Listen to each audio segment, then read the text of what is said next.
one. Maya Williamson with me, and the action at the halfway mark has been red hot. Oh, it's been incredible. There's been multiple overtime games, so many upsets, and I think it's only going to get better coming into day 3. And of course the internationals last night, best of 8 series between Australia and New Zealand, men and women. The Kiwis in both are leading 3-1 at the halfway point. Yeah, they've been dominant. It's cool to see Australia kind of getting into the groove a little bit more, improving, but I've been really impressed with what I've seen from that series so far. Well, the internationals, they are back tonight. Today it's all about the 3x3 Cup. 14 men's teams, 10 women's teams locking horns, and they are all still in the race. Let's have a look at the men's table at the halfway mark. And how about those Canterbury Rams? I mean, the Cantabrians, they're hard to stop, Justin. They're hard to stop. Back-to-back champs, the Sharks, of course, they're not too far away. Absolutely, and Ethan Rusbach's just absolutely lighting up. He's the competition's #1 scorer. He's just been incredible. And look at the logjam in the middle of the table. I mean, all of these teams are well and truly within reach. Absolutely, it's kind of coming to the business end of the tournament, right? They've got to get some wins today, and today's the day to do it. And even the Nuggets and Waikato Uni, they're down the bottom of the table at the moment, but given the nature of this game and how things work towards the playoffs, they are still in it. Oh, it's been unpredictable so far, hasn't it? And, you know, anything can happen. So today is the day that they have to get it done. All right, let's have a look at the women's table. The only unbeaten team here, men or women, the Tokomanawa Queens sitting up on top. I mean, they have 4 great Tauihi players. It's not surprising that they're at that point. Just watching them, you can see how composed and professional they are. I'm not surprised they're undefeated so far. Whai not too far away, the Pauakai there as well. Yeah, I mean, it's going to be a really tough competition to the end. I think we're going to see a really interesting finish with those 3 teams. And a couple of big movers on day 2, the Waikato Wizards and also the Southern Hoi starting to get their winning form. Yeah, Tyler Mitchell just absolutely lit it up from beyond the arc yesterday, becoming the competition's #1 scorer on the women's side as well, so she's hard to stop. Well, let's get stuck into it. The opening session on day number 3 here at the 3x3 Cup. James Lisserman and Judd Flavel are in commentary, and it's going to be the Thunder up against the Rapids. Enjoy. Kia ora, welcome here. We're about to tip off in roughly 2.5 minutes time. James Lisserman along with Judd Flavel here, ILT Stadium. Again, Southland, we're about to tip off. I guess this is session number 5, day number 3. We're just over halfway through 182 games of 3x3 basketball here. Men's 3x3, women's 3x3, men's international 3x3 and women's international 3x3, Judd. Yeah, what an exciting day we're looking forward to. We've seen big improvements, I think, from teams from day 1 to day 2. I think we're going to see the same again today, and as that ladder continues to get more and more congested. It's going to be tough. Well, these 2 teams that we're about to see here, you can just see them on screen there, the West Coast Rapids. They're going to go up against the Taranaki Thunder. Both teams are at 1 and 5. There's actually a log jam there at the bottom of the ladder on the women's 3x3 side. 4 teams all tied at 1 and 5.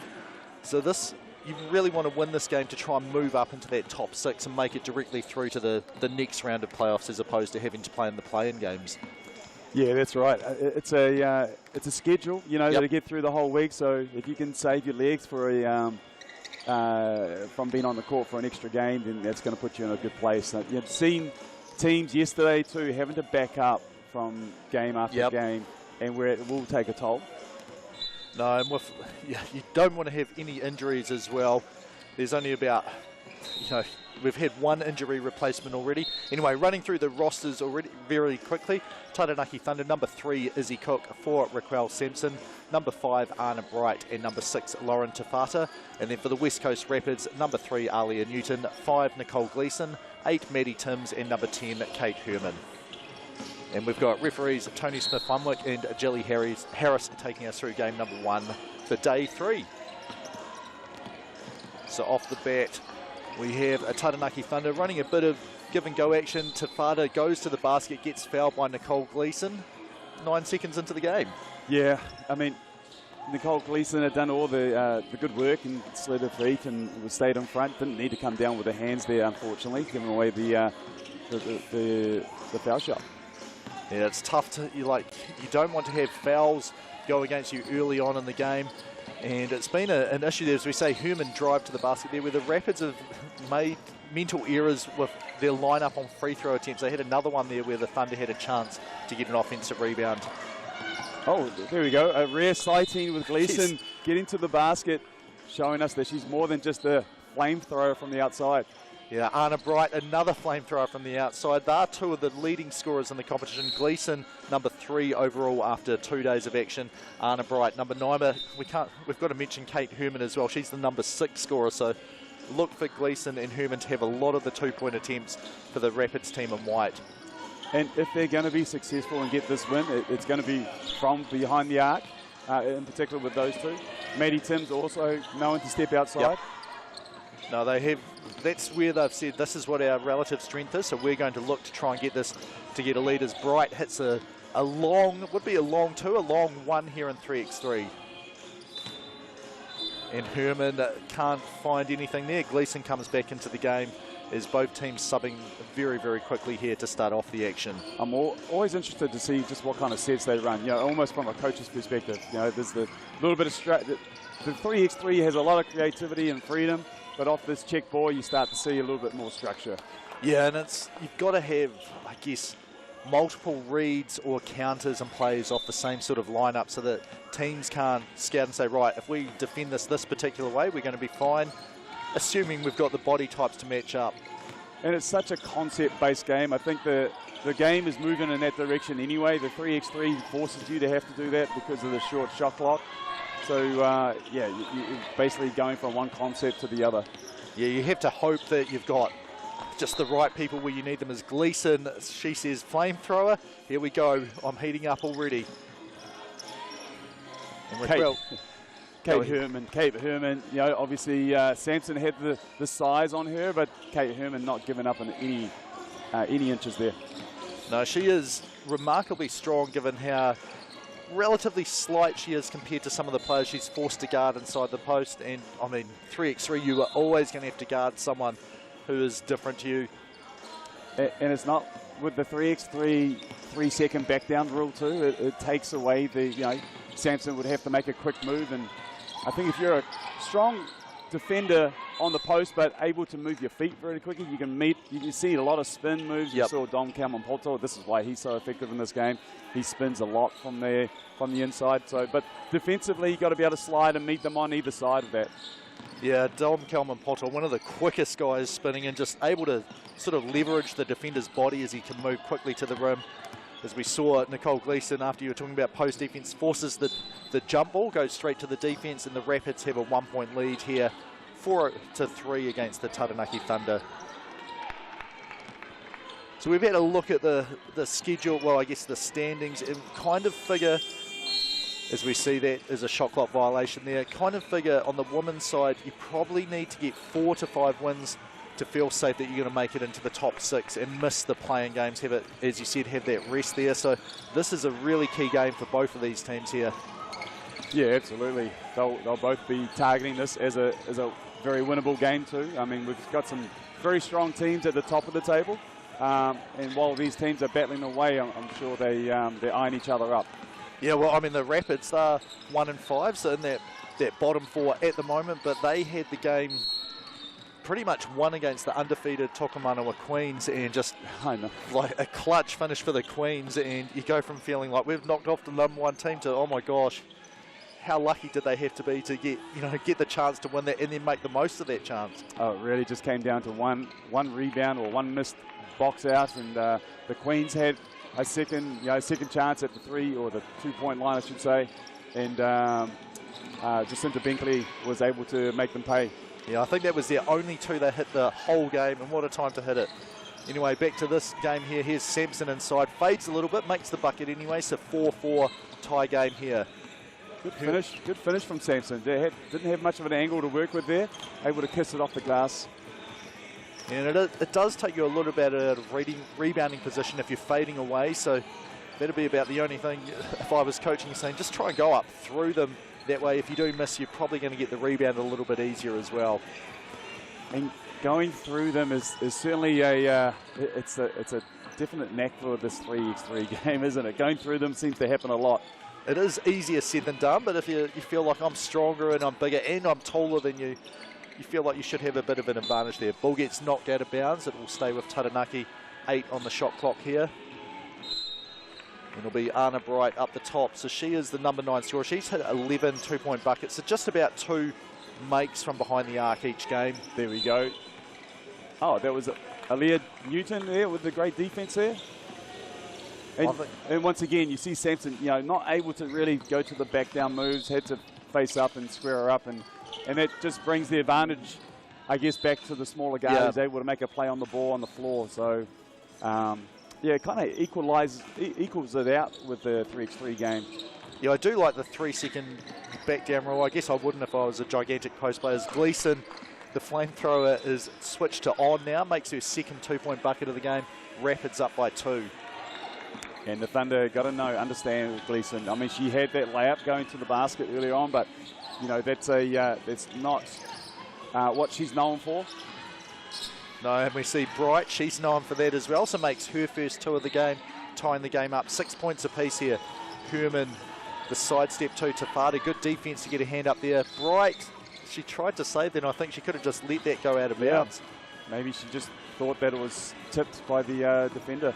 And it's the result could come down to Gleeson and Bright here. Like, who gets going from the outside? Both have made a start from the outside here. Almost like mirroring each other, aren't they? They are, exactly. And Anna Bright was right there against Gleeson, saying, I'm not giving up an open 2 again in this game. 6-6 the scoreline still. Sampson comes back into the game along with Newton. And check ball, Bright passes it over to Tafada. Great swing pass there inside. Yep, that was definitely a set-up play there. Nicely executed. And I guess you don't really need set-up plays if it's just look for Gleeson behind the arc, and if she's open, it's going to get launched. Shot clock is reset here, so the full 12 seconds. Thunder on top, 7-6. Game number 1 from day 3, session 5. And as you said, a relatively rare sighting. Gleeson inside the arc. There is a foul called here. It'll be Thunder's ball. We'll see if they run a similar player, if they look to a secondary action here. And you know, looking at shooters and how they can get open, and one of the best times and moments is on the quick transition from defense to offense, or from an offense to rebound. You know, and a kick out to that's sitting out on the perimeter. You know, those are the moments of time that people tend to take a little bit of a breather, a little bit of a rest mentally, and that's all a shooter needs. Yeah, I think that's one of the key things. Another great finish from Sampson. So I think she's been listening, like really speeding up her release around the hoop, as she's made a couple of baskets now, especially off quick dishes. And the Rapids are about to take a timeout here, as I can see Kate Herman calling, just trying to get one of the referees' attention. There is the official signal for that. I think 3x3 could be a really good, you know, it's a sport in its own right, but if you're having trouble with your regular basketball team actually getting people to switch on once a play's happened on to the next thing that they have to do, that is one of the key aspects that you've got to be switched on here, or you're just going to find all of a sudden you're down by 10 points. Yeah, I love it. You know, for that you know, obviously a lot of elements that I think it crosses over to 5-on-5, and certainly with the game of basketball speeding up in the modern day, it's you know, the shot clock's down to 24 now, and it's more concept based than actually setting up and running half-court sets. So it has that quick transition too.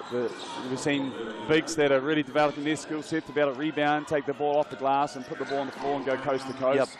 Bigs shooting spreading out on the 3-point line. So there's a lot here that can, even if you're not going to be a 3x3 player, but it can help you develop your game and ready for the 5-on-5. Yeah, 2 of the bigger guys on the men's side that I've been impressed with in terms of a bit more skill that they've had on display than what I sort of assumed from them. Casey Nwafor, so I saw him I think probably a year and a half, 2 years ago, pretty much defense, rebounding, screening. Like I don't think I saw him shoot outside the key. Now I've seen him make 2 twos in a row in his first game here, put the ball on the floor. And then Daniel Miller-Jones from the Wellington Saints, he's put the ball on the floor a few times, beating people and then throwing it down. And those are I guess both of those great athletes, probably more known to be around the basket, but yeah, this is look, they've got the space to play with here. So also Zach McKenzie as well with the Whai, you know, another great athlete. But seeing him over his games and seeing him being looking at the basket and being a threat from the outside. Great for his overall development. And like I say, in his 3x3 game, he hits one of those, it's going to open up his strengths in attacking the rim. So we've had a couple of baskets there. We had a great 2 from Kate Herman that Tafada was right there. Sampson, she's really putting in work around the rim. Takes a mid-range jumper here. And then Maddie Timms hit a layup off the cut. She's open under the basket, but Gleeson shoots, takes 2 instead. So the game's sort of keeping both teams really in touch here. Here's Sampson rolling, Timms over the back there. You could just see the grab there like a cornerback holding on as the pass was coming in. And you expect to see a lot of ball screen and with, in particular, Sampson rolling to the basket. She's got that height they can look to throw over the top two. Rapids here, you know, going to be, what do they got? Down by 1 here. Need a good defense position. Great wall up there. Just, once again, just met her on the other side of that spin, using her quick feet and her stone wall ups. Yeah, Kate Herman pretty good at just reading where that pass, where the shot's going to come from and picking the spot. Here's Tafada, dribbles to the corner, off the edge of the backboard, and Herman grabs the rebound here. Right idea. Just a little bit, you know, stuck too deep in the corner. Timms, she faces up, shoots that one, no good. Team fouls are a potential issue for the Rapids. We do have just over 3 minutes to go, 4-0, so I think the Thunder should feel pretty good. We're not going to get into the bonus here unless we go crazy. But it is kind of quite a nice game. We haven't had any like deliberate take fouls in this game here, as both teams have felt like we're in reasonable defensive position. And I like it, you know. I think the games that we've seen have been a little bit of a mixture of being physical, but some probably cross the line a little bit more than others. And I think we start to see a little bit more of the skill elements come into it when you see a little bit more of a natural flow. Obviously, a foul is a foul, but and you got to make calls, but like that one there. You know, yeah. I like that call, and defense was caught reaching and on the wrong side, and you know, reward the offense a little bit more. Yes, Alia Newton had to make the decision a bit sooner than she did. Can I get the stop? And once again, the Rapids have left Izzy Cook with the ability to get the offensive rebound if they're missed. So Gleeson here, the sidestep too looks good. Yep, you were right. So a tie game here, 13-30. I feel like if I was going to bet on a result, I probably would have said overtime wouldn't be out of the question between these two teams, and that's what we're heading for. Cook can't get that one in. Ball gets knocked out of bounds. We'll go to the Rapids here after Gleeson managed to just battle enough to stop Sampson and Cook from getting the rebound. Well, I feel like the Thunder, you know, are kind of doing a lot of the good work, but their scoring has been, you know, a mixture of inside and out and scoring a lot of ones, whereas the Rapids, you look up and it's like, well, you kind of feel like they're still behind, but because of their threat from the outside, Gleeson in particular, she gets them going, and now they're tied up with 13 apiece. Yeah, 5 fouls, one of the issues for them, so they've only got 1 more to give, and if they do that, then that really puts them in a bind, because then you're almost forced to, we've just got to let people shoot, or else we give them 2 free throws. So if the Thunder can force one more foul against the Rapids, that puts them in a much better position to try and win this game. What I like about the 3x3 game is also the clock awareness. You know, the clock, you don't have much of a shot clock. You've got 12 seconds to start off with. By the time, look, it's down to 8 already. But also knowing the foul count, knowing when to use those fouls, how to utilize those fouls. I talked about it yesterday. Use them strategically to not give up the easy one, you know, make them, because of the act of shooting is actually, you need to be up in the upwards motion, so very different to traditional 5 and 5. Once again, see the roll to the basket, but you know, the fouls and how to use that is a huge part of the game. Yeah, there was a good pass from Tafada, and then a great challenge there to not allow Timms to get an open look at that. Rapids up by 1, and they have the bonus here, so 6 team fouls to 0. Tafada, tough shot there, well defended. And it is a turnover. Yeah, when you see a shot miss by quite a lot, you aren't quite sure, has that been tipped for it to go so short? If I was the offensive player, I'm always asking for that, even if it wasn't. Oh, great roll, great slip there from Maddie Timms. A good pass from Gleeson. They did that a couple of times against the Tokomanawa Queens and had really good success from it. Tafada, she can shoot it. Yeah, they went for the steal there, couldn't get it. Ball gets tipped out to Herman. So 14-14 tie here, 80 seconds to play. Herman, she was looking to see if she could get open. Timms, 2 on the shot clock here. They get the turnover, the Thunder that is. Cook comes up with it over to Bright. Deep 2 for her, just a bit long, and Herman, the ball bounces to her. She faces up, drills a 2, so the Rapids now, as you said, those 2-point buckets have allowed them to make this a game. Bright, the step through, it's blocked. She gets the ball back. 1 on the shot clock, puts it up, in and out. Gleeson with a good rebound there. Unlucky. Herman has 2 defenders coming It is. Well, that's a smart foul there when you know that we've left Nicole Gleeson wide open, so we're actually going to foul here just to make sure we've got our defensive alignment set up properly. Yeah, as you say, they've got fouls to give. Stopping the clock as well. Able to get Sampson back into the game as well, so they've been successful with rolling her to the basket. Can they get a stop here and get some quick scores? Oh, great finish. I right. mean, that was tough defense. Wow, it's probably the shot of the game so far. Nice move. There's Sampson. Now they need to get a stop. Yeah, 24 seconds here, so the Rapids, they can pretty much run the shot clock down. Yep.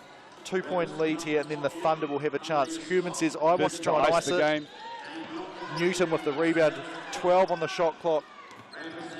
And Herman is aware, I'm just going to hold this ball here. So the only thing you can do really here is the Thunder is, I mean, you can force multiple fouls, but in 8 seconds, you're probably not going to get into the bonus. So they have to try and tie the ball up. Yep, right there. You got to go for it. You got to go. Well, it appears they didn't have the same idea as us. Herman takes the shot just to let the clock run out. So game is over there for that one there. Nick Yulee is going to grab a couple interview. I'm hoping he grabs Nicole Gleeson to have a chat to her. She may want a buddy to go with her. She's tried to avoid it all last year, all this year as well. But the Rapids, they get the win there, 17 points to 15. It looks like Nicole Gleeson has managed to survive another game. Somehow she keeps being able to do that. So Kate Herman, she is with Nick Yulee now. They won 17 to 15. Let's hear from her. Yeah,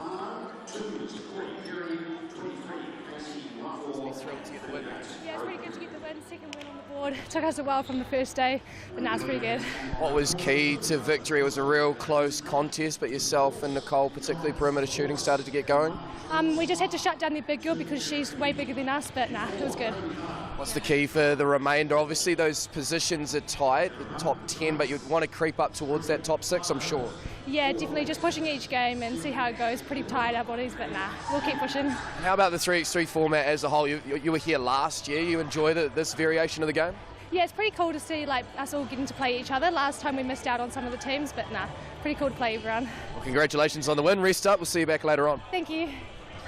Kia ora, thank you very much for that, Nick. So the Rapids on top, and pretty much a must-win game for them if they want to make it into the top 6. The slightly easier path to the 3x3 Cup. They go on top of the Thunder, 17 points to 15. We're going to step away for 1 minute here. When we come back on Sky Sports 3, we have the Hawke's Bay Hawks. They're going up against the Nelson Giants on the men's side. You can just see them warming up in the background there.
Kia ora, welcome back to Sky Sports 3. James Lisserman along with Judd Flavel. Just got the finishing warm-up here for the Nelson Giants. They're sitting on a pretty healthy 6-2 record after some big wins, including one over the Saints last night. And then the Hawke's Bay Hawks at 4-5 started off very slowly and sort of they've started coming around a little bit, and they've got the number 7 scorer, the youngster Jackson Ball, who's made 22-point buckets so far in the game. What's your prediction here, Judd? Look, they're also close. I never like to say try to pick him because it's just such a wide open event. And but I think both teams have had great day 2 successes, and the Hawks in particular. They've made, what were they, 3-1 yesterday. Yeah. So made their way up from the bottom and worked their way into the mid-table. The Giants, haven't seen too much of them, but they've been consistently, getting these wins, big wins too. But I'm going to go with the young guys with the Hawks. If I have to put my money on it, or I'll put your money on it, I'll go with the Hawks. Yeah, it's interesting. Both teams relatively similar as we see Aston Inwood. One sort of elder statesman who's sort of the linchpin of the team, and then a couple of youngsters as we see the number 7 scorer there, Jackson Ball, making a deep 2 there. Yeah, Sam Dempster and a couple of 3 guys that he coached at high school level now back to play together in the 3x3, and then it's Jared Kenny, long-time Hawke's Bay Hawk, with a couple of the young guys in his sort of Hawke's Bay area that he's brought it down with him here to compete. And it's funny, you talk about those 2 vets and they're sitting on the bench here. How long do they sit on the bench? That's the real question. We've seen teams that get in there within the first blow of the whistle, but now that we've got 1 minute deep into this game, maybe they will come in, but I think both would be very comfortable sitting there as long as they can. Yeah, no, Kenny was saying, I'm feeling a bit sore. That was after, I think, the first game yesterday. And he said, all my young guys are too. And I just said, well, tell them that you're sorer than them, and they have to play whatever you say they need to. He's got a few more runs on the board, I think, than them, and but not quite enough. He's still doing his thing out there, and played a big role and a leadership role, mentoring role with these young guys, both of them, Dempster and Kenny. Here we go, good strong finish, shot inside there, whistles for the foul, and here they come, Jared Kenny and Sam Dempster. I like that call from Hamish, just like there was contact on the arms. He was straight up, but it did affect the shot. And I think some of those, I didn't see some of those calls on day one, but maybe the officiating is also acclimatising to this 3x3 as well. Yeah, I think so. I know they've got a good group as we see Dempster here just slides to the lane, a little bit of contact from behind. Kenny saying I was trying to wrap him up, I think, and I missed it. I think he was acknowledging that he should have done that before he got into his shooting motion. Do it on their steps, and that's one of the things you're going to see is guys, once they're beat, make that quick foul. Don't allow them to get into that shooting motion and make them kick at the top, especially with the start of the game with a lot of fouls that you can play with. So you saw one of those really quick shots after a made basket. Kenny that was passing it to Jackson Ball. He shot the 2 immediately. Couldn't make it, but they do get the offensive rebound. It is over with the Giants now. Great look there from Herbert, just a little bit behind. Ball goes out of bounds. Just asking a little bit too much for him to make that catch there. He had plenty of hands. He probably didn't see the ball unless it was going to fall into those hands. Yeah, it is a tough one. It looks awesome when it comes off because you're just like all of a sudden so wide open. Here we go, great drive from Jackson Ball, good finish.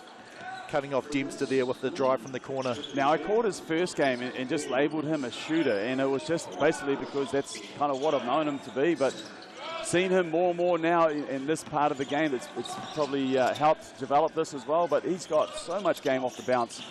He had 2 game winners yesterday off the dribble and finishing inside. One big one against the Rapids. And here's a little floater there, just a little bit too late.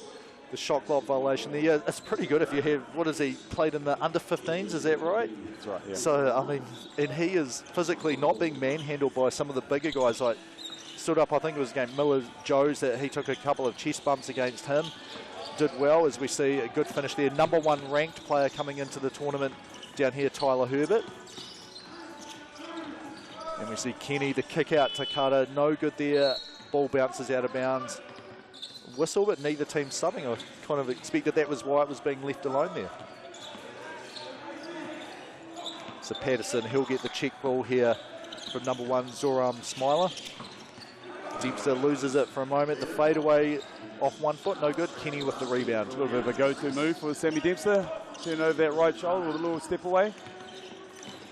Well, it just gives you, you don't have to jump as high if you're fading away, right? You can get the shot up a bit easier. 3-second violation there. That's right.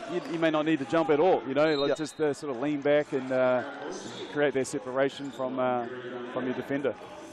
I saw Dirk Nowitzki. That's what I always think of whenever I see the one-legged fadeaways. I heard he's got a beer which he's somehow involved with, I guess, a part owner in it. The way it's labelled is limited hops, smooth finishes, or smooth finish. And he's like, that pretty much summed up my basketball career as well. I was going to say, and Sammy Dempster. I mean, 2 very similar. We talked Dempster and Nowitzki in the same breath. There we go. Kenny He can hit that. deep to Inwood. Somehow comes out from the pack there with the ball. Finds Patterson in the paint. No good. And the rebound is gone to the Hawks. Kenny got that one to drop. So Hawks cut the lead down to 1.87 here. I've watched the Hawks, a lot on day 1 and day 2, and they're definitely one of the teams that have made a lot of progression, a lot of adjustments and acclimatizing to this 3x3. They're fouling. As Jared Kenny was saying before, he should have wrapped the guy up. That was one thing I took away from them yesterday, that they were doing very well. As you see, great drive there. Cutter straight to the bucket. Yeah, it's a big game for the Hawks. If they get the win, as Dempster, he answers with a drive of his own. They get the win, and they're pretty much feeling like they've made it into at least the top 10, which will be competing in the play-in or the actual quarterfinals. Whereas the Giants are on 6 wins at the moment. If they can get probably 2 more wins, they'll be feeling like we're pretty much locked in for the quarterfinals. Yeah, it's big. Two younger teams, and probably, they get it right. They get it. If they're still building, still improving, they can take down some of these top teams. Yeah, I mean, there's so much variance in this game. Deep 2 here, a little bit too deep for the young Jackson Bull. So much variance. You can play a team where, we saw Ethan Rusbatch last night scored, I think it was probably 6 or 7 two-point buckets, just on fire that game. And, when something like that happens, there's not much you can do about it, as he was well defended most of the time. And, that you just don't want that to happen to you when it's a knockout game. Yeah, that's right. Here we are, Jackson Ball turns into that one and gets his own rebound there as it bounces to the corner. Hawks down 3 points here. Nice. The drive, good little stop and pop there. No, but just before the stop and pop, he stopped and hit Dempster in it, just on that last dribble there, just able to knock him onto his heels, able to then elevate and get a free look at that little 2-foot shot. One thing with the Hawks, and I talked about them taking down bigger teams, Rapids on day 1 were very impressive. Yep. They knocked them over yesterday. They also knocked over the Whai, who have been impressive from the get-go. So, yeah, this Hawks team is a team that I guess could be a dark horse. Yeah, there's not many teams where you look at the roster and how they've been playing, saying, well, they've got no chance to win the whole thing at all. There's always teams where you're like, actually, they've got a bit of an advantage, but you've got to do it, to come away with the cup. You've got to win 3 or maybe 4 games in a row without dropping one, and that's going to, that's the team which is going to walk away with it. They're the only one that's not going to have those mistakes. For the Giants, I'm talking a lot about the Hawks right now, but the Giants are actually up 12 to 10, looking good. Patterson, great fake there, able to get Smiler off his feet straight to the rim. And once again, it's a little bit of a learning for Smiler. Once he got left the ground, feet in the air, as soon as he landed, it's almost like you're allowed to grab from behind, and unlike the 5-and-5 game, that would be unsportsmanlike. But here, you can go ahead, wrap them up early. It's just a normal common foul. So we've just got a delay of game warning there. I don't think I've seen that one, because it was kind of like Smiler there was stopping Patterson from getting the ball. Well, I don't know if he was, but he was kind of there. He wasn't actually guarding him when he had the ball, but officially a delay of game warning against the Hawks. They do use that opportunity of the whistle to have a sub. Kenny no good on the layup there. Inwood, great little shoulder fake into the rim there. Good finish by the youngster. Once again, Kara tried to meet him up in the air. Go ahead, make that a more physical contest. Kenny, I think Dempster knew what was probably going to happen. Just going to say, Dempster just knows the scout on Jared Kenny, I think Jared Kenny is a very crafty player, really a pass-first kind of a player, and so even when he'll turn down open layups to try to feed his shooters, and Dempster right on the money. He's read the scouting report a few times before on Jared Kenny, I think. And there's Aston Inwood again, just a great sharp cut there to get over the face of Jackson Ball. Got the pass, finished at the rim. Giants feeling pretty good, 17-12 here. That's that bump that Dempster just had Kara going baseline, pushed him just a little bit further than what he was, the angle, kept him under baseline, made it a tough shot. Oh no, Dempster looks like he's... Yeah, he just got rid of the ball there just to get a whistle, and he is a little bit sore. I think it may have just been a knock there, knocking the wind out of him. At least that's what I'm hoping. But as he's he's up closer to our age probably than most of the players on the court.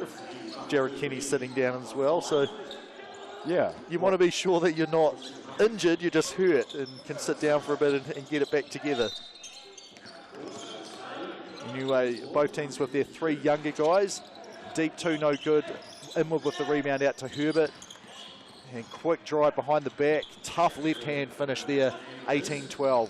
I think that might be a little bit of an insult to Dempster. You say our age.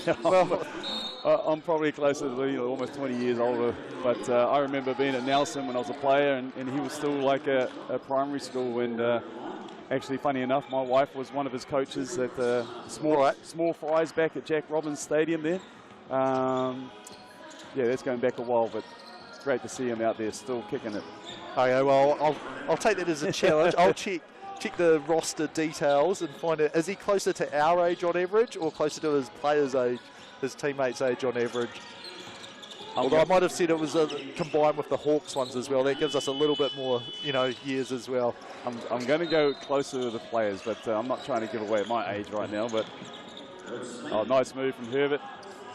Yeah, and he battled for the rebound. It's going to go to the Hawks here. So this is where they're down 4, 2 minutes 23. Neither team in foul trouble. And Dempster is coming back into the game, which is good to see. So it was just that, I'd say, the wind knocked out of him. Kenny with the ball finds the shooting Jackson ball.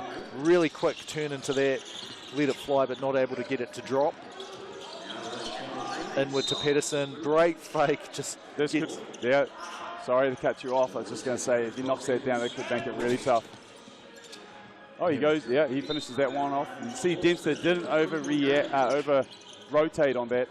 Still taking away the kick-out pass to Jackson ball. Yeah, I mean, they've got a little bit of a lead there, 15-18, as I think Inward, he is going to the TAB line to shoot one. See, a 1-point layup, it hurts you, but it doesn't kill you. A 2-point bucket, if you give that up, really makes it, you give them a much, much better chance to come back and steal this game. And especially for the Giants who are up right now. The only way that the Hawks can get this is by making a few twos. Yeah, Kenny dribbled into that one, not able to make it. Pedersen, Herbert is open, so 2 will win the game here. He goes to the rim, another good finish, this time with the right. I've been impressed with Herbert's finish at the basket. He's had to, haven't been completely given to him. He's had to earn it. And here, Inward, they need 1 point now. They decide we're actually going to go for 2. It might help us a bit more when it comes to tiebreaker time. Max Pedersen with the 2-point winner there, 22-15. The Hawks just dropped that one. The Giants moved to 7-2, and they're probably pretty safe to being in the top 6. One more win, I think, will definitely get it done. 7 may actually be enough, though. Yeah, that was my first time calling the Giants game, and very impressed. I know I had the Hawks, but luckily it was just your money I was playing with, not mine. Yep. But I'm very impressed with Herbert's ability to finish at the basket. They obviously had the game winner there from the outside, so this is a team, and we talked about them having their wins on the day 2, and had a great start for today. All right, Nick Bewley, he has Max Pedersen now, just to talk about that. Pedersen, yeah, the final touch there was another close one. What is it about this Nelson team and close ones at the moment? I don't know, we just sort of try and grind it out, play off our defense in that, but yeah, I know Bull's going in a little bit better yesterday, but yeah, we just got to keep grinding. What is working well for this team, particularly coming in from yesterday, starting to feel a bit of rhythm, getting some winning momentum? Yeah, I think we just play off our defense really. Defense and boxing out, that's our keys to this tournament. As long as we can continue to do those things, we'll be good, I think.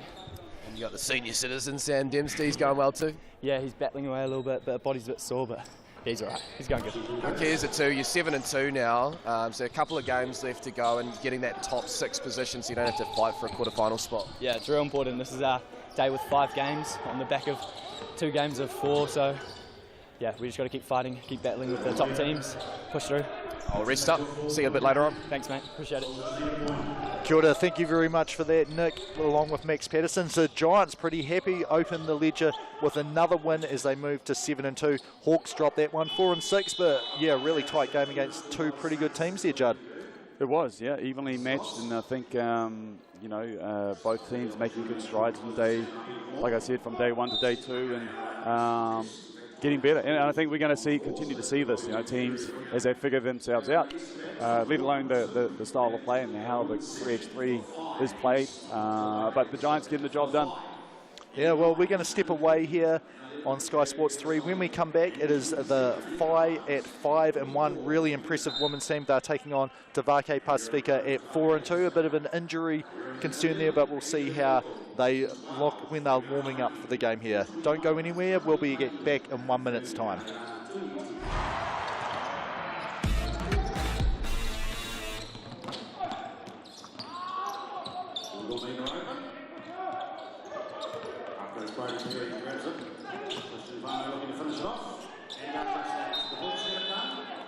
That's a good quality win for the Bulls. That keeps them in the hunt for the top team. Move to 4 and 5. The same drop to 5 and 4 on the season side. See what impact that result has as the day progresses. All right, ready for our next contest on court number 1 as well. Let's bring in our two teams, the Whai up against Waikato University. For 5 and 8, Faith Momosia, and 9, Jaden Belcher, and 10, Zach McKenzie, and 13, Taituri Lewis. And for Waikato University, in 5 is Jaden Taufali, in 7, Tango Vandalin, and 9, Daniel Dawson, and 11, Clint King.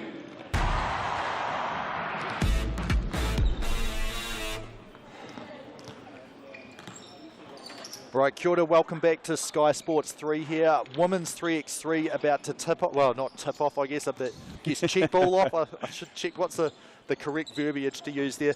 Tavake Pacifica in black, they are at 4-2, taking on the Whai in what I think are the best uniforms in the competition, who are sitting at 5-1, right at the top echelon of the ladder there. Yeah, and good sign so far. We talked about Payul's injury from yesterday, and she's got her knee heavily strapped, but it looks like she's moving around okay. Yeah, not 100%, but no one's going to feel like great on session number 5, day number 3. No. But yeah, she's probably down a bit. Like, I'd love to be feeling a bit better than that, but yeah, you saw the Nelson Giants having a chat to them after their win. There were 2 guys here looking like, man, I am so glad that game is over and done with. We've got the whole day to go. Yes. So it is a strenuous schedule for them, and a big part of this for each of the athletes and teams is just what you do in between games. Some got a quick turnaround, but some won't play again till later on today. But what you do outside of the lines right now is the most important thing in part of your recovery. Yeah, I think slightly easier on the women's side, as they only have 9 pool games before they progress to the playoff section. Whereas the men, they have 13 games that they'll have to play. So an extra 4 games no matter what on the men's side, which means there's a bit more rest spots available on the women's side. Anyway, team rosters, the Mid-North Whai, number 9, Honey Cooney, number 11, Jade Kitasomi. She's the number 7 overall scorer after day 2. Number 27, Anika Highland, and number 44, McKenna Dale. She is the number 1 scorer, and probably the only surprise with that is that it hasn't been due to a whole lot of 2-point baskets. Yeah, known from her, I guess, a big part of her game, hitting from the outside. We saw that in the Tauihi League, and how much damage that she was doing from in particular, just slipping, ball screens, and I think that's one thing that the Whai have been known for, is watching both their men's and their women's teams, is just the ball movement, the screening action never really gets to a screen. The screen is going to slip early and put a lot of stress and a lot of pressure on the communication of the defense. Yeah, for Tavake Pacifica, they have a couple of very good guards. Asia Leofo, number 11. Rihanna Rangi-Brown, number 12. She played a bit of Tauihi League as well. Trinity Pyle in number 21, and we're going to have to keep an eye on her left knee and just make sure that looks like she's holding up okay. And number 13, Iliana Tuaiti. So yeah, an important game. Both of these teams, if the Whai win this, they'll be feeling like we're in the top 6 regardless. They win this game and it's pretty much guaranteed there. Tavake Pacifica, they win this one, that pretty much gives them like they can be sure they're in the quarterfinals at the very least and don't have to play the play-in games. I caught a lot of the Tavake games in day one, was very impressed, especially defensively, very stingy. But this is going to be a different challenge for them. The Whai are very quick, move the ball, penetrate inside out, very classy guards as well. But yeah, I can't pick this one. Who have you got? I'll put you on the spot this time. I think it's going to be physicality. We have a double dribble there from Bale. Physicality, Tavake, that's where they really try to play hard and strong defense, whereas the Whai are probably about the fastest team in terms of running their, I guess, their concepts and movement and finding good, quick, open shots. And so I reckon it's probably the Whai, but it depends how the game is played. Just looked at Payul on that first post move that she tried to make, and she just landed it just a little bit awkward and gingerly. Let's hope that she's just needing a little bit more circulation and blood flow there, and for it to be back at a normal self. Yeah, a bit of adrenaline that may help as well. So as the game goes, a great finish there inside for Payul. Just knew I've got the advantage here, size-wise, and able to go up over the top of the smaller defender to finish quickly. But then the Whai say, well, our advantage is speed, so how's this? Yeah. Well, you saw Kitasomi's layup there, just once again coming into the screen and just no screen at all, just cutting that one straight to the basket. Tavake just, in a lot of teams, just automatically are switching, but the danger of just switching and holding your ground, it ends up being point switches. You leave wide open gaps and windows for the cutters. Yeah, strategically, I would be better off, you would be better off to actually stay with your own, because there is actually no screen. So yeah, it's that decision making and understanding what is the point where it's going to be a slip and what's the point where you actually know they are screening and going to change. But yeah, it's not something you can just often tell people, this is what we're going to do. You have to practice and recognise everyone's reading the same spot and time to want to do that. And I've had the luxury of watching the Whai's games, you know, like I've probably, this maybe my third or fourth time that I've seen them. Same with the men. So first time for Tavake though, you know, like to be up against this, to see if they can make those adjustments on the fly. Yeah, quick transition too there. McKenna Dale, she knew the shot was going up, and that's where they're so good as well. It's not just when they're moving the ball around, it's recognition of when a teammate's going to shoot, and they're looking for offensive rebound or defensive rebound opportunities as well. So the score is 3-2 to the Whai at the moment. Sorry, Judd. No, I was just going to say, Tavake, I know I've spoken about Payul and her dominance on the interior, but also Rangi Brown, awful, and Tuaiti, all of them very dangerous, good players, skilled players, can get to the basket, can make the outside shot as well. Yeah, well, that certainly helps there. The Whai move up 5 points to 2. They've taken a couple of quick shots. Great finish there from Rangi Brown. But she is relentless. Both her and Tuaiti are relentless defensively and offensively. They're made for this 3x3 game. Yeah, Tuaiti really physical and plays hard all the time, but has a lovely smile the whole time, so you don't feel like she's, you know, trying to do anything which is untowards. I don't think she does. But she seems one of the happiest players as Rangi Brown just says, I'm not going to try and get around the screen, I'm just going to try and move the screen from Dale. Yeah, just probably the first hit was okay, the second one, the refs were watching it, you know, and I think that's, a lot of times you see usually the retaliators that actually get called for the foul. The instigators, you get away with that first hit, but by that stage the ref may not have seen it cleanly, but by the time they're actually watching it, they're looking for the next point of contact, they're ready to blow their whistle. Yeah, and just great recovery there. Tuaiti, there was looked like a wide open layup for Jay Kitasomi, but able to get back there, knock the ball out of bounds. 2 on the shot clock here. Whai in white going up against Tavake Pacifica in their black and red uniforms. And a little bit too long there, so a mental mistake there, just not the awareness that the shot clock was only on 2. It was that shot clock awareness we spoke about in game 1, wasn't it, with the Giants and Hawks, just how much big part of the game here. And what I've noticed is that the fourth person that's sitting down on the substitution bench, that's a big play, big role that they can play in helping their teammates, you know, and also being you've seen different teams. Aiden Tonge comes to mind as a great communicator from off the bench there. Yeah, nice finish there from Rangi Brown. Yeah, I was going to say Aiden Tonge and then Bride Kennedy Hopewadi from the Australian Kangaroos are probably the loudest players that I've heard when they're sitting on the substitutions chair in this competition.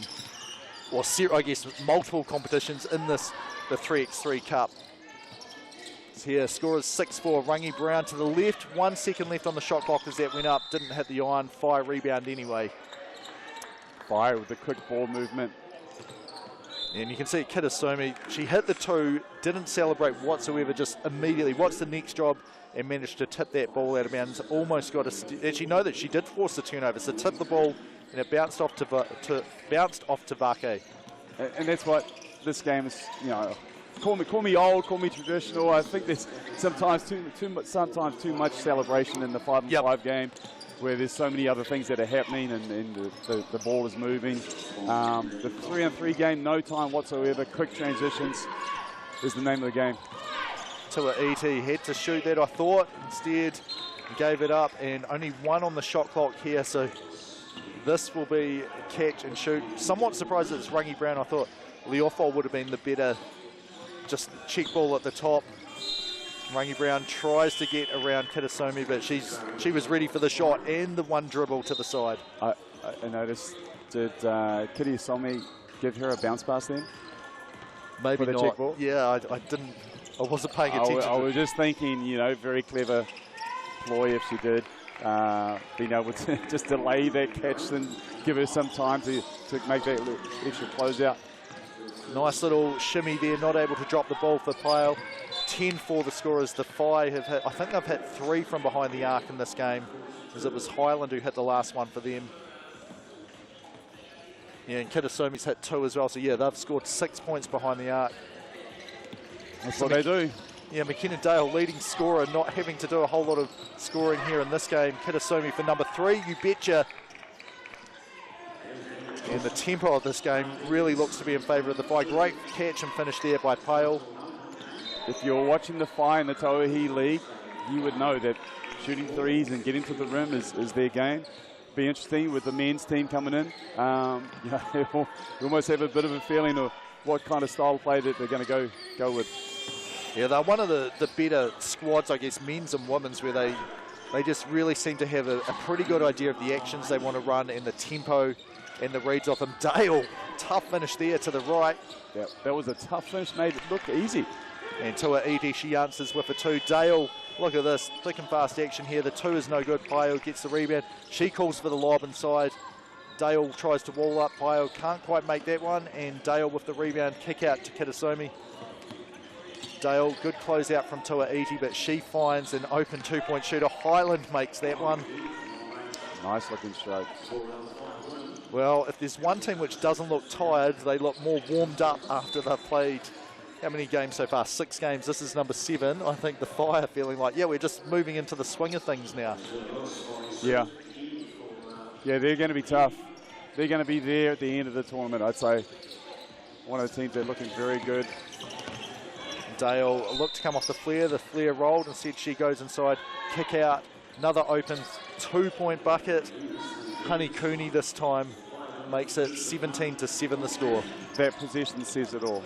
You know, the slip screen on the on ball, force the long closeout, attack the closeout, draw the extra one, found the open person that had relocated into the window, knock down the 2-pointer. They are looking tough. Yeah, and you have got to be fit to play against them, as they are just moving the ball and the players just so fast. Constant movement. You see there, the handoff, the relocation. Dale down to get the rebound. And she is fouled and then bumped off. And Tavake get a mini rest there, respite just from the tempo of this game. And say, we would actually like to have a timeout as well, please.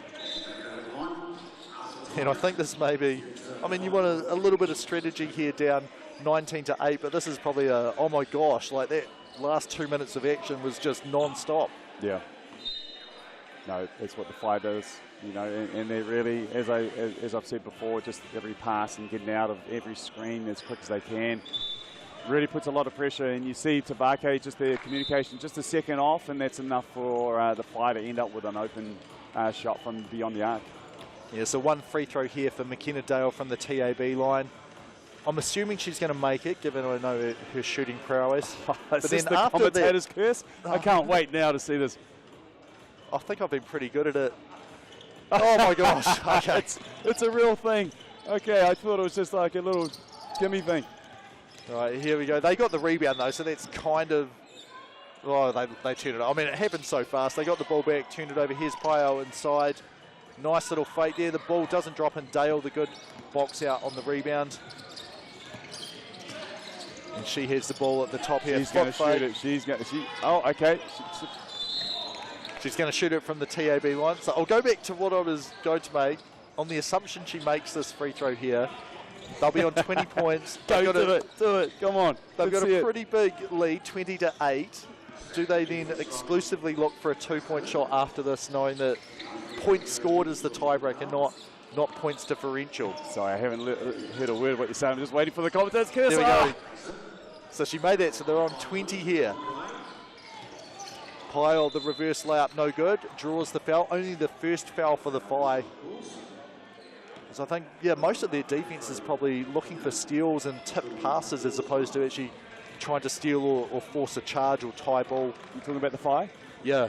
Yeah, I think they've done a great job. You know, like McKenna Dale, she's undersized, but she played an undersized role for the Whai in the Tauihi League. So, you know, she's accustomed to playing against bigger bodies, and you know, she's tall, she's got length, she's got you know, long wingspan too. So she can make plays on the basketball. Well, anyway, Kitasomi answered my query. Would they go for a 2? They went for a 2. She nailed the 2. 22 points to 9. The Whai grab another win there as they move up to 6-1, dropping to Tavake to 4-3. Justin Nelson, he's just got Honey Cooney over with her, and he's going to have a quick chat to her about the game. Physical. Yeah, it was.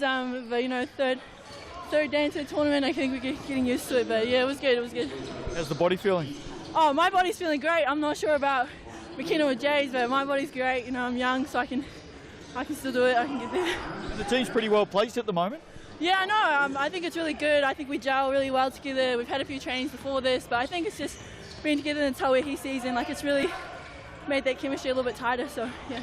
Other than yourselves, team to beat from here? Well, we definitely have the Queens on our radar. We lost to them in the first day, and the Polakai, they're looking pretty good. So we're excited to play them tonight. So yeah. Best of luck through the day and tonight. Thank you. Kia ora for that, Justin. So the Whai on top pretty comprehensively in the end at 22 points to 9, and McKenna Dale, she came in as the #1 scorer. Jay Kitasomi is the #7 scorer, and I think after that performance from Kitasomi, things will be a bit closer between the two players now in terms of the rankings. When we come back on Sky Sports 3, we have on the men's side the Franklin Bulls, who are currently sitting at 3-5. They're going up against the Hawke's Bay Hawks, who are now at 4-6 after playing that game just before. Both teams only a mini 1-game rest between this. They'll be either perfectly warmed up and ready for action, or both looking a little bit tired. Don't go anywhere. We'll be back in 1 minute's time.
Kia ora, welcome back to Sky Sports 3. James Lisserman along with Judd Flavel. We have the Franklin Bulls about to come out onto the court after they had a good win earlier against the Saints, taking on the Hawke's Bay Hawks, who are currently 4-5 for the Bulls, 4-6 for the Hawks. If you want to go and watch a little bit, final minute of action over on Sky Sports number 4, we have Waikato University.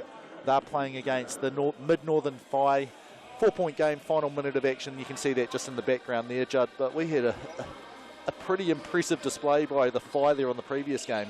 Yeah, we were just talking about off air, weren't we? Just this is a dangerous team and looking good and really capitalising on, I think, the 3-on-3, the spacing that they have. They obviously got the three-point shooting threat, but also well drilled in terms of their screening and slipping that I keep talking about. But no one's found an answer to that right now. So, you know, when the tournament gets down to the business end, do they put a little bit more time into scouting their opponents? Yep.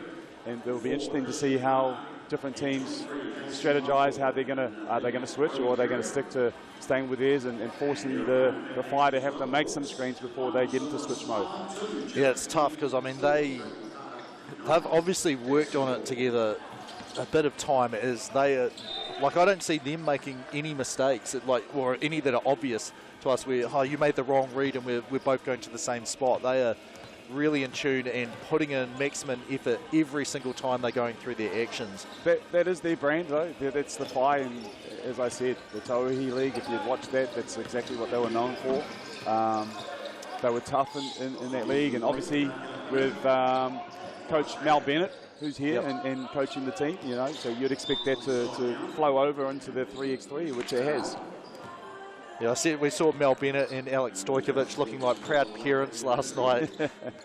I think they had to split their, I guess, focus as both Whai teams were playing at the same spot on courts. The Whai men's over on court number 1, Sky Sport 4, if you want to head over there. But yeah, like, they've done a very impressive job. They'll be happy to this point, but it's not until the end of the tournament when you're like, actually, that was really, really well done, everyone, and we really proved the way that we're trying to get everyone to play is really working for the athletes that we have. For me, you know, obviously coaching, in the coaching zone now, so I really think that it's a good sign for your coaches when you can look at a team and go, yes, they have a certain brand, they really know what they are, and they're utilising, going to their strengths, you know, and rather than just, hey, let's just try to, I guess, play this game and see where the ball lands, but they've picked a style of play and they'll recruit, and I'm sure their men's team looking in towards the Sal's NBL next year will have a similar style and make-up of their team. Yeah, so the two teams warming up here, they don't need much of a warm-up given they both just finished playing about probably not even 20 minutes ago. For the Franklin Bulls, they have the big man who has thrown down some nice dunks and some finishes from outside, KC Nwafo, number 23. Brody Perry with the very long blonde mullet. Number 4, Christian Vanor, and then number 2, the not quite as long or as blonde mullet, Corey Perry. And then for the Hawke's Bay Hawks, number 9, Jackson Ball, the youngster who has been scoring a lot. Number 7 on the scoring, entering today's games. Number 2, Jared Kenny, also moonlighting, I guess, as general manager of the Hawke's Bay Hawks. Number 4, Kobe Carter, and then number 1, Zoram Smiler. So who's your pick here, Judd? Is both teams 4 wins. A 5th win will give them, I guess, not 100% sure, but feeling pretty confident that you're going to be into the play-in round at the very, very least, which will be teams 7 to 10, and a chance to even move further up. Well, I caught the Hawks in the last one, so I'm a little, got that one wrong. But look, I'm going to go with the Hawks again, just based upon, I think that game 1 looked like they were still warming up. They gave up some easy baskets earlier on before they acknowledged, hey, yeah, you know, this is 3x3. I've got to make those fouls and commit those fouls earlier. But Bulls, let's talk about their upset win. Well, is it an upset? I'm not sure, but their big win against the Saints earlier on in their first game. So, you know, they've been a team that's grown in confidence as well as the more the tournament's gone. So I expect this thing to be tight. Yep. I think that's a fair assumption for every game the Bulls played. They do not give up. Like, they can be down 18 to 3. They're going to put maximum effort in the whole time, and they've made games where you thought, oh, this game's going to be over, and then they've made it competitive just by effort the whole time.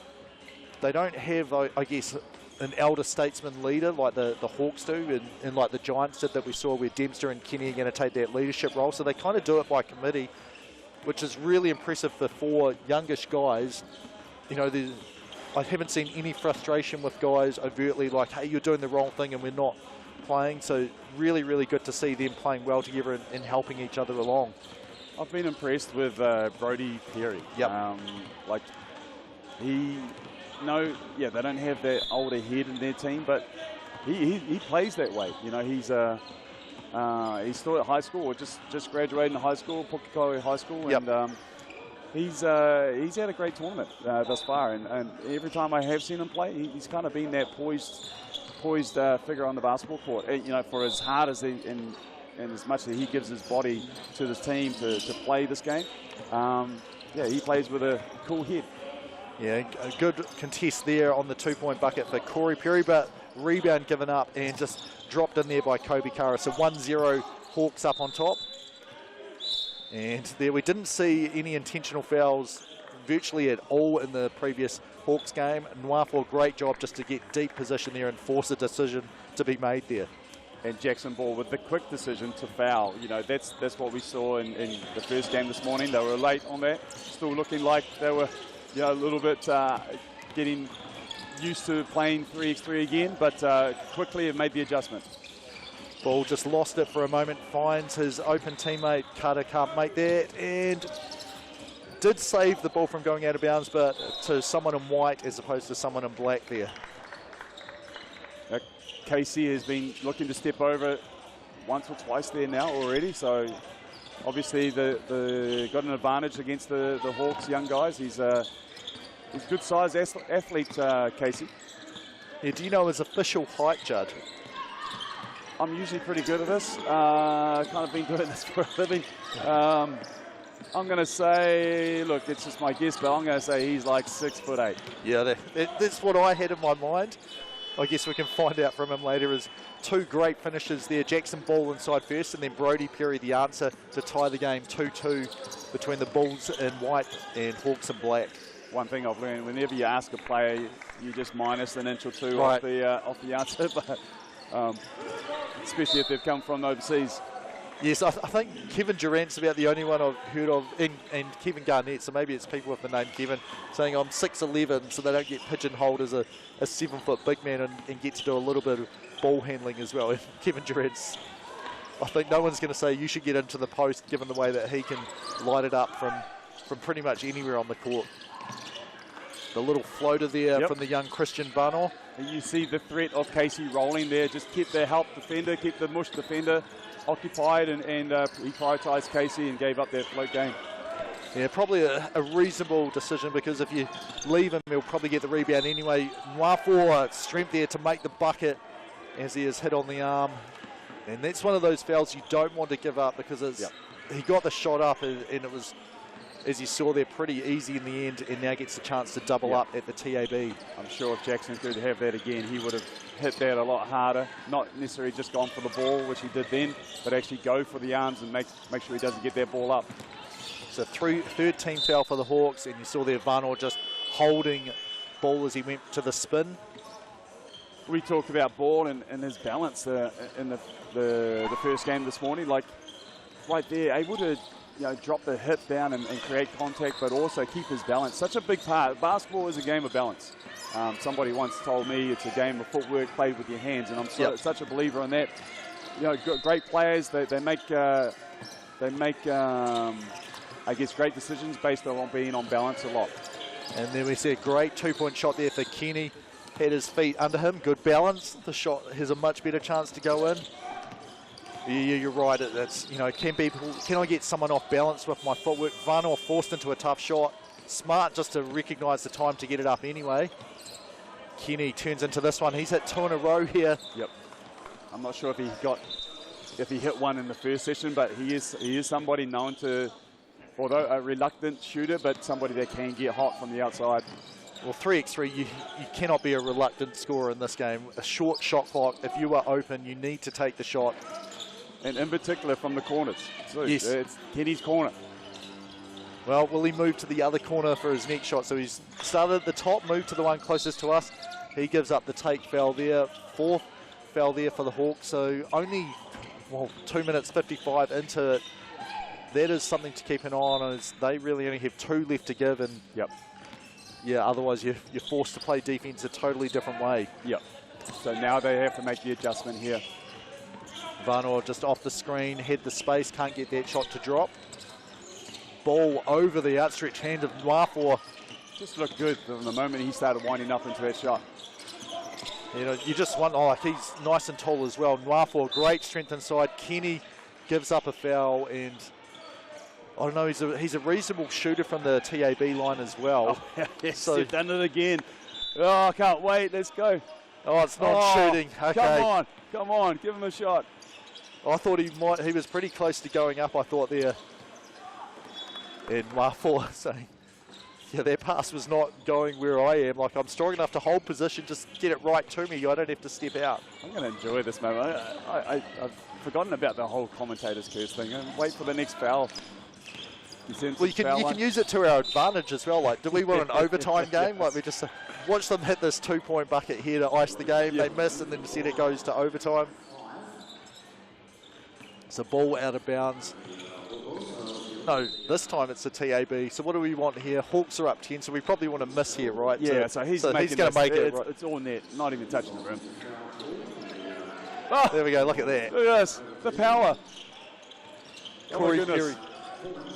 So the punch screen there from Nwafo. What a catch inside. Not able to get the finish. Rebound again. Third time, and ball goes out of bounds. So great defense there from Jackson Ball. No foul. Forced, I think, 4 misses in a row. Yeah. I mean, he has to put that down. You know, like he's a big man, and he's going to make a living around the basket, in particular rolling to the basket. He's got to be better on that catch and finish. He'll get there, though. I mean, it's just a matter of time. You know, he's still young. He's still learning his trade.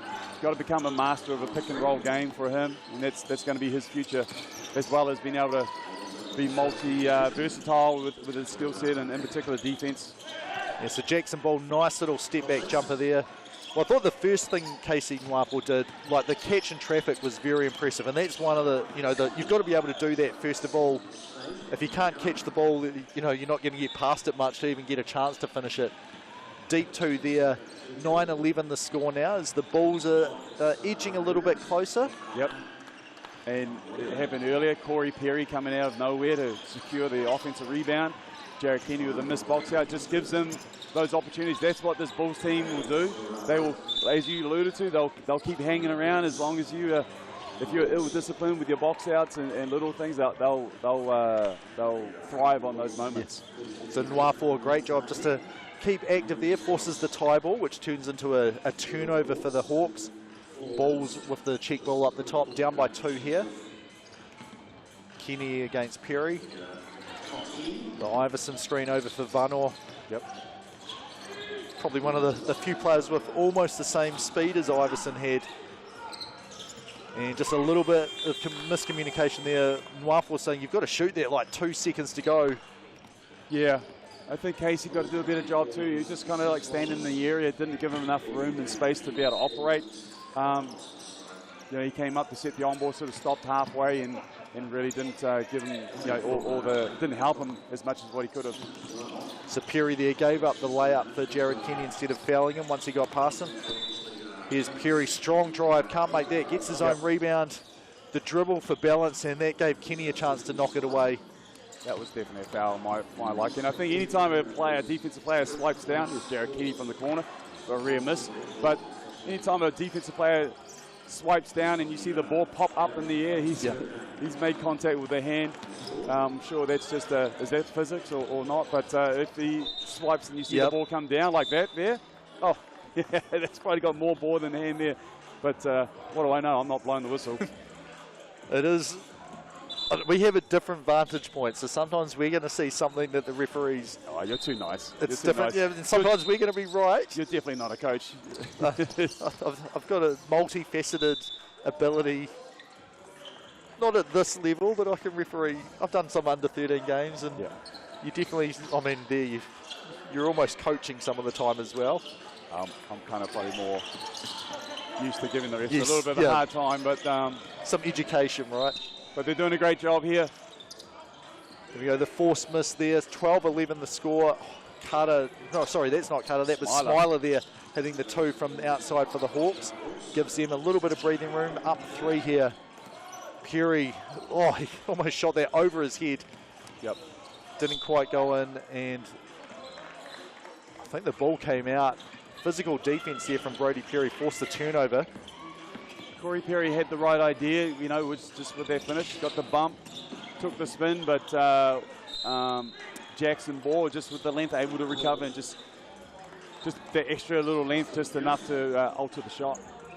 So kickball there, shot clock will be reset to 12 here for the Franklin Bulls. Wearing their white uniforms, 11 points to 14. Christian Vanor has either direction to go. And a little pass down there, Nwafo. Hey, there you go. Not emphatic, but he did throw it down there to make sure of the point for his Bulls team. And good length there just to stay in front of Kenny and get in front of the defense, the driving there. Casey with the seal, yeah, too much there from Kenny. And Kenny, you know, like I think he would have been better off just utilising the lower legs. You know, the refs are always looking for hands and arms, and that's a big part of what they're looking for. They miss a lot of what happens downstairs. Yep. So here we go, 16 foul for Hawke's Bay. So that's the last one that they had to give. Next one that they give to the Bulls will be 2 free throws. I had a 4-point play last night, which is, like, it doesn't happen much. You need to hit a 2 and get fouled and have 2 free throws as well, which you make. Here's Nwafo. You said we had one? We had one, yeah, Okay, one game. Who was that? I cannot remember now. Like, it's all a blur, but one of the games that I was commentating. So a 2-point play, relatively common. An and 2, I've had about 4 or 5 of them, but not one where it was shooting a 2 as well. As Nwafo gets his own miss, puts it up. 1-point game now. The Bulls doing what the Bulls do. They hang around. Jared Kenny, come on. You got to know your spot's not on the wing. Oh, great pass there, like just battling in. Perry tried to tip it up to Nwafo, but he was still engaged, trying to keep off the rebound, and Hawke's Bay get a 2-point bucket out of it. You know, if you just watch very closely, we talked about basketball being a game of footwork. Just Casey there on that finish there, just too much on his toes, and when he made that spin move, was naturally fading away because of that, just off balance. You know, got to get your full foot, the surface area of your foot down on the ground, so to play a huge part in helping him establish his balance, and he'll be a much stronger finisher as a result of that. So there's one where we actually had a better vantage point for the referee. Hamish Dale called a double dribble there. Vanor got in the air, but he actually passed it to Nwafo instead of starting the dribble there. So he was going to dribble and then recognised they've actually got a teammate there who ended up touching it first. But given 3x3, like everything else that happens in this game, you cannot stay and complain about a call because the next play's happening. And great defense from Brodie Perry, forces the air ball, but that just makes it ideal for the rebound and reverse lay-in for the Hawks. Vanor the answer, 2 points there, 15-17 the score now. So need another 1 or 2 of those. So the game in the balance here with the Hawks on 16 fouls. Kenny pretty close to the corner, just off to the left there. Just off though, isn't it? Just... Here we are, Vanor faced up against the much bigger Carter, wraps him up, 15 fouls. So both teams, Bulls have 1 more to give. And Vanor would have been, you know, counting the 3 seconds down in his head too. He made him take 2 or 3 dribbles, spin. May have only had 1 second left to play with in the paint. As we know, the refs in the 3x3 game, 3 seconds is the actual 3 seconds, not the luxurious that you see in the 5-on-5, where they allow them to really sit down there for maybe 5 or 6. It's a big 2-point bucket there for Jackson Ball. Brodie Perry to the rim, keeping them in touch, 16-9, so you can't give up any 2-point baskets here. Perry fouls, I think he was just, like he got a turnover from a similar play earlier that time. Not a turnover, that time a foul. Both teams on 6 now, so you've got to feel like the Hawks have the inside track to finish off with a win here.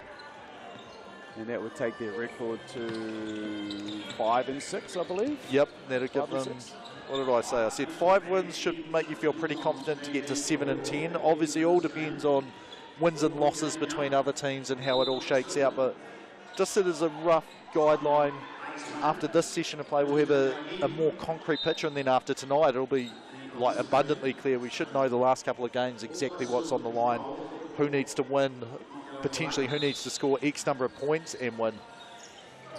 So the Hawks here, 19-16. Kenny just about able to be run down by Carter there, but not quite. Yeah. And you can see 2 games in a 3 games, slot, starting to feel a bit tired now. Carter just on the pop there, was overplayed, looked at the back door. Jared Kenny still thinking that he was on the perimeter.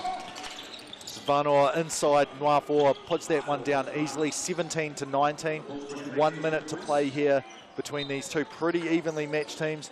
Carter, good hook pass there over the top. Bulls defense have picked up another notch here. Oh, may have got a piece of that arm. Yeah, it still had a chance to drop in. Jackson Ball, I've been very impressed with him as well. Nuafoa, good shoulders. Casey. That's what I'm talking about. As he spun around, he planted that right foot a little bit more solid, more surface area of that foot on the ground, able to go straight up into the finish. Kenny over the top there, so 20-18. Bulls, I think, need to get a 2 here just to tie the game up. If they only get a 1, it's not going to help a huge amount. And Vanoa was looking at the clock there, 20 seconds, need to get a stop and a 2-point to tie it up. Here's Perry, strong defense against Carter. Kenny. No fouls, no fouls. Ball, he's open. Drains it, the youngster. Number 7 scorer coming in, and he showed why he's in the top 10 of scorers there. Hitting a bunch of 2s, including the game winner, which actually gave them an extra point, 22-18. They won that one. As Jackson Ball does, this is his 3rd game winner. He just continues to impress, doesn't he, the young fella? Yeah, it's going to be good to hear from him. As I'm sure he's enjoying this here. Justin Nelson's grabbed him now, so we'll hear from him and Jackson now. Thanks, James. Got Jackson Ball. Is that game winner number 3 or 4 for you? You've hit a few, mate. Yeah. Just my teammates finding me at the right spot, knocking down the shot, so I'm pretty happy, yeah. Really like what JK's done here, elder statesman. He's brought some young guns with him here to Invercargill. As a young player, you and your teammates, are you feeding off that experience of Jared Kenny? Yeah, he's giving us great knowledge, even though he hasn't played much 3x3 basketball. Just the little tips he gives us really helps us get a few wins here. With 3 days in, you yourself personally, you look like you're really growing as a young player, a young man, stepping up to the elite stage. Are you enjoying it? Yeah. I always try to get better by playing people much bigger, stronger, older than me. So it's heaps of fun, and I can feel myself improving every game. Really important win for the Hawks, that one. Yeah, big win. Try to get top 10 so I can play playoffs tomorrow. Best of luck for the rest of the day. Yeah, thank you very much. Kia ora, thank you very much for that. So, big win there for the Hawks, feeling pretty much they might have locked up a spot in the playoffs here as they moved to 5 and 6. The Bulls dropped to 4 and 6. On top there, 22-18. We're going to step away for a minute. Actually, we're going to step away for more than that. When we come back on Sky Sports 3, it's going to be Justin Nelson with Maya Williamson as the Southland Sharks, the home team here. They face Waikato University.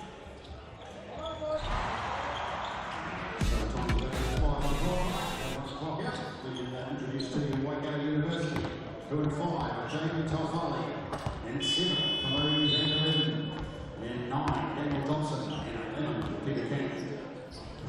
And there is time expiring, so the Hawkeye take the victory by 19-13 over the Southern Boyd Hawk. So it's good from the Hawkeye, who moved to 5 wins and 1 loss for 6 games. And Southern Boyd Hawk now, coming 4 in a row, with that streak snapped. 4 and 4 from the 8 games. Next game on court number 1 is another men's clash. It's the Nelson Giants up against the 5 from Pokemon. So let's bring up the Giants, who are number 3, Tyler Herbert, 4, Max Patterson, 7, Ashton Nichols, and 8, Sam Gilser. And the 5 and 8 is Dave Morcia, 9, Jacob Boucher, 10, Sam Easy, 13 for Phillips.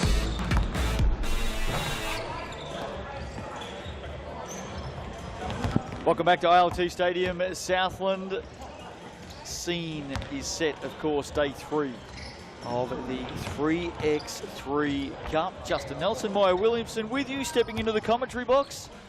As much as the players rotate from court to court, so too does the Sky Sport commentary team. And gee, I need some sleep. Yeah, Justin's been pretty tired. Teary-eyed this morning a little bit, Justin. Good to see you again, and we're not too far away from the Sharks taking on Waikato Uni. Sharks looking good.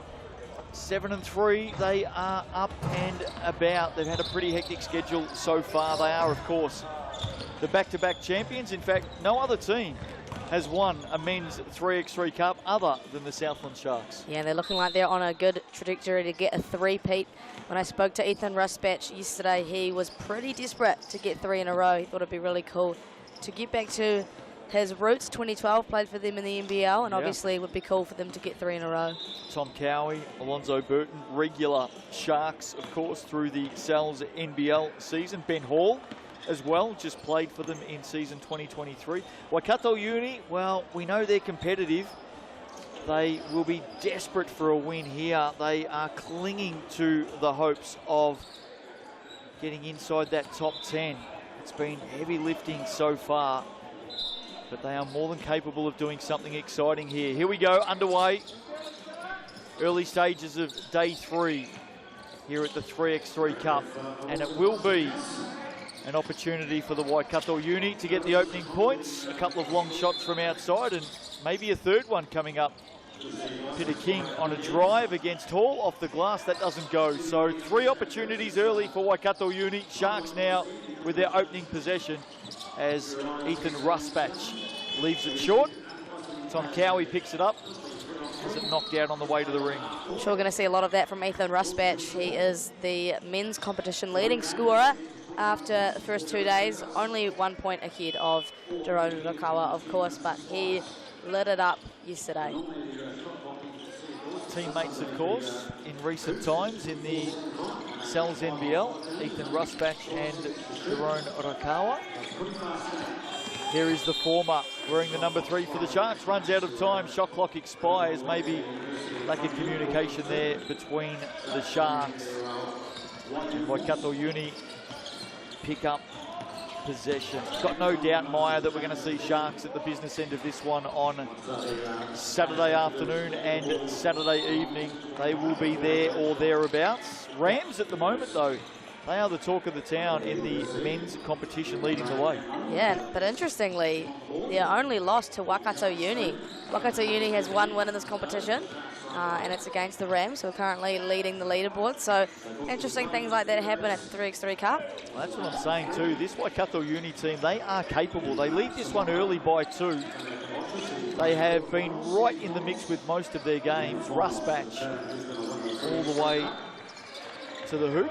Yeah, a very capable team. Obviously, Daniel Dobson, with a lot of 3x3 experience, went away with the under-23 men's team earlier this year to the Nations League. So he definitely knows what he's doing, and he's leading this team in scoring thus far. Some older bodies on the court at the moment for the Sharks. Trying to team up there, Alonzo Burton and Ethan Rusbatch. 2 of the more experienced players here at the 3x3 Cup. Always interesting walking around in between games, Maya, and having a chat to the older, more experienced players, both in the men's and women's competition, and invariably the first conversation is always about how's the body. Yeah, I saw, like you said, Jared Kenny a little bit sheepish coming in this morning, walking a little bit slower than he was yesterday, but cool to see how much young talent we have, right, Justin? Like, such great development for the forces of our future, both men's and women's competition. I was having a chat with Sammy Dempster a short time ago from the Nelson Giants, who are also going pretty well at the moment, the Giants. Having a chat with Sammy D, and he's carrying a couple of knocks, and he was very thankful that the Giants had come to Invercargill with 3 young players. Yeah, they can just go, can't they? Interestingly, he coached all 3 of those players not long ago at Nelson College Boys. Yep. Yeah, they've got a lot of great young players. It's a bit of a factory there for basketballers in Nelson. They've churned out many stars over the years, haven't they? Absolutely. Tom Cowie here for the Sharks does well off the glass. He's another player that has grown in stature year by year here locally in Invercargill, playing for the Sharks. Vanderlinden all the way. Yeah, I feel like I remember watching Tom Cowie just when he was young, about the under-13 ages at the under-13 regionals and nationals. So it's really cool to see him kind of flourish into a good NBL player and still playing for his roots. Zoe Burton just added 2 for the Sharks. It's a 1-point game. There's that foul against Ben Hall, who was one of the stars here at the 3x3 Cup last year, playing for the West Coast Rapids, and that's where he really came under the attention of the Sharks and ended up being recruited to them for the NBL season. Dobson just landed a big blow for Waikato Uni. Rusbatch on that drive kisses it off the glass. Margin is 2. 9-7. Dobson with another one. So this is a really good start for Waikato now. Yeah, absolutely. They're hanging around. They just know how important it is to get these wins. They've already had 1 loss today, so pretty much everything from here on out is do or die for these guys, and they definitely not want to go down to the Sharks team. Well, they lead by 3. Cowie on Van der Linden.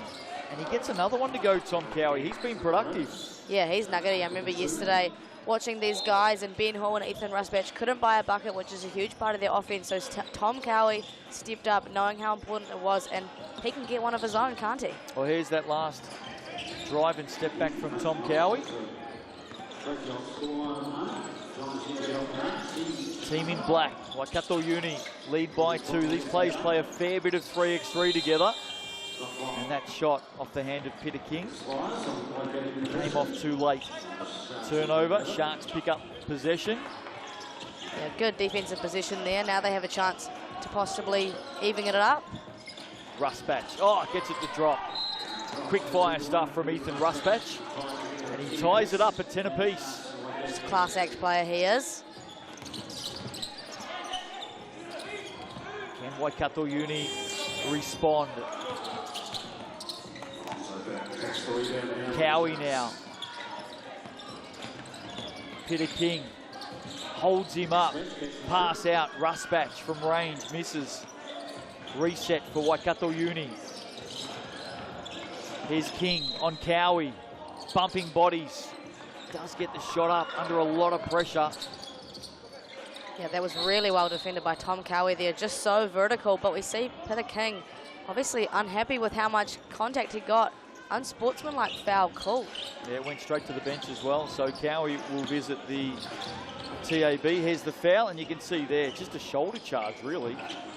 Coin official Melanie O'Connor instantly reaching up to the unsportsmanlike foul, and fair enough, I think. I mean, you can get away with some contact, but when your arms aren't even out trying to play defense and your shoulder goes into the chest of the opposition player.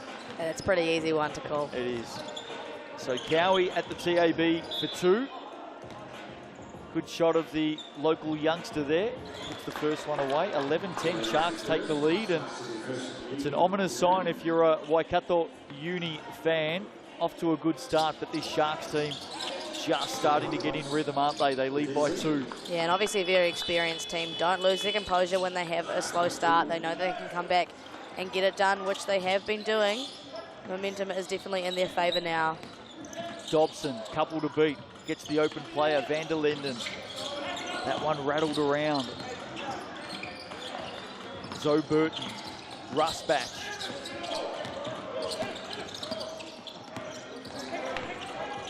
Waikato Uni needs something here. Tofalo from the wing, who's that come off? It's going to be a Sharks ball, leading by 2, 4:54 to play.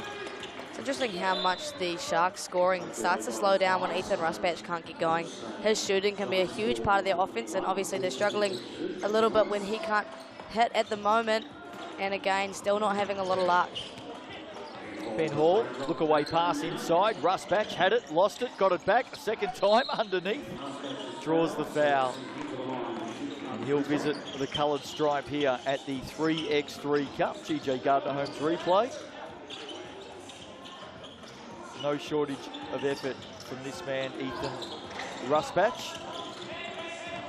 Originally a Cantabrian. Yep, yeah, we had him here for a number of years. I remember him coaching me at when I was about year 6 Oh, at some Gators camps back in the day. Here we go. Now all of a sudden we've got a story to tell. Tell us about Ethan Rusbatch, the coach, Maya Williamson. Oh, I remember he was great. I remember being obsessed with his sock game back in the days. He's a bit bland now, but I just remember how exciting his sock game was as a young year 6. But he was very invested in developing us. You know, I've learned to shoot the 3-ball a little bit myself. Could be attributed to Ethan Rusbatch's year 6 coaching. Oh, there we go. Sock game. All right. Yeah, I'm not sure why that was the appeal for me, but it was an exciting sock game.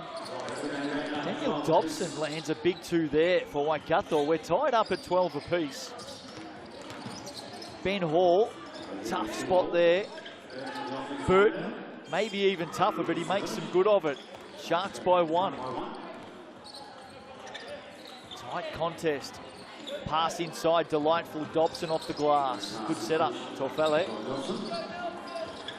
In fact, it might have been Peter King setting it up. It was. Zoe Burton for 2, if you don't mind. That's a big one.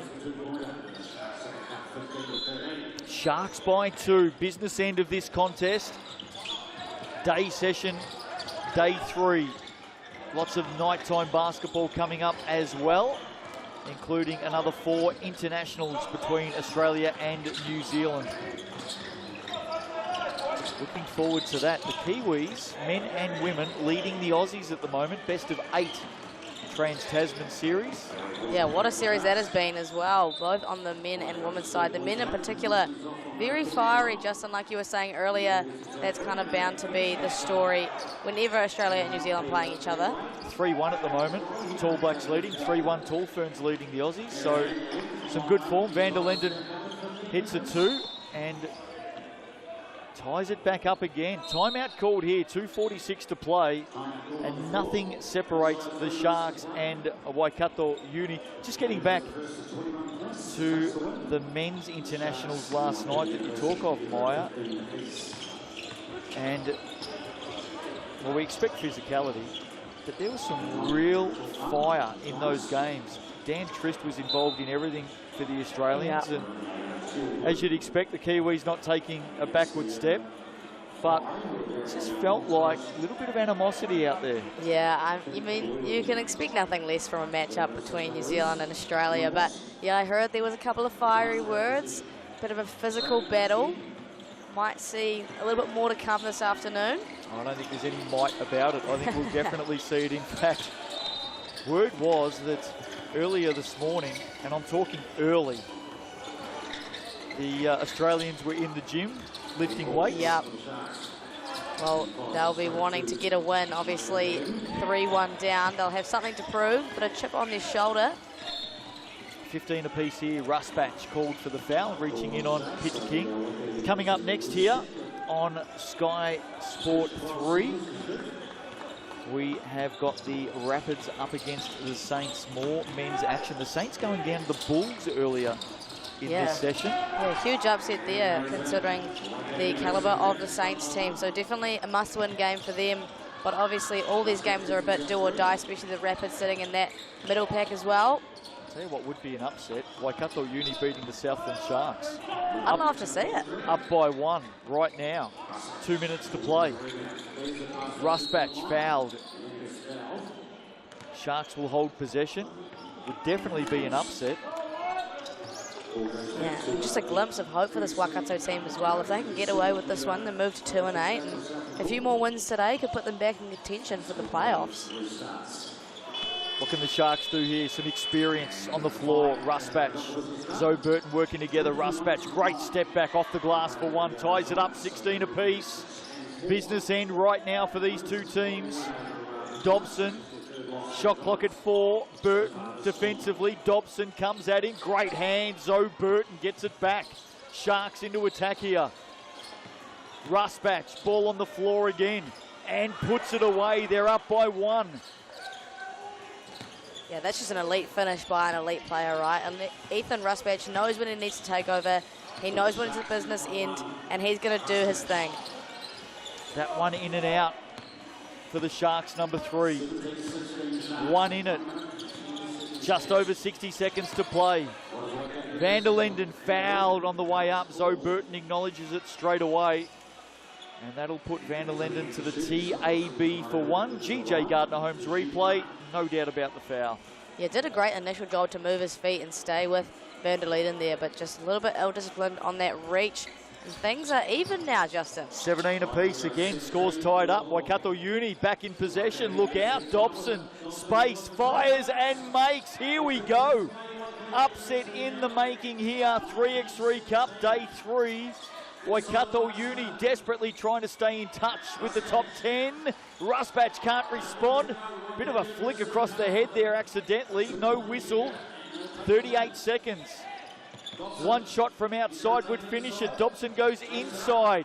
Rebound. Peter King puts it away. 20-17. Sharks need to respond.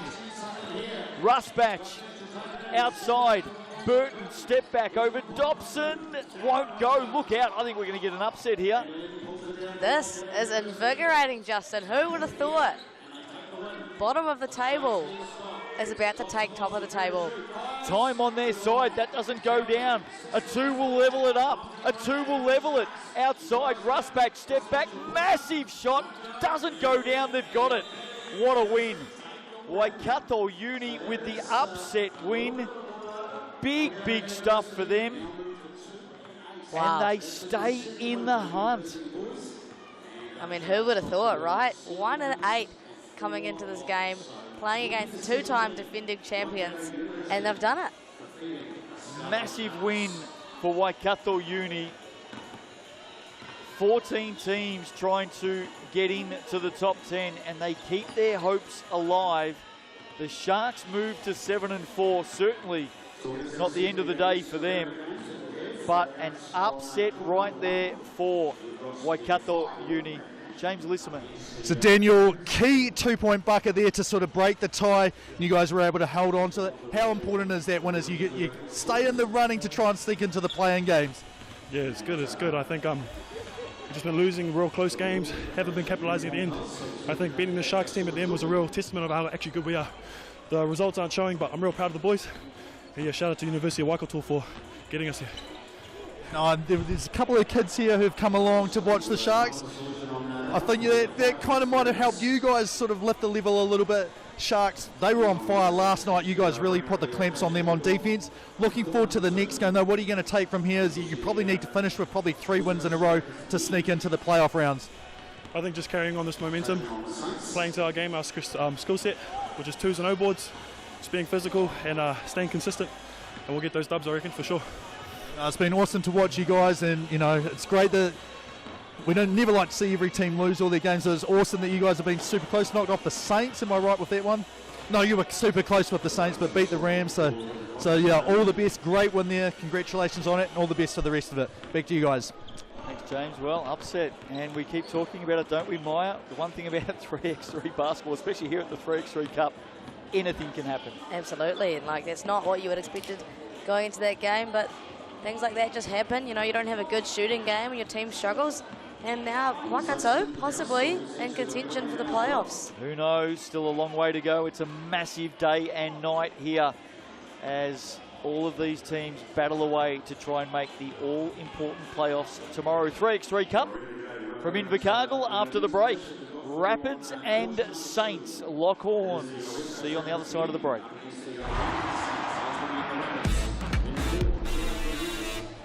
And 11, Jack Exeter. And 16, Garone Rokawa. And 33, Jared Hibbs. And for the Saints, and 3, Isaac Miller-Joes. And 8, Johnny Hilu. And 12, Marnie Dugumita. And 99, Kafado Highlights.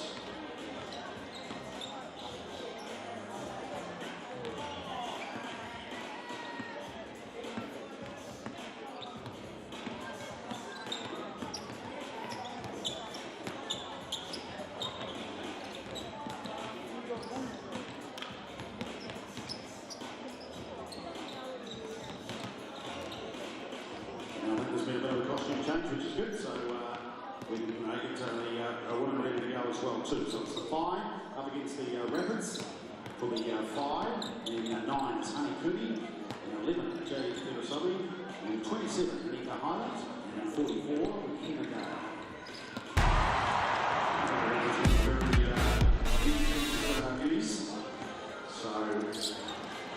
Welcome back to ILT Stadium, Southland. Getting a few messages coming through, Maya, that there's actually been a fair bit of snow around the local region here. Wow. Bit upsetting, isn't it? Came to Invercargill for a tropical holiday. You've been let down badly. Justin Nelson, Maya Williamson with you, not too far away from our next game here on day 3, the Saints up against the Rapids. And a couple of big stories here. The Rapids had a fantastic opening day, 4-1 record, and then rolled out yesterday for another 4 games and lost them all. Yeah, 4-6 now. They're Sorry, obviously five games yesterday. Yeah, and lost them all still. Yep. Yeah, 4-6. Despite Daron Urakawa being the second leading scorer, he's hit 32 twos, Justin, which is an incredible amount. They just haven't been able to get it done. Saints, on the other hand, started the day at 5-3, but earlier in this session, they went down to the Bulls, the young Chargers, the Bulls, who got up in a thriller to keep their playoff hopes alive. And now all of a sudden, the Saints with a little bit of a job to do. Some desperate times for both of these teams now, the Rapids and the Saints. There's the respective lineups, and I think you're going to find this one's going to be a bit fiery. Yeah, I think, you know, we saw the fire of Marnie Dougal-Meter against the Bulls. He was absolutely electric, barking orders at his team, and it's going to be the same for this Rapids side. They both really need a win to put them in a more favourable position for the playoffs coming in the next day and another. Coming up after this, back into the women's competition, the unbeaten Tokomanua Queens on court. They take on Tavake Pacifica. That's still ahead of us right here on Sky Sport, the opening session of day number 3. Hope you're enjoying it wherever you may be watching on from, as the Rapids get the first steal of the game, and the first shot of the game is all the way down for Daron Urakawa. I mean, he is just money from downtown. Shot 45% for the Hawks this year from beyond the arc, and he's lit it up this tournament as well, to no surprise. I'll tell you who else is lights out from downtown. That is the Saints' Marnie Dougal-Meter, and he responds straight away. 2 apiece, early stages, Rapids, Saints.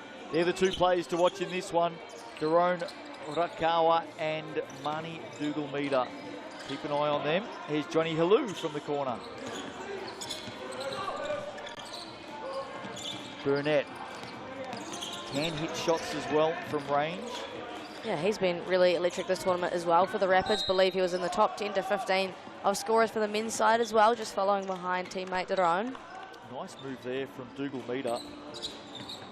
Closed out on the arc. Nice little step to open up the baseline drive. Was fouled before the shot went up though, so the Saints restart. Miller-Jose hands it back. Dougal-Meter steps back over. Exeter drains another 2. Yeah, lovely little give and go action. Really smart, knowing that Miller-Jose could have ripped and gone at any time, but getting the ball back into the trusted hands of Marnie. We know he can score pretty much at any time. Halou spinning back to his left, leaves it short on the iron.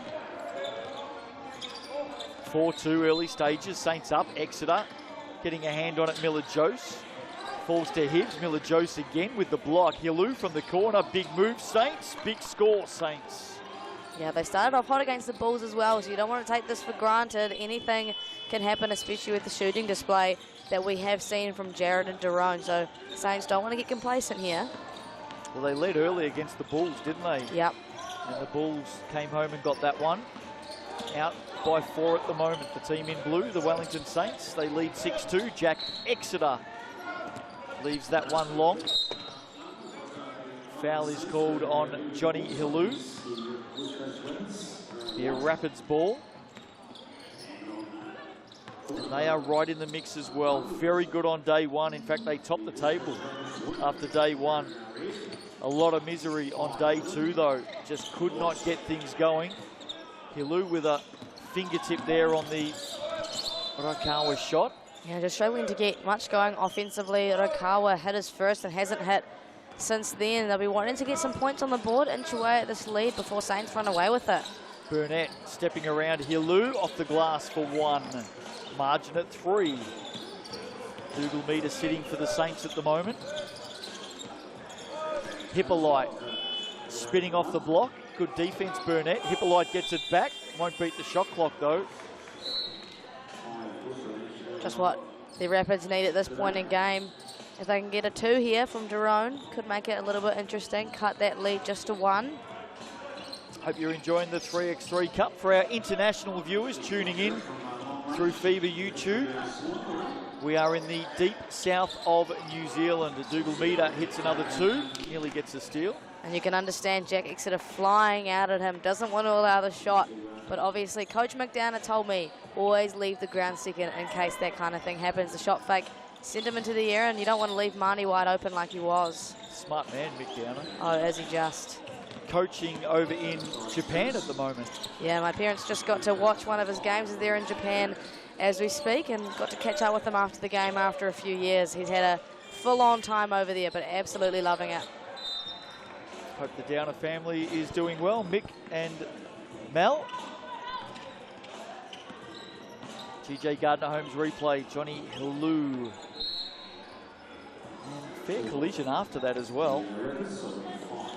8-3, Saints up. Oh, smashing it down. Miller-Jose with force. Isaac Miller-Jose getting up. Pretty happy with that effort he was as well. The big fella for the Saints. Yeah, it wouldn't be nice to be able to do something like that, Justin. 9-3. Not sure who you're talking about. I can get up. Oh, yeah, I'm sure. There's Daron running the full circle. Burnett back inside. Miller-Jose making his presence felt, although Burnett gets the 1. I actually heard Justin say earlier.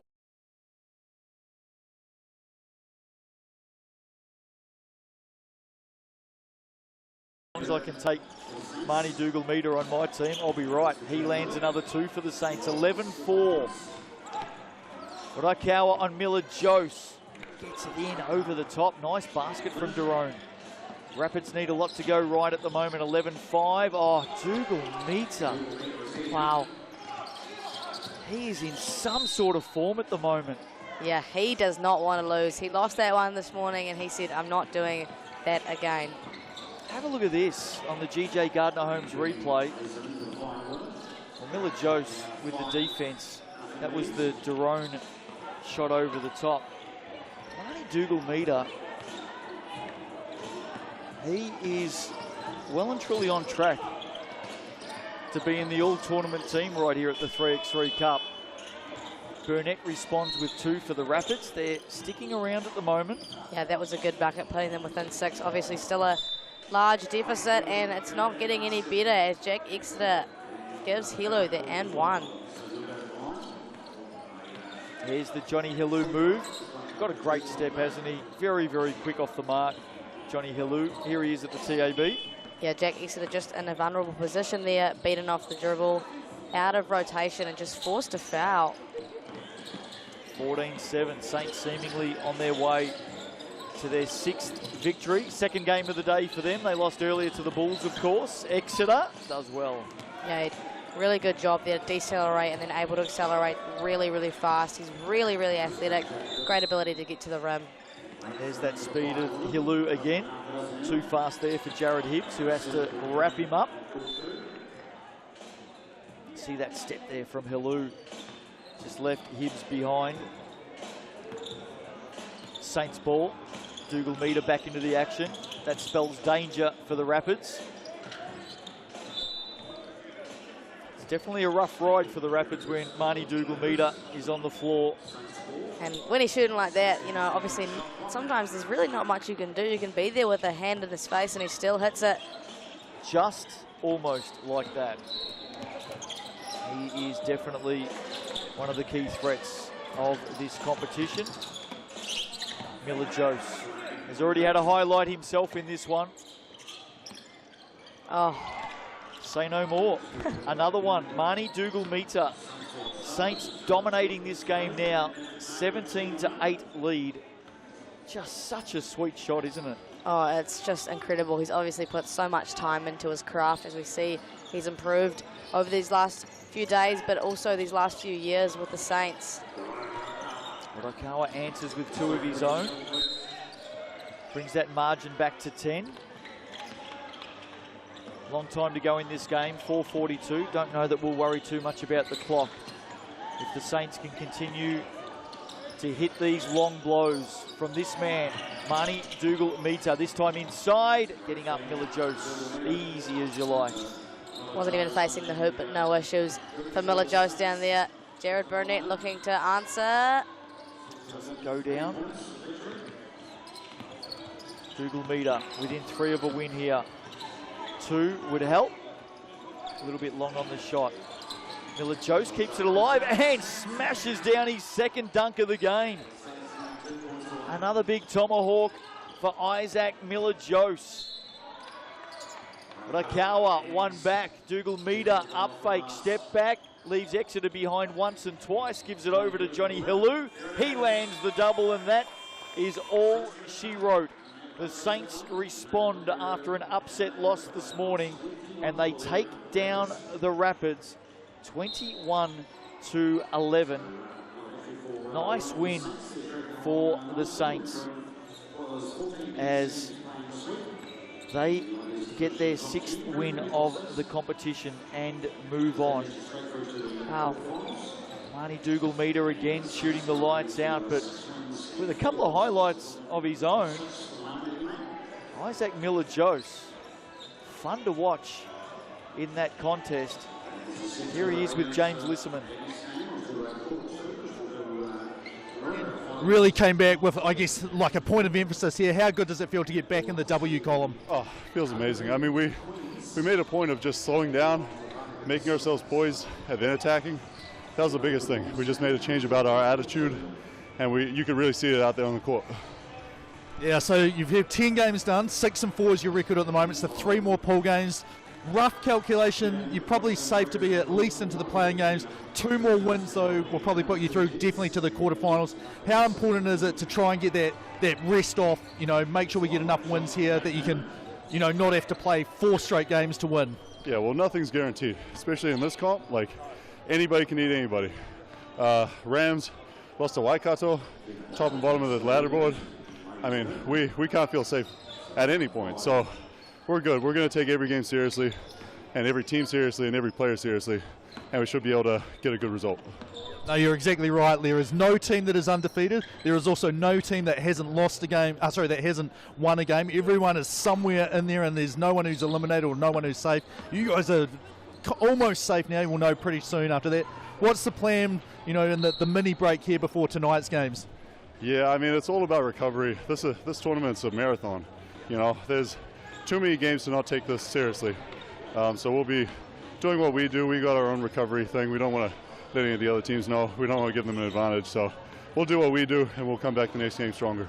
Awesome. Appreciate the time. 3 more games for you guys, and then you see where you line up. So thank you very much for the time. Congrats on the win. Cheers. Thank you. So the Saints roll on. Good win for them. Coming up next here on Sky Sport 3, the unbeaten Tokomanawa Queens, 5-0 at the moment in the competition. They take on Tavake Pacifica. They're at 4-3. That's on the other side of the break, and we may just have a special guest along as well. Don't go away.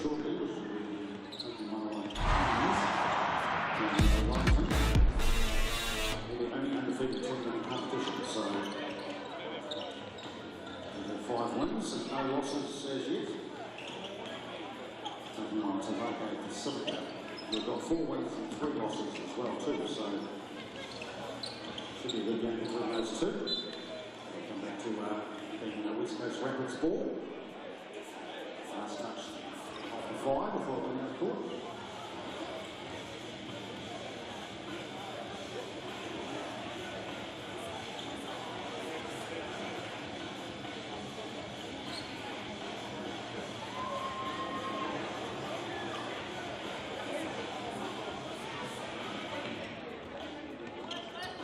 Oh, we've got some signs in the crowd, that's good stuff.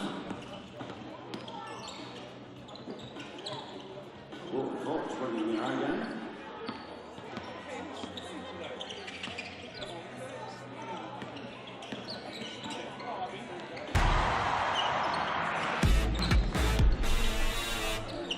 There's another one in to get the 5 women closer. Welcome back to the 3x3 Cup here in Invercargill. 2 courts of action, of course, all day, every day, and into the evening.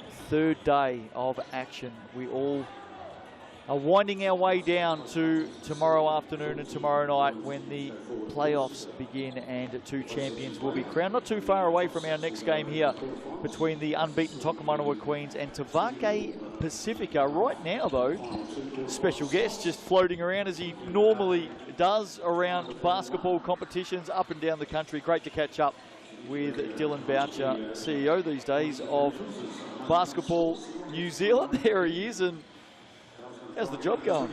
Great. I mean, I just love being down here. I love being around the game.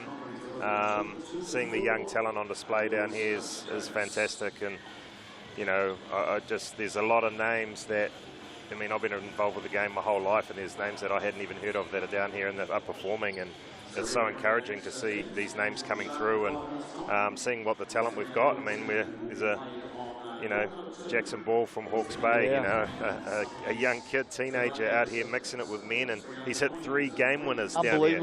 Unbelievable. He's a talent, isn't he? I mean, he's starred for our junior national program, but, you know, this is a name we're going to be hearing a lot in the future. I think one of the things that we've really seen transpire in the last few years, the Sal's NBL's gone to another level over the last 4 or 5 years. To'ihi now, the new Pro Women's League. 2 years up and going now. We saw the Rapid League in the women as well this year. We are now starting to see the depth of New Zealand basketball, aren't we? 100%. And what we're seeing is we're seeing a lot of these people we haven't seen for 4 years, maybe being in college or playing in other parts of the world, coming home because our leagues are so strong now and they want to be home playing. And, you know, I think our game's going to go from strength to strength through our both, you know, NBL, To'ihi, Rapid League, 3x3 Cup. There's so many options now for athletes to compete in. One of the exciting parts of this event this year, Dylan, is we've also got the internationals on.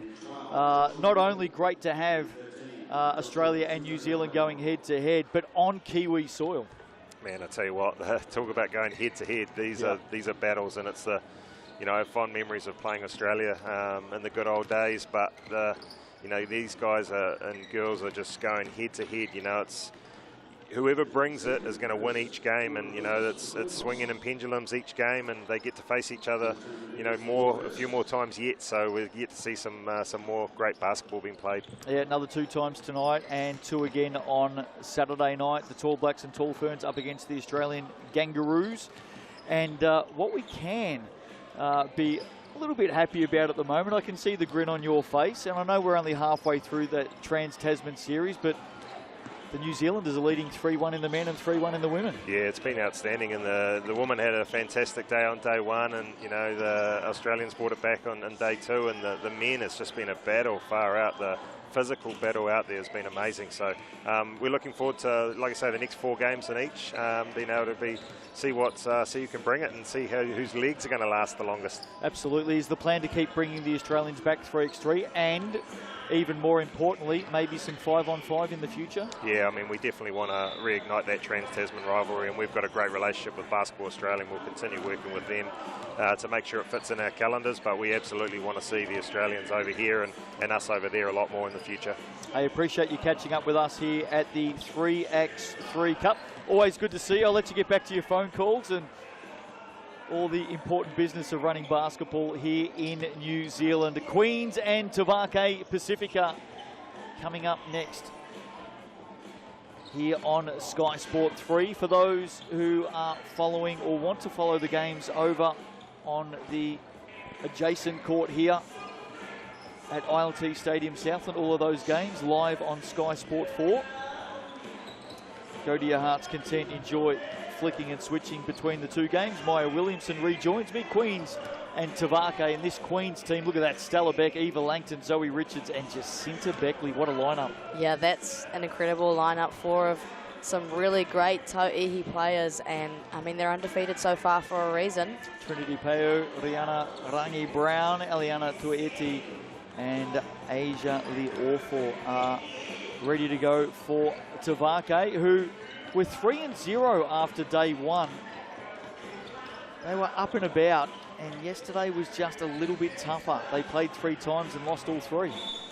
Yeah, they had a really, really hot start, and now obviously 4-3, which is not a terrible record. You know, they're still in the higher bunch, but obviously Trinity Pa'o went down with a sore knee yesterday, and she's been hobbling a little bit today. So it was a bit of a rough one for them yesterday, but see if they can get up against this Queens team. I know this Queens team has been challenged by a couple of teams. The Rapids just lost to them 1 point yesterday. Jacinta Beckley had it on the buzzer to win, and then they had a close game against the Southland Storm as well. So it's definitely doable for this Pacifica team.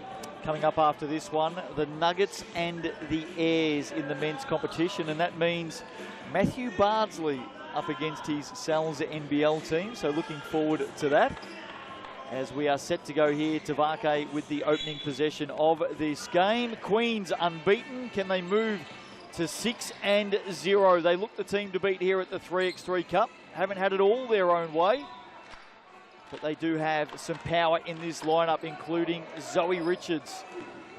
Flicks it into Stella Beck, drives the basket. There's the opening point. And she is their leading scorer at the moment. She's the 11th overall scorer for the women's competition. She's been absolutely electric, and just the leadership and experience she brings is like no other. Two tall ferns, two current tall ferns in this Queens team. Stella Beck, Zoe Richards have both been playing plenty of international basketball over the last few years. Stella Beck, of course, captain of the Queens in the To'ihi competition. Eva Langton, the lefty, off the glass there. Lives in Wellington these days, but out of New Plymouth.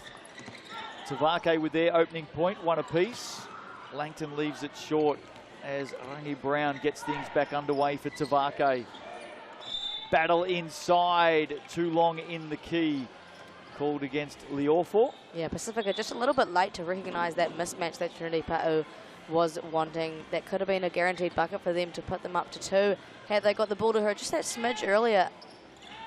Now take that back, it was Trinity Pa'o inside, and she's pretty identifiable at the moment because she's got that huge bandage on her left knee, and you mentioned that she's been hobbling a bit. She's come down awkwardly there. GJ Gardner-Holmes replay, and you'll see there on the battle she comes down on that left leg and hobbles straight away. She's out of the game. Yeah, real gutting for the Pacifica team because she is monumental. She won MVP at this year's D-League with the Auckland Dream, and watching her at Tertiary Nationals earlier this year, she had a game where she was 20 points and 20 rebounds in the third quarter. So she's obviously a really dominant player for this Pacifica team. So gutting that she is hobbling at the moment. I'm not sure we'll see her back into this contest. We'll keep an eye on that. Stella Beck here on the drive, just too strong. Leaves it short, battles away with Rangi Brown.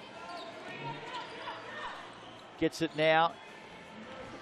Rangi Brown driving the baseline. Stella Beck right there with her. Hard physical defense. Loose ball. Queens are going to come up with it. Eva Langton wide open. Misses that. Beckley underneath is fouled. She's off to the TAB. One apiece. Yeah, Jacinta Beckley, a part of the mainland Puakai team that won last year, Justin. The Rapid League? The 3x3, the mainland Puakai that won. Yeah, sorry. She was part of the Rapid Puakai, League as well. Yep, as a spot player in Wellington. So she's, you know, she's moved around a little bit. Good news for Tavake. Trinity Pa'o is back out there, and there she is scoring. So she's going to give it a go, which is great to see for Tavake fans. Langton for 2 has had a few looks early in this one. Beckley did well to keep it in play. Here's Zoe Richards with a couple to beat, battling away. And Tavake went out. Great work defensively. Straight inside to Trinity Pa'o, and they add another point as Zoe Richards gets one back for the Queens. 3 apiece. Yeah, really physical early here for Tavake. Obviously, they want to be careful. They've got 2 fouls now, but just such great aggressive defense from them. GJ Gardner-Holmes replay. There's that steal, and it led to a Tavake basket. Great work by Eliana Tuieti. Beckley defensively solid, strong, reset. Queens look out. Stella Beck wide open, skip pass, delightful from Zoe Richards. What a play from the Tokomanawa Queens. Yeah, just class this group is. Stella Beck able to recognise where the ball was going. She was already calling for it without the ball even being cleared. She knew what she was doing. Talking yesterday during a Giants game about the class and leadership of Sammy Dempster for the Nelson Giants. Obviously, he's held that role for quite some time in the Sal's NBL, and whether he's one of, if not the best and most respected captains and leaders in the Sal's NBL. What about Stella Beck in the GJ Gardner Holmes To'ihi? Only 2 years into that competition, but as Zoe Richards drains the big two, I think around that league, Stella Beck would be seen and admired as one of the most respected leaders. Absolutely. She's just got so much knowledge and experience of the game. Plays with so much composure if you watch her. She's never that phased. She brings a lot. And just talking to her yesterday, just such a friendly being. You know, she knows a lot about the game. Obviously getting into a little bit of commentating now, I believe. Justin, she was with you earlier this year. So, yeah, she knows a lot and she's had so much experience. Tuaiti with a point for Tavake, 7-4. Queens get it back. Beckley can hit an outside shot, and she delivers for two. Hit a game winner yesterday, an absolute ripper on the buzzer to get the Queens up in a battle against the Rapids, I think it was. Yeah, Rapids looked like they were going to get away with one there, and then Jacinta Beckley icing the game on the buzzer from the corner. As she just did then. Although still a long way to go in this contest. 9-4. Liorfu on the drive. Beckley did enough defensively. Zoe Richards now hands it off to Beckley. Sets the screen. Beckley steps around. Goes from range. Misses that. May pick it up. No. Tracked down. Very well done by Asia Liorfu. And she drains the two from the corner. Good play. Tavake. Yeah, she's quite a really good 3x3 player. I've been impressed from what I've seen with her so far. Super shifty guard, can shoot the ball, has nice handle. She's kind of built for 3-on-3 in a way. Queens just got that shot up in time from Langton. 9-6. Tavake making a contest of this one against the unbeaten Queens. Langton has had a few looks already. This one goes down, her first big shot of the game. 11-6. Yeah, she'll be happy to finally connect on one. Asia Liorfu losing a handle on it. Look out, Beckley's wide open inside. Zoe Richards saw it. Easy point for the Queens. Yeah, I imagine we could possibly be nearing the time where Tavake won a timeout. Kind of starting to slip away from them a little bit. Queens just all over them defensively and then able to execute offensively off of the back of that. Turnover there. Of course, jump balls go to the defensive team. Well done by Eva Langton. To wrap it up, Stella Beck back into the action. Off the screen of Langton, gives it back to the lefty. She's hit one from downtown, adds another. And the thing about Eva Langton, if she hits one, she gets her iron, she can get hot, which can be dangerous for this Tavake team as Queens start to creep up. We did see that a number of times in the Sky Broadband Rapid League with Eva Langton this season. Turnover there, running out of time, Tavake. Queens up by 8. Such a well-balanced unit, aren't they, this 3x3 team the Tokomanua Queens have put together? Absolutely, and just great size advantage. There's not really another women's team here that can match them in terms of their size, and then the fact that they can shoot the ball from the outside, that becomes really, really hard to guard. Great to see Mega Mitre 10 have got behind the Queens as well for their campaign here. In fact, all of the sponsors across all of the teams. Very valued. Here's Stella Beck stepping back for two. Can't put it away.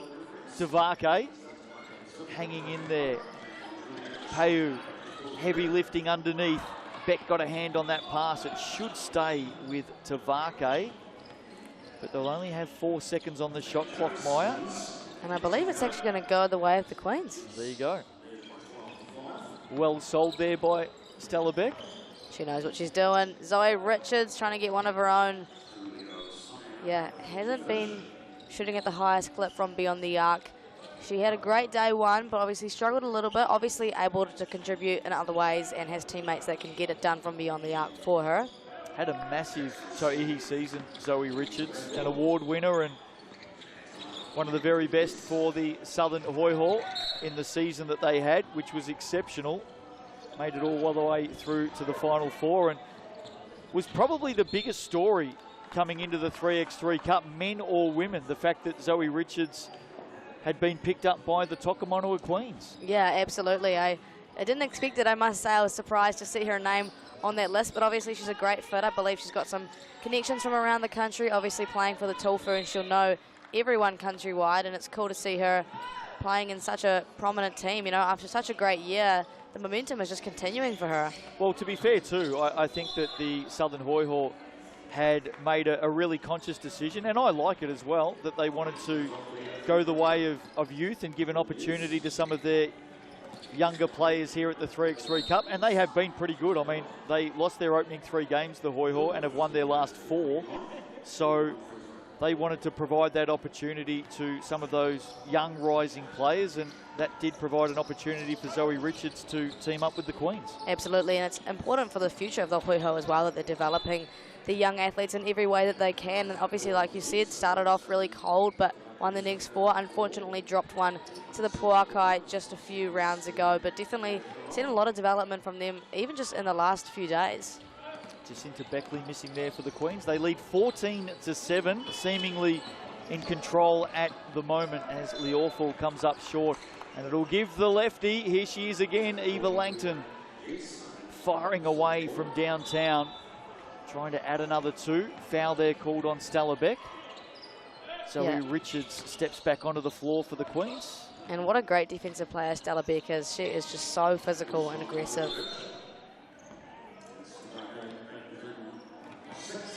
As we said, skipper of the Queens in To'ihi, won a championship in the inaugural year of that new Pro Women's League here in New Zealand.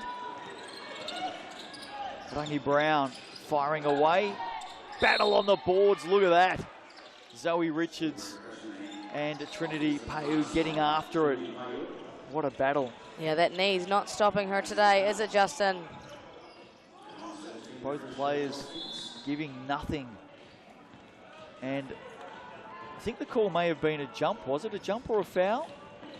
Held ball or a foul? Anyway, it doesn't matter because Tavake's got possession, and that's what we're more interested in.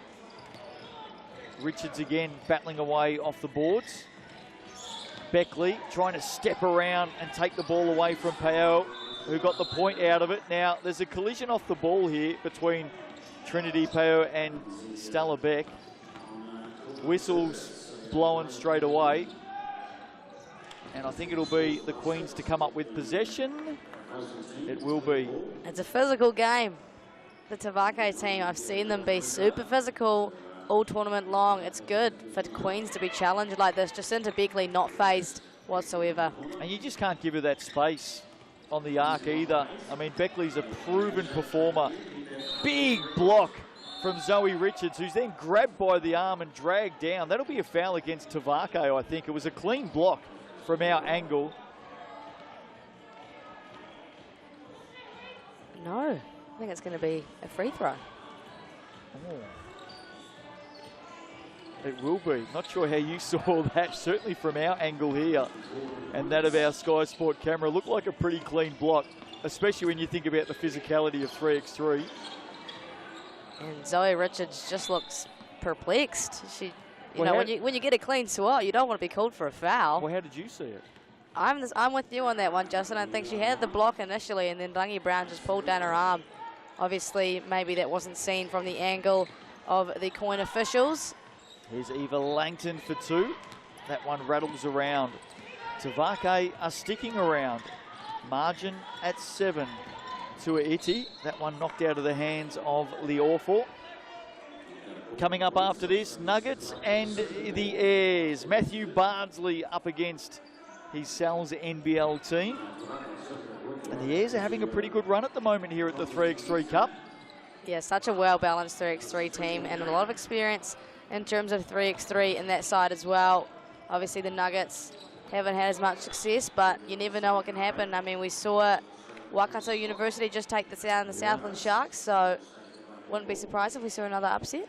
That last basket, by the way, Stella Beck, who heads for a break. Just the way that she can slow down her drive to the basket, take that step through. Just such class, isn't she?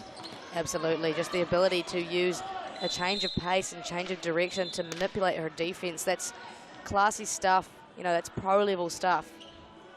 17-9, Queens headed for their 6th straight win. Across the men's and women's competitions, the only unbeaten team at the moment.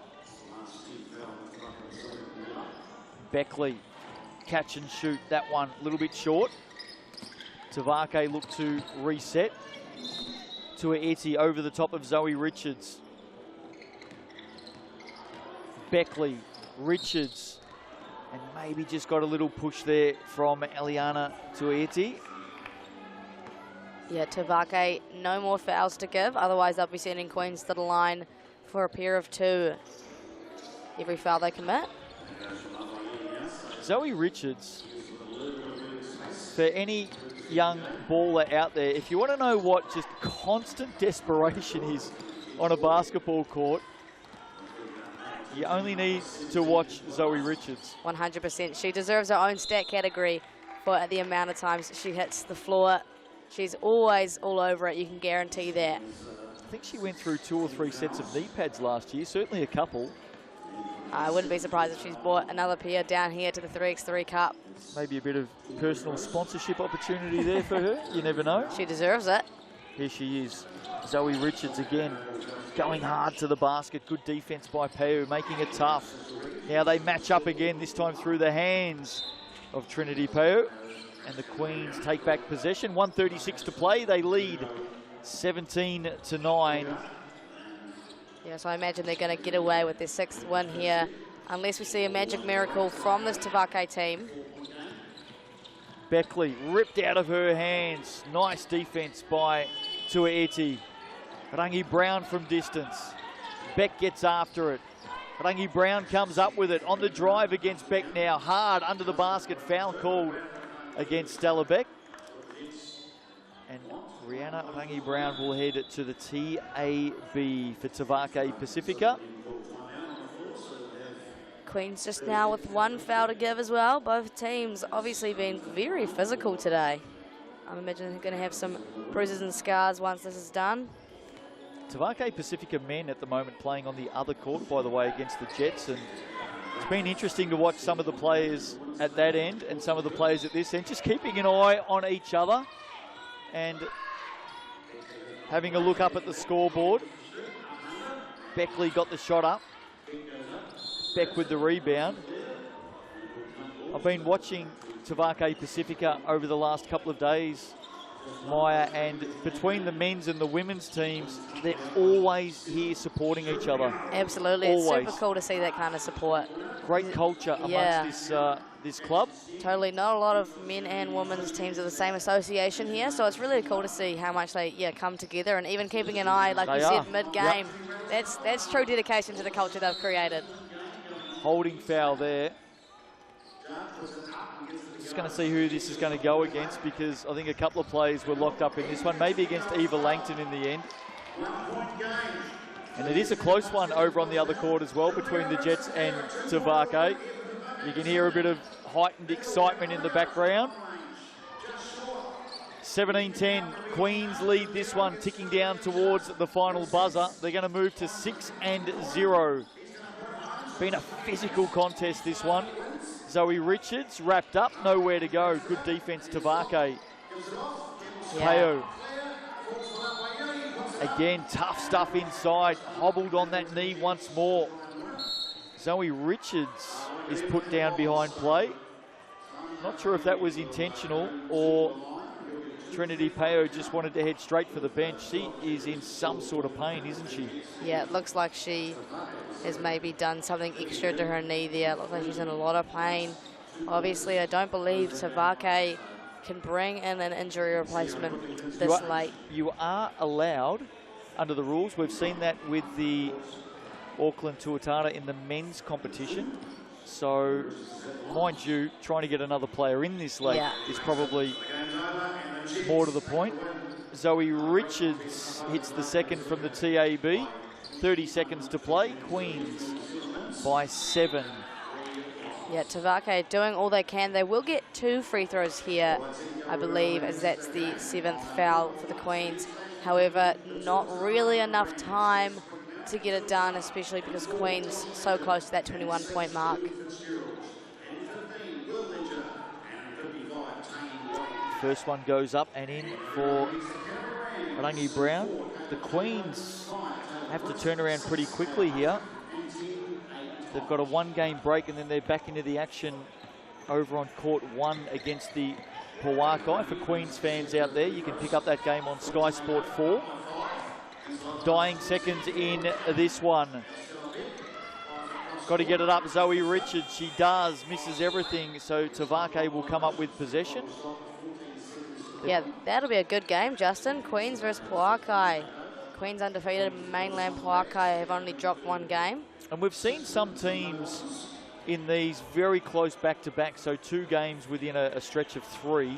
We've seen some teams do really well, and we've seen some teams struggle in that second game. So it'll be interesting to see how the Queens respond. They're going to have a 1-game break, and then they're straight back into it.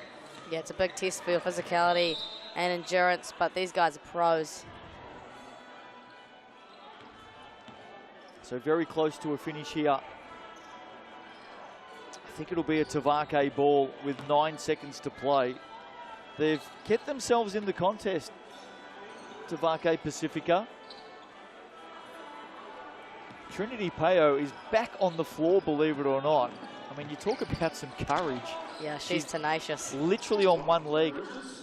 And that will do us for the Queens. This one is over. 0.5 to play. They're going to move to 6-0, Maya. They are the team to beat right now.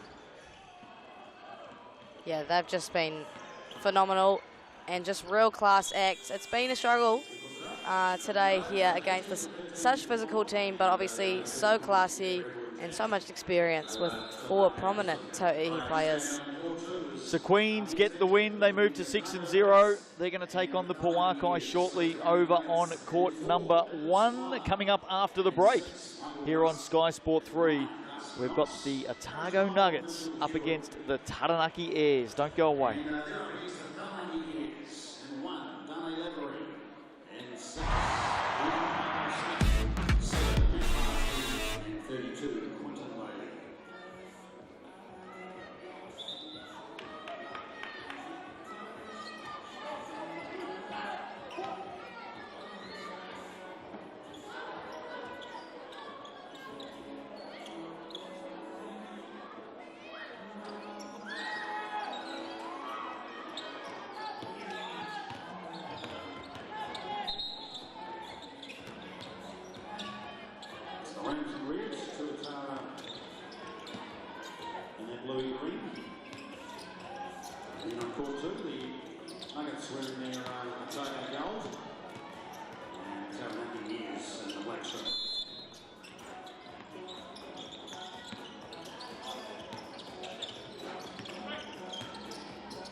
Welcome back to Invercargill.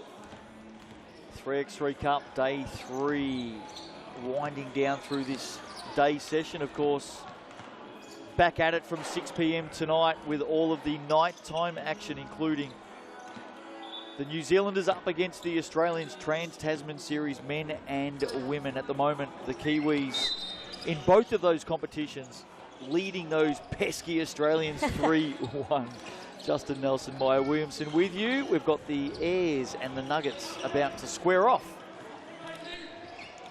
as they continue to mount their own personal challenges towards the top 10 and the playoffs. There's the 2 lineups. Rusk, Smiler, Hewen and Knox for the Nuggets. For the Airs, Lavery, Carlisle Smith, Quinton Bailey, and the slippery eel himself, Matthew Bardsley, playing for the Airs here at the 3x3 Cup. Slippery eel, that's a nickname and a half there, Justin. That's one that's stuck. He's a fun player to watch, Matthew Bardsley. Here he is playing defense on his Sal's NBL Nuggets teammate, Caleb Smiler, who fires over the top and misses everything. So the Airs will pick up their first possession of the game.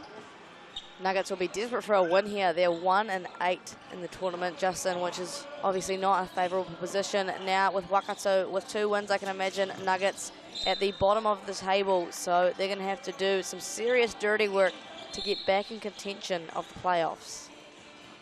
It's been tough going for this young Nuggets team, hasn't it? As you said, 1-8, clear bottom of the table right now. The Airs are 6-3, so they won't want to let this one slip, given the congested nature through the middle of the ladder. 10 of the 14 teams go through to the playoffs. Top 6 automatically go through. Teams 7 to 10 will play a play-in. Yep. That'll take them through, or take the winners through to the quarterfinals. So in this logjam at the moment in the men's competition, teams are desperately trying to get into that top 6, aren't they? Yeah, and Airs have shown they're well capable.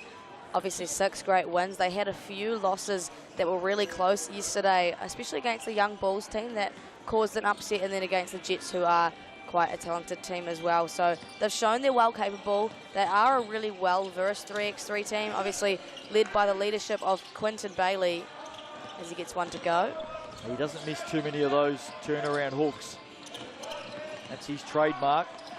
Defensively on Hewen. Hewen fires over the top, puts it down. Nuggets first score of the game for them, 2 apiece now. Yeah, Hewen has shot the ball well for this Nuggets team. He's been their #1 scorer all tournament long. Another one for Quinton Bailey. He looks right on it from the start here for the Airs. So too, Mitch Hewen. Early stages, Nuggets lead 3-2. GJ Gardner-Holmes replay. Here's the drive of Mitch Hewen, held by the arm there. Of course, you have to be in the shooting action when fouled to go to the TAB. Yeah, quite a cool rule variation there from the regular one in 5-on-5, when it's just when you collect the ball, get into your steps. I really like that it's in the act of actually going up towards your shot. Matt Bardsley scores for the Airs. Here's Mike Rusk, and he delivers off the glass as well. So basket for basket at the moment between these two. Bardsley steps back for 2, big rebound. Quinton Bailey inside to Bardsley for another one. The Airs lead 5-3. Smiler ties it up, 5 apiece. Yeah, fast-paced game. Both these teams scoring quickly and easily. I don't imagine we're going to go the full length of 10 minutes. Couple of minutes into the contest. Tough pass for Smiler to take there. Bardsley ends up with it. And put away by Quinton Bailey. Knox looking for 2. Does get the roll. So handy basket there for the Nuggets. They lead by 1. That one knocked out of the hands of Quinton Bailey. So the Airs will take the restart. Only 5 seconds on the shot clock though, so they're going to have to get something going here. Wouldn't be surprised if it is a Quinton Bailey hook. Yes, it is. Great finish. He's been dominant in this one so far. The Airs number 32. Yeah, well, he's obviously recognised there isn't really a match for him in this Otago team. They are rather undersized, and he's obviously a big boy, very physical, very strong, so he's able to recognise the mismatch, and you can just see him sealing almost every position. And a very experienced and accomplished player at Sal's NBL level. Has spent some time with the Rams, the Hawks, the Airs. Hewen to the basket, off the glass for 1. Lavery left alone, steps back, adds 2 for the Airs. Yeah, and what a talented player Lavery is. Obviously named Rookie of the Year for the 3x3.exe last year in Japan. Was working out with the New Zealand team this morning, Justin. Here he is. Bardsley banging bodies with Rusk. Lavery comes up with it and puts it down. So the Airs lead by 2, although whistle in there. I believe it was shot clock violation that Melanie O'Connor's ruled. Yeah, maybe that first one didn't hit the iron, you're right. So that won't count. 9-8. Rusk is fouled heavily by Bardsley, and he will step back to the TAB. Official stats partner, of course, right across all of our basketball, NBL, Tauihi, and the 3x3 Cup, the TAB, Mike Rusk. Up and in. Ties it up. Nothing in this contest, Moya. Yeah, and you can just see the desperation both these teams have come out with. Obviously, like we said, it's do or die. It's the business end of this tournament, and both teams well aware of that. Not sitting in comfortable positions are either of them, especially the Nuggets. Carlisle Smith inside, good pass to Bailey, another easy finish for him, dominating the paint. Hewen for two, leaves it short. Ayres, narrow lead. The big fella, Quentin Bailey, up and in again. Yeah, it's his game today. You can recognise that nobody in this team really has a physicality to guard him, and he is just having a day, eating these guys for breakfast. Nice basket there from Mike Rusk. Bardsley answers with a couple. Rusk again on this baseline, steps in, pushes it out. Smiler takes and shoots and goes long. Ben Carlisle Smith is fouled. He'll head to the stripe. The Ayres lead this one by 3, 13-10. Coming up next, as we continue to work our way through this daytime session on day 3, Waikato Uni and the Rapids will clash. I saw Waikato Uni with a stunning upset earlier. How good was that? So encouraging for that Waikato Uni team to get one on one of the top teams here, the defending champions back-to-back as well. Took down the Sharks, and they're still in contention to get through to that top 10. In fact, both of those teams, the Rapids also will be desperate for a win. It really is starting to heat up here in Invercargill. Yeah, Ben Carlisle can't connect with anything on that two-point attempt. He is their #1 scorer and 5th in scoring for the men's side thus far. 14-10, long way to go. Time not an issue. Darcy Knox, two-time Sal's NBL champion. So too is Matthew Bardsley. Lavery all by himself. Can't finish it, goes in, snatches it back from Darcy Knox, hands it off to Matthew Bardsley, and the slippery eel adds one, 15-10. There's Darcy Knox for two, chases it down, flings it out. Bardsley gets after it, Hewen snatches it though. And some opportunities both ways being missed right now. Yeah, not often that Mitch Hewen misses a wide open look. Matthew Bardsley wants to win this game against his teammates. 16-10 margin at 6. There's the foul. Lavery wrapping up Mitch Hewen before the shot went up. So it'll be checked back up high. Caleb Smiler. Knox for two. Gee, they needed that, the Nuggets. Yeah, it's starting to slip away from them a little bit now, unable to score after a hot start. The Ayres kind of really not having an issue scoring. Matthew Bardsley doing it, Quentin Bailey doing it. Of course, one of the big stories in the last month or so, change of ownership of the Taranaki Ayres. Media 8 out of Australia coming in and taking on ownership of the Ayres, who are in a pretty healthy state after a big couple of years in the Sal's NBL. Made that deep run into the finals, of course, in 2022. Yeah, they had a really, really good year this year. Obviously, some great leadership, and I've just loved the way they've developed as a region over the last few years. Obviously, the women as well developing. They've got a good team here, and they won under-17 nationals, so a lot going on up there in Taranaki. Former Aussie star, 7-footer, and former NBA player, mind you, Chris Anstey, of course, part of that ownership group. He has been here in Invercargill all week and enjoying the action. Mike Rusk is fouled by Bardsley. 16-11 with 3:14 to play.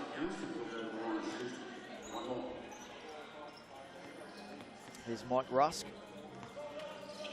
part of the wider Nuggets squad this year. Darcy Knox adding two, and tell you what, they're still in this contest, the Nuggets. They have hung around, certainly look like they might slip away from them there. However, you can't let Quinton Bailey do that if you want to get back in this ball game. No, and while the Nuggets have got back into this game, what the Airs had done is probably gone away a little bit from giving the ball to Quinton Bailey. And as soon as they went back to that, this is the result. Yep, good things happen when you give him the ball, especially just such a huge size advantage over this Nuggets side. Hits the bonus from the TAB. Darcy Knox looks to respond. Bailey with the rebound. 18-13. Airs on the way to victory, you would think. Here's Bailey, mismatch inside on Darcy. Knox goes up and he's fouled. He's back to the stripe. Yeah, no other way for Nuggets to defend him than just foul him and ensure not an easy bucket. Force him to shoot from the TAB line. However, that'll be 2 shots now. Nuggets in the bonus. He's pretty reliable from here at the TAB. Commentator's curse. Strikes again, Justin, give it up. Headset needs to come off. The amount of times that happens to me, seriously. I don't believe in the commentator's curse one bit, but... You're making me believe in it now, Justin. I mean, look what you've done. It just happens time and time again. I'm going to tell him you've done this. No, apologies. And there it is. The Airs take the win on a Matthew Bardsley banked to 21-13. Quinton Bailey, star of the show in that one. And the Airs move to 7-3. They are well and truly in this title race, aren't they, here in Invercargill? I mean, we see just such a great versatile 3x3 team with the size and domination of Quinton Bailey, the skill, like the slippery eel, like you say, Matthew Bardsley, then paired with Tane and Ben. That is a squad. Well, they get the win 21-13. The star right out of the gates in that one was Quinton Bailey. Here he is with Nick Bewley. Cheers, Justin, here with Quinton Bailey. Well, you got the job done there against a really tough opponent. The Nuggets, they've been doing it tough. They've only had the one win, but they're hard to beat, aren't they? Yeah, young guns are fiery, getting after it. We identified as a game we must win for us, so it was a good one to put away. Yeah. Obviously got 3 games to come today. How important, do you look at the ladder and look at what else is going on across the stadium? A little bit, but I mean, upsets happen all the time, so we just got to do what we have to do and other teams will take care of themselves. What's working well for this unit on both sides of the ball? At the moment, like a game like that, obviously playing inside, but when we've got our outside guards, Ben's been shooting the ball really well, so whatever we have to play to adjust to the team, we'll do it. Congratulations, look forward to seeing you later on. Cheers, thanks mate.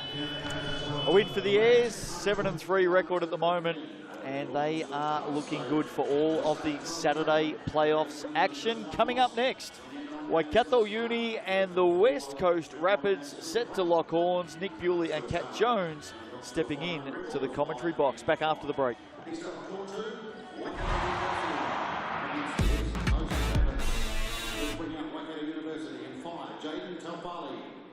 And 7, Taylor Evangeline. And 9, Daniel Dobson. And 11, Peter King. And for the West Coast Rapids, and 4, Jared Burnett. And 11, Jack Exeter.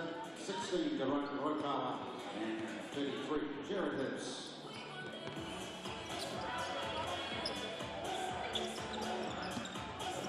And our next game on court number 1 is back in the women's section. These two sides backing up from playing recently. The Polokai up against the Queens. This will be a good one. For the Polokai, in 6, Rosalia Samia. In 10, Tiana Day. In 15, Havana Lenny. And in 20, Lauren Whitaker. And back for the Queens. In 3, Jacinta Beckley. In 7, Stella Beck. In 11, Eva Linton. And 24, Zoe Richards.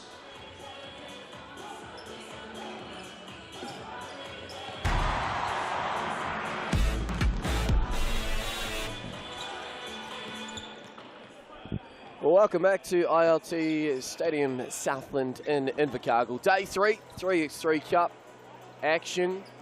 And we stick with the men's competition. It's Waikato University in their white and pink strip up against the West Coast Rapids.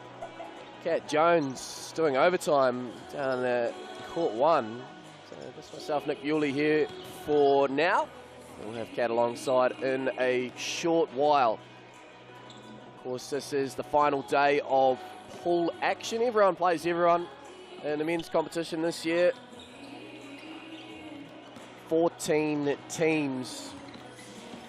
This is So we take a look at the two sides. The Rapids with Rokawa, Burnett, Hibbs and Exeter. Waikato Uni, King, Dobson, Tofale and Van der Leyden. So Waikato Uni are currently 13th with a 2-8 record.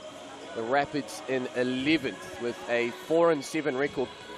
So as things stand, as the ladder stands currently, neither team would advance to those classification qualification rounds. So the top 10 is the cut-off. Top 6 automatically advance to the quarterfinals. Play-ins for the 7th and 8th spot.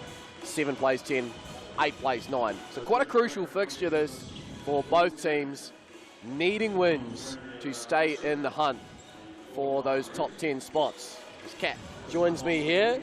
I'm sounding you're just doing overtime down at Court 1 interviews. The Rams just getting the job done again, so they remain top of the table. Yeah, certainly. They're a very effective and tidy-looking unit. Got scorers and rebounders, defenders. Yeah, very, very tough matchup for any team.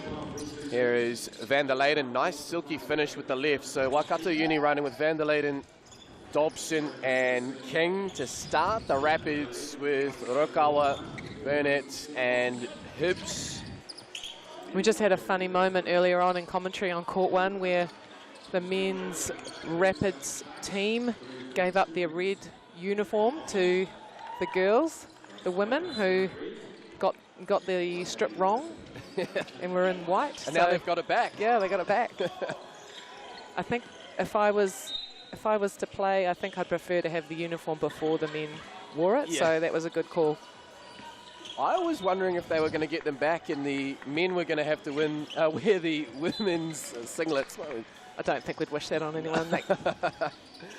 Just on Waikato Uni though, we called them earlier and since then, Kat, big win, upset win you'd have to say.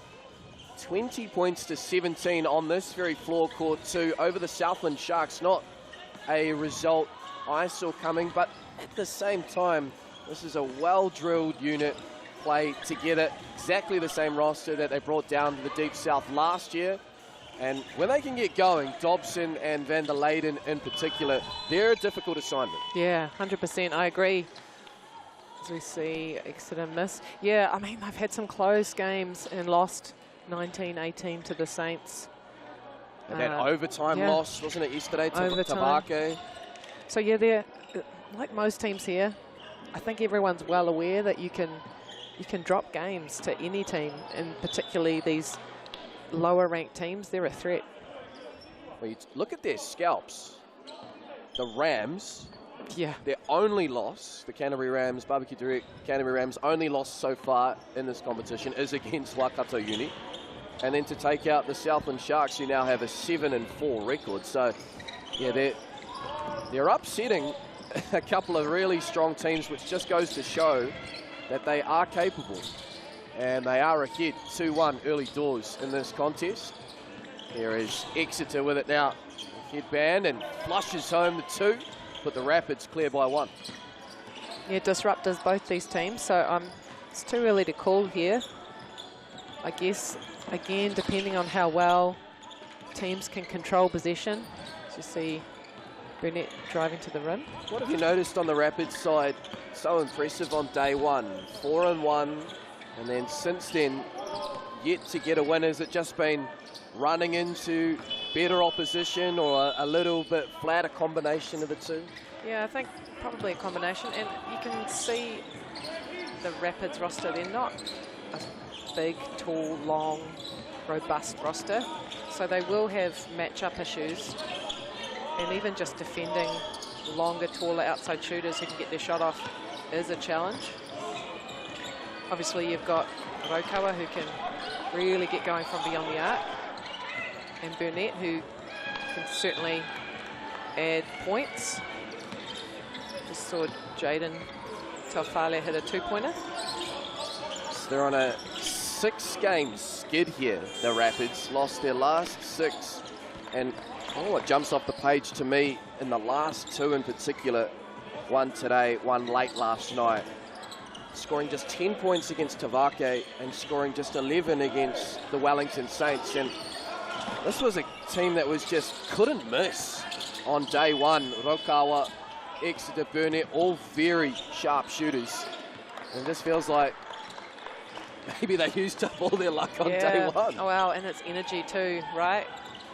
The longer this competition goes, as you see Van der Leyden, 2 from him. The longer it goes, the more energy expended. We are going to see, I think, lower scores. Oh, Peter King with a possible 3-point play. How about the 2-point shooting here early? I mean, caught up in this conversation, 12-6 in 3.5 minutes. Yeah, Van der Leyden hit 2, Taufale hit 1, and now Peter King with an and 1 potential.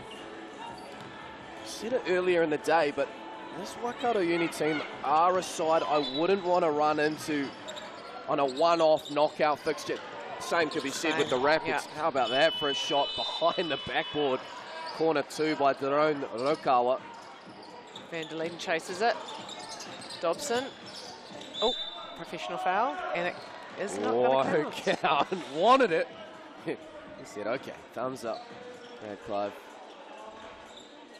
It's the second look. Oof. I've seen that go the other way. I have too. Has to be on the upward motion. They're pretty particular about that, our coin officials, as Dobson fires away from the 3x3 Cup logo. 13-8 inside 4 minutes. No basket there. Rokawa will be pleased to see a couple go through though. Just see that on the replay, just a bump there by Jaden Taufale. Rokawa on the drive. And finishes, just looking at the day 2 stats, Daron Rokawa, the second leading point scorer in this competition, 79 points, 32 made from deep, so 64 of 79. That's his game as he misses from right in front of us here on the right corner. Dobson sends one up, front iron. Called the Nick Bewley corner, is it not, Nick? Stop it. Or continue. It's up to you. Yeah. I mean, pre-game yesterday was, you know, it was on. Left-hand corner, Nick Bewley for 2. I couldn't believe my luck. I am not a basketballer by any stretch in my family. Shout out to my wife, Kelsey, who plays a bit of club hoops in Christchurch. Swish League on a Tuesday, but I'm very comfortable on this side. On the mic. On the mic. As we see King draining another 2, and it's 16-10, 5 minutes to go. Trying to remember the quickest finish here in the Schick 3x3 Cup.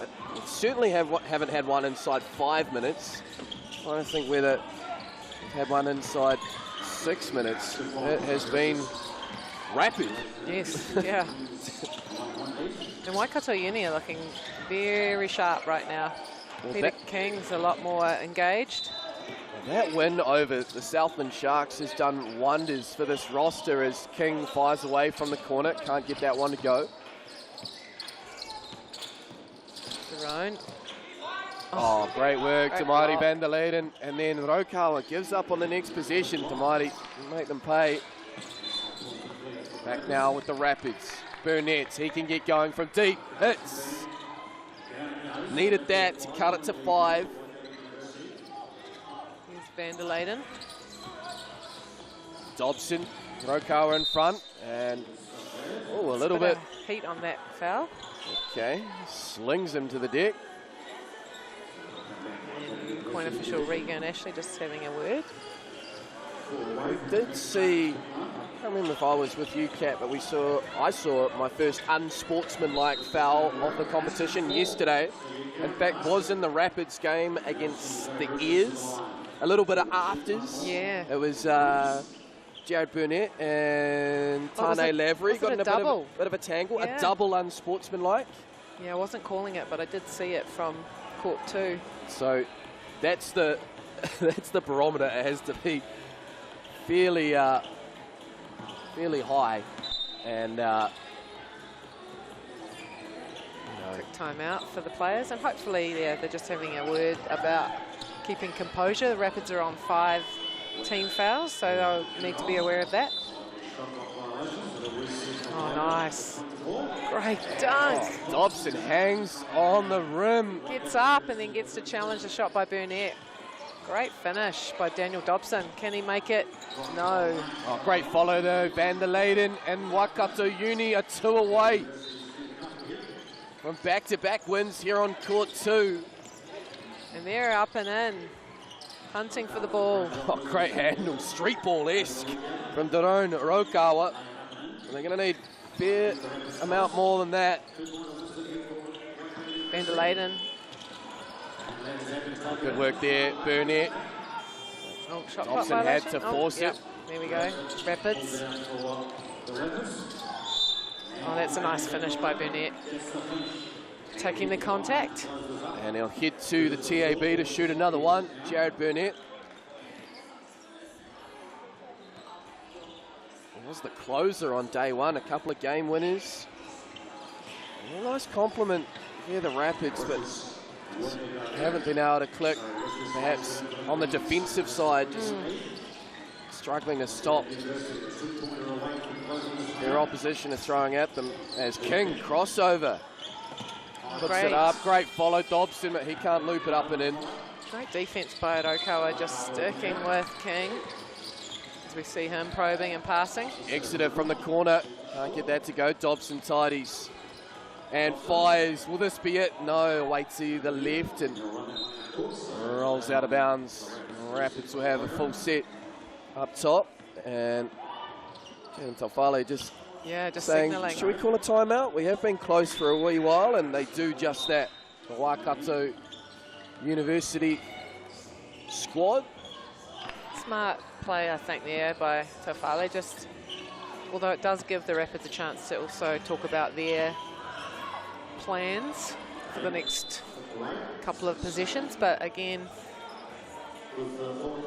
do they go for the 2, and if they miss, they hand possession back theoretically, or do they go for the 1, let them have possession and then go again? That's what they'll be discussing right now. And they've got a few fouls to give as well, so we'll see what the plan is. A defensive set for Waikato Uni. Yeah, well, it's not quite comfortable enough yet where you want to start thinking about 22. You want to get the win first as Dobson reads that like yesterday's paper and then puts it up. And the Uni boys on 20. Rokawa. Long He'll rebound. hustle, try and get it, keeps it in, crashes into. Exeter draws out. Gonna Here's let them have Burnett. that one. Oh. He'll get up on the step ladder. 1 And point. They need a point. Van der Leyden. Oh, good hands there, Burnett. I reckon that came off the thigh of Van der Leyden, but no, stays with Waikato Uni with 5 on the shot clock.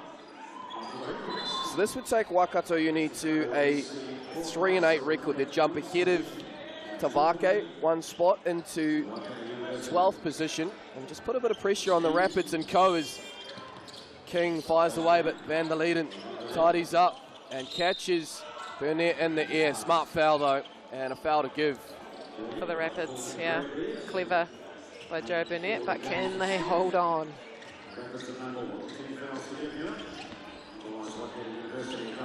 See Peter King with the check. We'll go to Van der Leyden. Here is King. He's had a good day and almost finished it there. Just a bit heavy on the shot. Daron Rokawa with the ball, and he'll be left. Exeter, right side, look good off the hand, is good. The Rapids aren't done yet. Oh, good strip by What about the Burnett. hands? They're on 6 fouls too. That was a big play. And then Dobson, they had a foul to give. He wants to talk it over with Regan Ashley. As we take a second look at the steal from Burnett. And yep, now that was clean. Yep, great strip. Going to wrap that ball up. It's 3x3. So what's the play here for the Rapids? A 2, of course, ties it up. Yeah, it's definitely a 2. Rokawa. Step back. Trying to milk the foul, but Yep. didn't get it. Didn't hit the rim, of course, and need to fire away. And great set defensively there by Waikato Uni, who lead by 2. And no subs. Sticking with these 3, both teams. As they go to Van der Leyden once more. fakes. Tries to get round Rokawa. King for two. Short. They just can't seal it. And Burnett for a long two. Wasn't far away. Dobson tidies. Got to be Rapids careful can't here. foul. Any foul will send Uni to the line, and there is the foul. Shooting two. Exeter tried his best to be physical without fouling, but doesn't succeed. Here's a second look at the Peter King drive. Yep, that overreach. Even though Jack Exeter's arguing was it in the shooting motion, it wouldn't have mattered. 17 fouls, and that is the ball game. Back-to-back wins for Waikato Uni. They take care of business over the Rapids, 21-18. Yeah, I think the Rapids will be really disappointed with how things have gone day 2 and 3. How do they pick themselves up and move on? Yeah, they're in a real hole now. They're already outside of that top 10 equation. And that's 7 losses on the bounce. Just one game remains for them. That's against the Whai at 6:45. It's all about Waikato Uni. Back-to-back wins. We send it to Maya Williamson. She's got Peter King. All right, so you came into this day with 1 win, obviously bottom of the table, so wasn't great, but you've got 2 wins today, especially against Southland Sharks. How do we feel now after getting those 2 wins? Oh, obviously it feels good. We're a scrappy team, always been that way. We've worked hard to get here, and yeah, don't count us out yet. Yeah. Absolutely, so now you're kind of in contention for the playoffs, get into the business end. What are you working on moving forward to make sure you can get into that top 10? Just recovery, making sure that we can bring the same intensity every game, and yeah, that's about it. So, well, good luck for the rest of it. Cheers, Peter, for his time there with Maya. Time for a short break here on Sky Sport. Coming up next, more men's action. It's the Wellington Saints and the Manawatu Jets.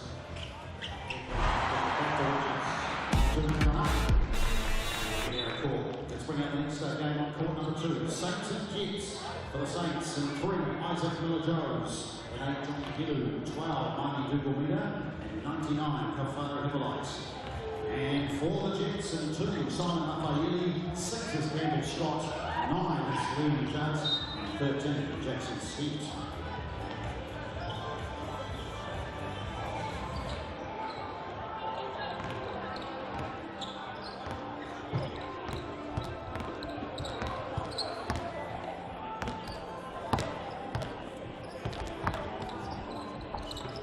Sidelines coming down. 50 seconds just left on the clock. Shot clock's being brought down to 3 seconds to shoot for Whai.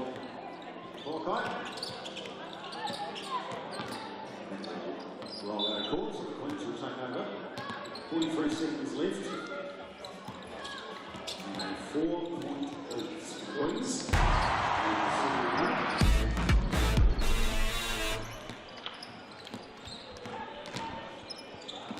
Welcome back, Sky Sports action and coverage of the 3x3 Cup here at ILT Stadium, Southland in Invercargill. Sticking with the men's competition, and it's the Wellington Saints and Manawatu Jets. The Jets have continued their impressive competition. They currently sit second on the table with a 7-3 record. As do the Giants and the Airs. And then we've got the Saints, who have impressed here on Friday morning with the win over the Rapids. Did have a tough loss to Franklin Bulls early doors, but they are very much in the playoff picture as well, sitting in 7th position. So interesting contest, these two teams. And just looking at the warm-up, fair bit of size. You got Miller Jose and Jackson Stent, but this lengthy Jets roster have been a problem in this competition. Yeah, they certainly have. Simon Raphaeli, a very strong player. We saw him taking the ball in against some smaller guards and just got a lot of patience under there too, and really good to see such a balanced group. Liam Judd, of course, athletic, can shoot the 2. Campbell Scott, great shooter. And then on the Saints roster, Dougal Meter, scorer, knockdown shooter, supported ably by Johnny Helu, Kawharu Hippolyte and Miller Joes. Big, strong presence under there. Yeah, Manawatu had a game early on in the day session and they were tested. Caught a little bit of it down in court 1. They looked in a comfortable position against Tavake Pacifica. And then Drew Lau, Songa Ape, hit 3 shots from deep in a row to send it to 20 each. And then the Jets getting the job done from the free throw stripe, actually, Simon Lafaele, to give them a 21-20 win. So surviving a scare.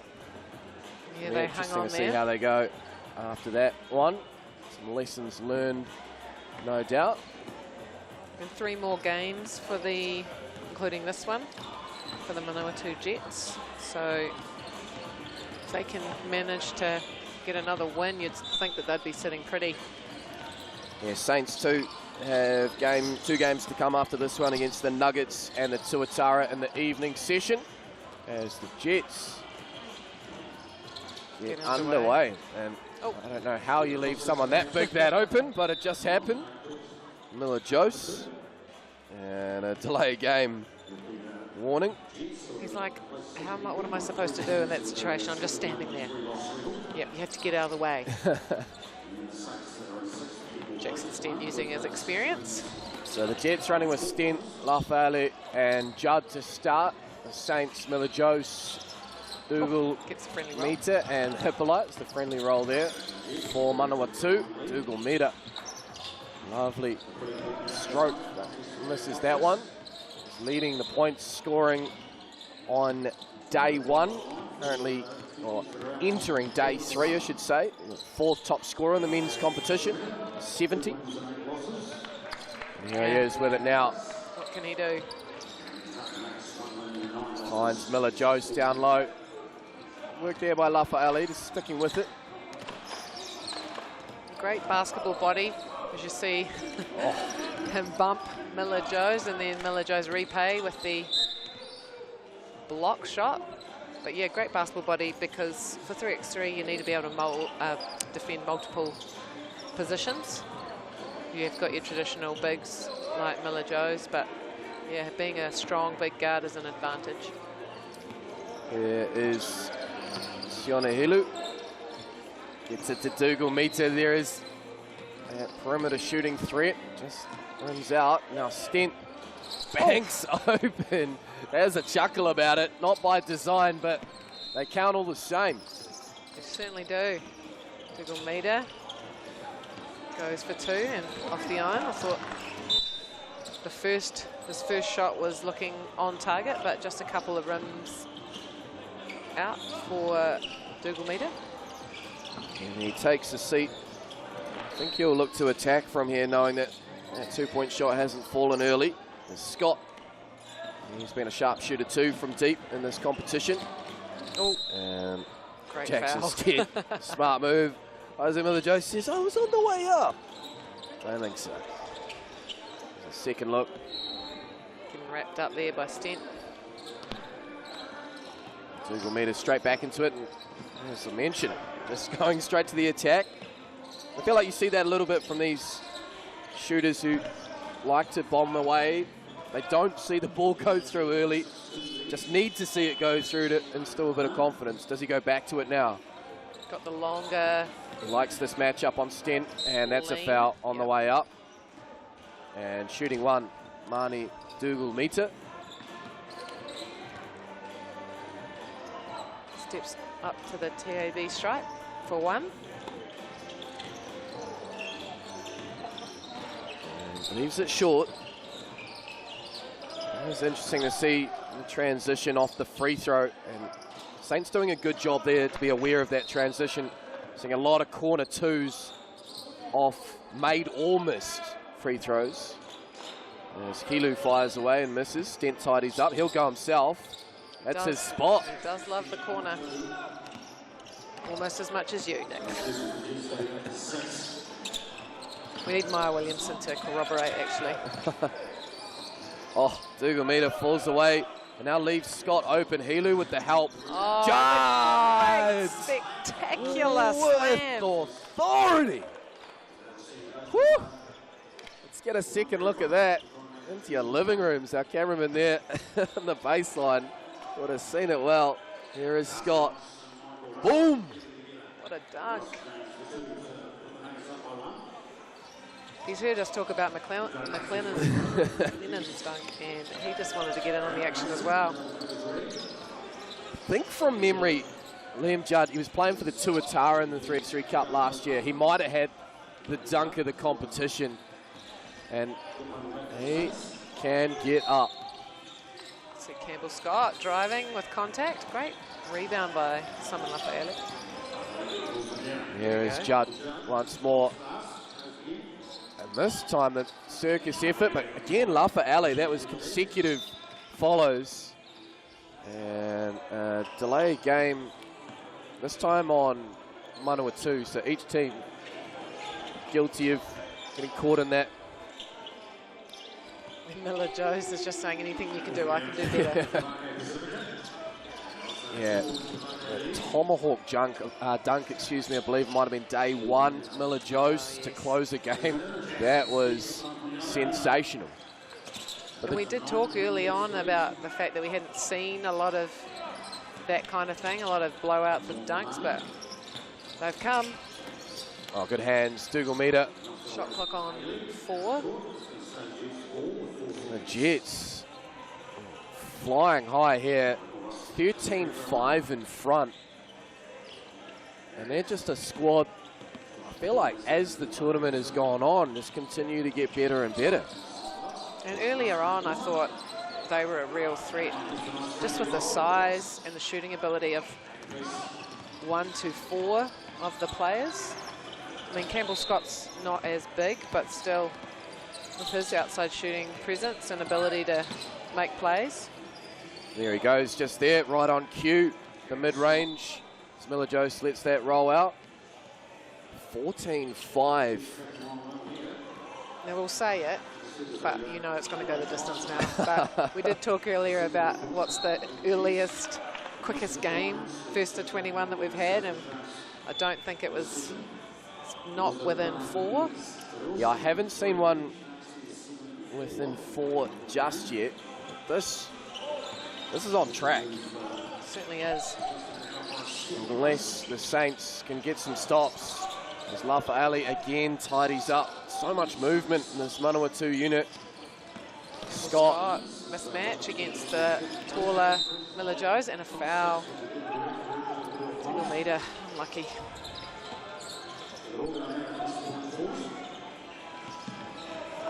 Subs in for both units as Judd comes back into the contest for Manawatu. They run this horn play off the reset. Judd now with Hippolyte in front, step back 2. Wasn't far off, Liam Judd. Miller Joes. Oh, here we go. Yeah. Anything you can do. Miller Joes. Oh!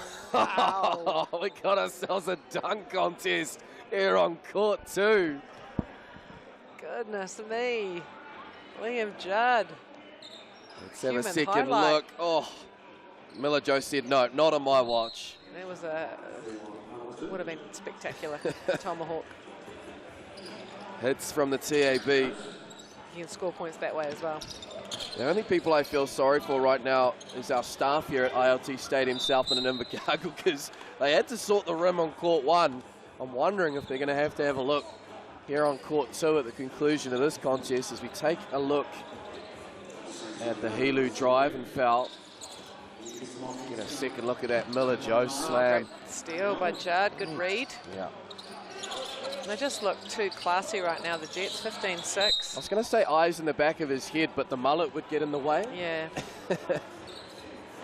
There is some sensational looks here at the 3x3 Cup. I think the Perry brothers take it out, and I'm reliably informed doing it for a good cause. Yep, charity, yep.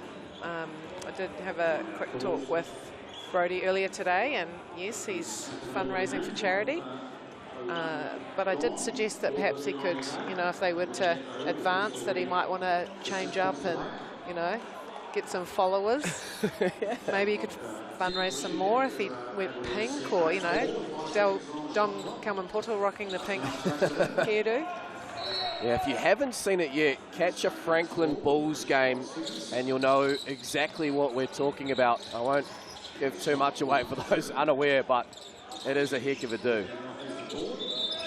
And DKP performing tonight here with the New Zealand Tall Blacks 3x3 team, competing against the Australian Kangaroos. Yeah, 3-1 in the 8-game series. New Zealand up, as are the women, who will have 2 games against their Australian counterparts tonight. So both New Zealand outfits could take out their respective series this evening, as Dougal Meter, frustration creeping in. As, great play. Smart play there. Miller Jones just chucked it into the arm of Campbell Scott.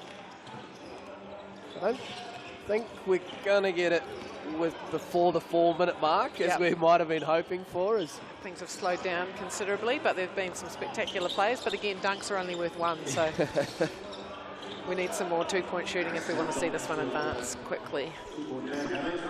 Yeah, the Australian and New Zealand series has been pretty riveting so far. Great to see how the teams have adjusted to each other. There's been a lot of physical play, as been mentioned a few times. There's Dougal Meter now, and again, just that 2-point ball. Refusing to go down, which is uncharacteristic. As Lafa Ali gets to work, follows it in. No whistle. Back now with Hippolyte. Way to the left.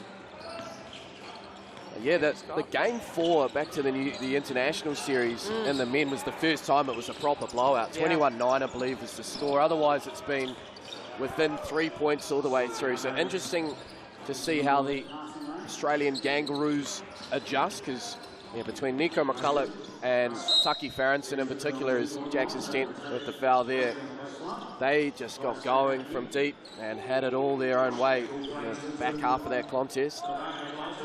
See the foul there on Stent.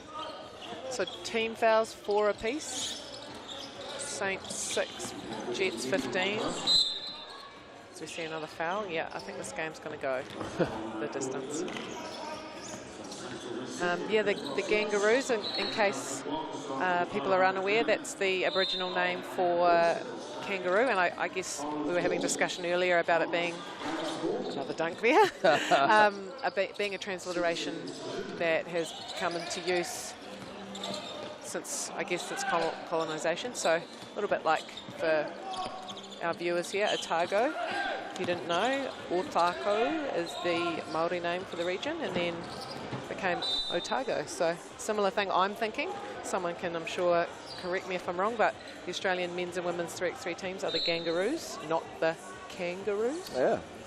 Slightly different spelling and different letters. There you go. Learning every day. I know you're by trade a teacher, Kat. Here I am, just a student. Yep, happy to help. Nice drive there, but Dougal Meter. Speaking of students, some special guests in the house, which we will get to a little bit later on, which is awesome to see as Liam Judd takes a pretty heavy fall, but bounces back up. And yeah, a little bit messy this second half of the contest, a bit physical. Feel like they have frustration on the Saints side after that explosive offensive start from the Jets has created a bit of a holding pattern, shall we say, in this contest. Yeah, sure has. Jets sticking with it. Their game plan is largely unchanged. Haven't seen as many 2-point shots recently, but their defence is holding steady. Here is Hilu now for 2. Good looking shot there, Sione Hilu. And the Saints into double figures. Jets will be cautious here, wary. A Stent from behind the backboard. Like that. Beautiful looking shot. I think they'll Lafayette let that one go. No, he'll still make it a tough shot, and it is. It doesn't fall for Dougal Meter. Jets 7 points to the good here, 4 away as Stent loses the handle. 4 on the clock. We'll have to put it up. And that's short, but he follows up with his own rebound and lays it up. 17-10. Helu now, back-to-back buckets. Man down, Jackson Stent. So 18-12 here as Miller Jose. The Saints had a foul to give. And they move to 6. Any more from here? Trips to the TAB for Manawatu as we have a timeout called. 2:13 to go. Jets have been comfortable throughout, but still just a 6-point margin. And as we've just seen there, Sione Helu, back-to-back twos. We're thinking Dougal Meter, the real perimeter threat, but he's stepped up in this contest with Dougal Meter's shot not falling. He certainly has. And the Jets just regrouping here. Stent on the bench alongside Helu. And Jets just 3 away from a win. Saints a bit of work to do. Yeah, they want to get the job done here. Manawatu, but that's good hands there by the Saints. Miller Jose, spring in his step, adds 1, cuts it to 5. And then another steal. Out of bounds. 9 seconds on the shot clock here for the Jets. As Miller Jose takes a seat, Helu back in. Here is Lafayette. Campbell Scott for 2. Just short. Haven't cleared yet, the Saints. Helu does there. And he'll fire away. From his favourite spot. Dougal Meter, good hustle. They get it back to Helu. Gets the step. Hippolyte, the lefty. Can't get it to go. Great kick out too, and awareness by the Saints. Good find. Judd, Scott wide open, dagger. They're 1 away, Manawatu. Judd with the pressure. Step back. Oh, great contest. What a shot! Dougal Meter. In the hand in the face. And that's an offensive foul too. Someone like Ella just having a quick rest. So 5 in it. I wouldn't quite call it a miracle, but it'll be a huge comeback from here for the Saints to get their job done as we glance down at court 1 over there on Sky Sport for Tavake. Their 3rd win over the Nuggets. Here is Dougal Meter. Helu, Nita 2. Shot clock running down. Great work, Judd. Forces that tough shot there, and now the Jets with possession. Match point. Scott, Judd down low. Patience, up, And in. finishes. And Jackson Stent just joins the party. Manawatu, job done. They roll on to an 8-3 record. And they join the Canterbury Rams on 8 wins. With just 2 games to play, they've got the Hawks and the Whai in the evening session. For the Wellington Saints, they've got 2 games to come as well tonight. They'll be against the Nuggets and the Tuatara. So big games coming up tonight for the Saints, Cat. They're really just on that fringe between 6 and 7. Top 6, of course, you hold on to a spot.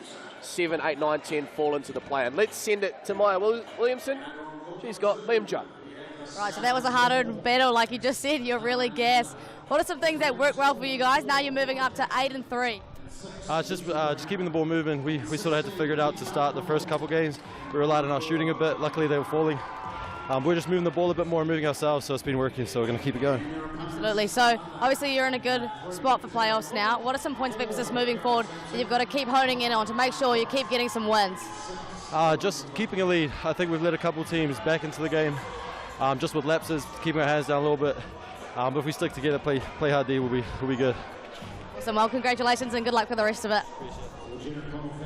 Cheers, Maya. Coming up on the other side of the break, it's the hometown favourites, the Southland Storm, taking on the Taranaki Thunder.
Welcome back to ILT Stadium Southland Invercargill, day 3, day session of the 3x3 Cup. Southland Storm, the home team, taking on the Taranaki Thunder. Nick Yuli, Kat Jones alongside for this one as we take a look at the lineups. And while we're in the commercial break, Kat, I reckon we got the loudest roar of the day, maybe even the tournament thus far. A special moment for Jen O'Connell of the Southland Storm. Yeah, she's a teacher here, Aurora School. I have it on good authority that the entire Year 7 cohort is here watching and supporting Jen and the Storm today. Jen's a teacher there, teaches a Year 7 class, and there we go, we can see them. Hopefully they'll give us a wave and make themselves known with their signs. I think we've mentioned them before. There's some characters in that bunch, isn't there? Some real looks. But great to see day off school, and I think some of them have just recognised that they are on TV. Great to see. 100%. And Jen O'Connell is going to start with the Storm alongside Brown Jackson. She might have the first bucket here. How good! Oh, the biggest cheer. Oh, that'll be great for the Storm. That'll really lift them, Jen O'Connell. Oh, they're fizzed. They're up for this. I think they know. And Jen O'Connell back to back. How about it? They are ready to play, the Storm. 2-0 to start. Almost the rebound too by O'Connell, but tidied up by Laura Jackson. So this Storm roster has had the 1 win, 5 losses, sitting in 8th position. Taranaki, 1 win, 6 losses. So pretty even contest. We've got 8 v 10 as things stand. And a win here would be huge for either team. Yeah, most certainly would. See now the first sub, Laura Jackson off, Anna Bright for the 2, the deep 2. Jen O'Connell, I think every time she touches the ball, she's going to get a cheer. Here's Jackson with it now, perimeter shooter. Drains it, 4-0 start, Southland. Here's Raquel Sampson, finishing with the left. And they're going to wave that one off. Unfortunately, 3 in the key on the Thunder as Izzy Cook comes in. Yeah, I was just thinking the same thing. Jen O'Connell is going to go take a seat. So 2 quick points.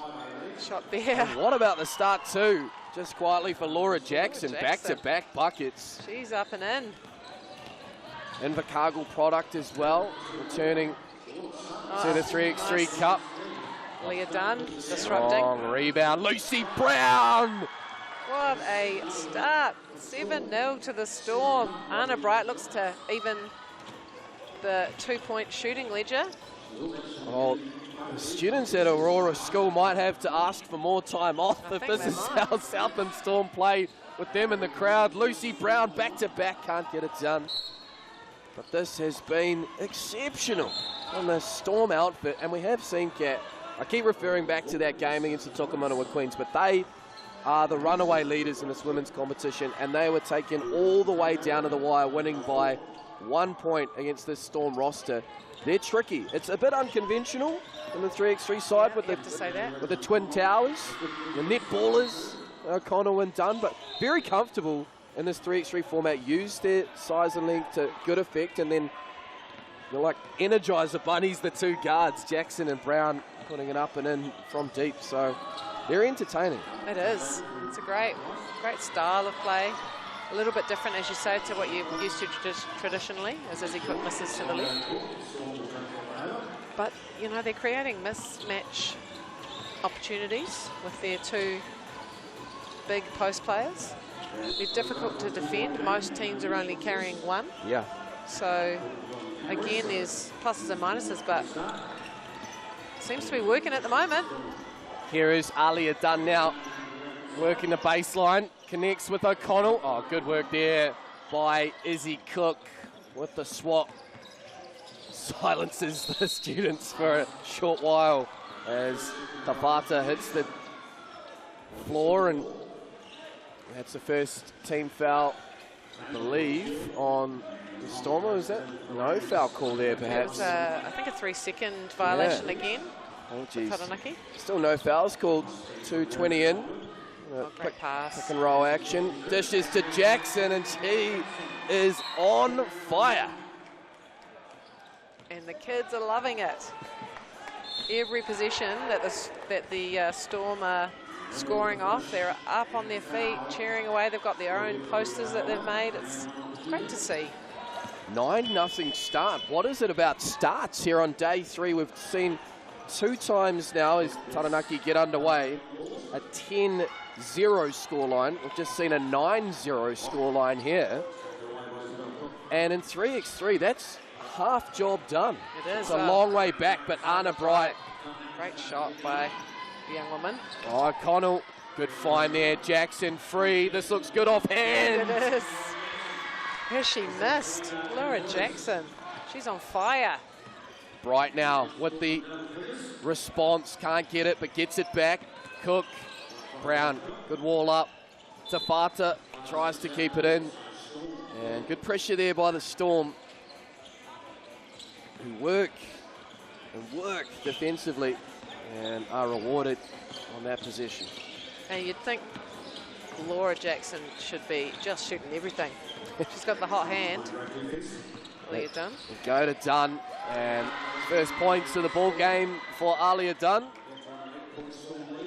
8-point buffer. Anna Bright with a little head fake. Follows it up. She perhaps wasn't aware how far off O'Connell was. Just leaves it short. It's a new set. Oh, nice find there. Slip Raquel Sampson. Well, Taranaki just edging their way back into this contest, but Laura Jackson! Laura Jackson! She is on fire! It's the Laura Jackson show here on court 2. What do you reckon, 4 twos? I think so. We're up to 13. I know Jen O'Connell had the first couple of buckets. Alia Dunn had one. It might even be 5. Yeah, Laura Jackson, unstoppable. Get that woman the ball.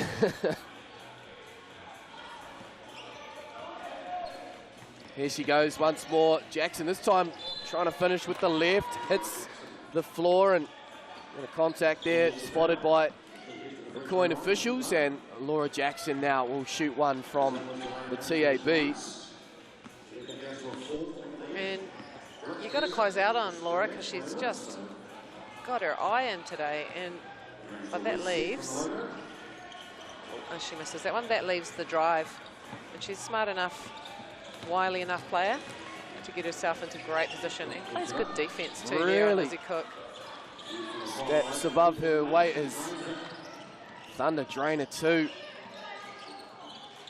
Finding their groove eventually after that hot start. Yeah, Sampson with an unconventional shot for her. She's not often known for her 2-point shooting. Here's she can Cook. Get it done. Bit of contact there, no call. Cook picks herself up. Jackson fires away. He's hoping for a whistle, gets a whistle. You see the smarts of Lucy Brown there, screening out the defenders so that Jackson could get a bit of airspace. Jen O'Connell back in the game. Alia Dunn taking a seat. Unable to convert. She's used all her shots up at the 2-point line and just struggling a wee bit. Yeah, she's more comfortable the further out she goes. Jackson gets that one to go. Favourable roll. And the crowd goes wild. Yeah, Aurora School are pumped. This is what they came here to see, and now they get their teacher involved. O'Connell with the steal. Brown fires away. Can't get it to go. Tafata rebounds. O'Connell, Jen O'Connell diving. Finds Bright though, unfortunately. And she fires away from 2. The Taranaki cut it to 6.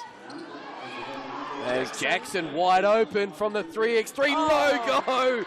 Stop it. Hotter than a hibachi grill. Is that what I'm saying here? Lauren Tafata gets a layup, and then Jen O'Connell. They should have had these kids here from day one. Oh. They are the official 4th man, shall we say, 4th female. The crowd It's just inspiring, this performance. So cool to see. 17-9. Great start. And they just keep going, the Storm. They haven't lulled. Oh, Jackson's getting blocked, but Leah Dunn with the gather just doesn't get it off in time before the shot clock expires. Just glancing down to court 1, Giants and Rams contest. Yeah, Sky Sport 4, if you did want to flick across, the Rams to the top of the table in the men's competition, trailing by 4, 14-10. So a potential upset, I feel like you'd call that, based on the form guide. Nelson went down earlier this morning. I think they've had a win and a loss here in the day session. 17-9, Taranaki with it. Tafata tries to get the step on. Jackson uses that left arm well. Bumps her off, and now Lucy Brown, surely she dishes to the wide open Laura Jackson. Can you not see her standing there? She was wide open. Oh, you can see in the background the arms go up. You got to flush that one away. Nice move off the start. Taranaki to 6 away. Why Jackson, though. First miss outside the 2-point arc. I think it might be. She's been feeling it, Laura Jackson. The Storm just 4 away. At the Thunder. Credit to them. Yeah, staying in touch. Here is Bright now. Smart player, does not get that one to go. And there is Jackson this time. Gets a move, Bright slides well, but O'Connell with the left. And you can hear the students loving the work of teacher Jen O'Connell. And now the steal. O'Connell with it. The crowd just go crazy if she shot a 2-pointer. I was just thinking the same thing. It is not her game at all, but I think it would send the roof off ILT Stadium Southland with the 2. So we take a look at the foul there on Laura Jackson, who heads to the TAB stripe, where she hasn't shot it as well as she has from 3, and it continues, unfortunately, for Laura Jackson from the free throw line. Bright, nice find. Tafata down low. And the Storm wisely let that one go. Great passing there. Dunn and O'Connell. Dunn will get a second bite. Doesn't go. Ooh. And O'Connell. Oh dear, it's a long way down. It is. And actually, I'm surprised. It's normally Jen O'Connell is one of those players who's on the deck a lot. That might only be the second time today in this game. But yeah, there's no questioning her heart and hustle. Storm rolling with Brown, Dunn and O'Connell. Longer rebound. O'Connell, they were not on the same page there, Jen and Alia. So an opportunity here for the Thunder as Laura Jackson takes on some fluid. She'll be back in before the end of this contest. Mind you, the Storm just 3 away. Cook. Bright. She knew that was off, chased it in. Just 1 on the shot clock, gets it up and in. Taranaki hanging in there, but only going up by 1s. There's Alia Dunn, bombs away. Ooh, in and out. Unlucky there as Tafata now looks to go to work. Good work done. There. No call. Brown. Oh, good D, Izzy Cook. Strips the ball. Reefed away by Izzy Cook. Bright, wide open. Need this to fall. Doesn't go. Oh, great pass. There's O'Connell again. They're 2 away, the Storm. Laura Jackson still sucking in the big ones. On the substitutions bench is Bright bombs. And Tafata does keep it in, but straight back to Dunn. This would do it. Lucy Brown can't get it to go. Jen O'Connell with the rebound. Unfortunately, no dice. Anna Bright will go again. And long rebound for O'Connell. Will it be Alia Dunn?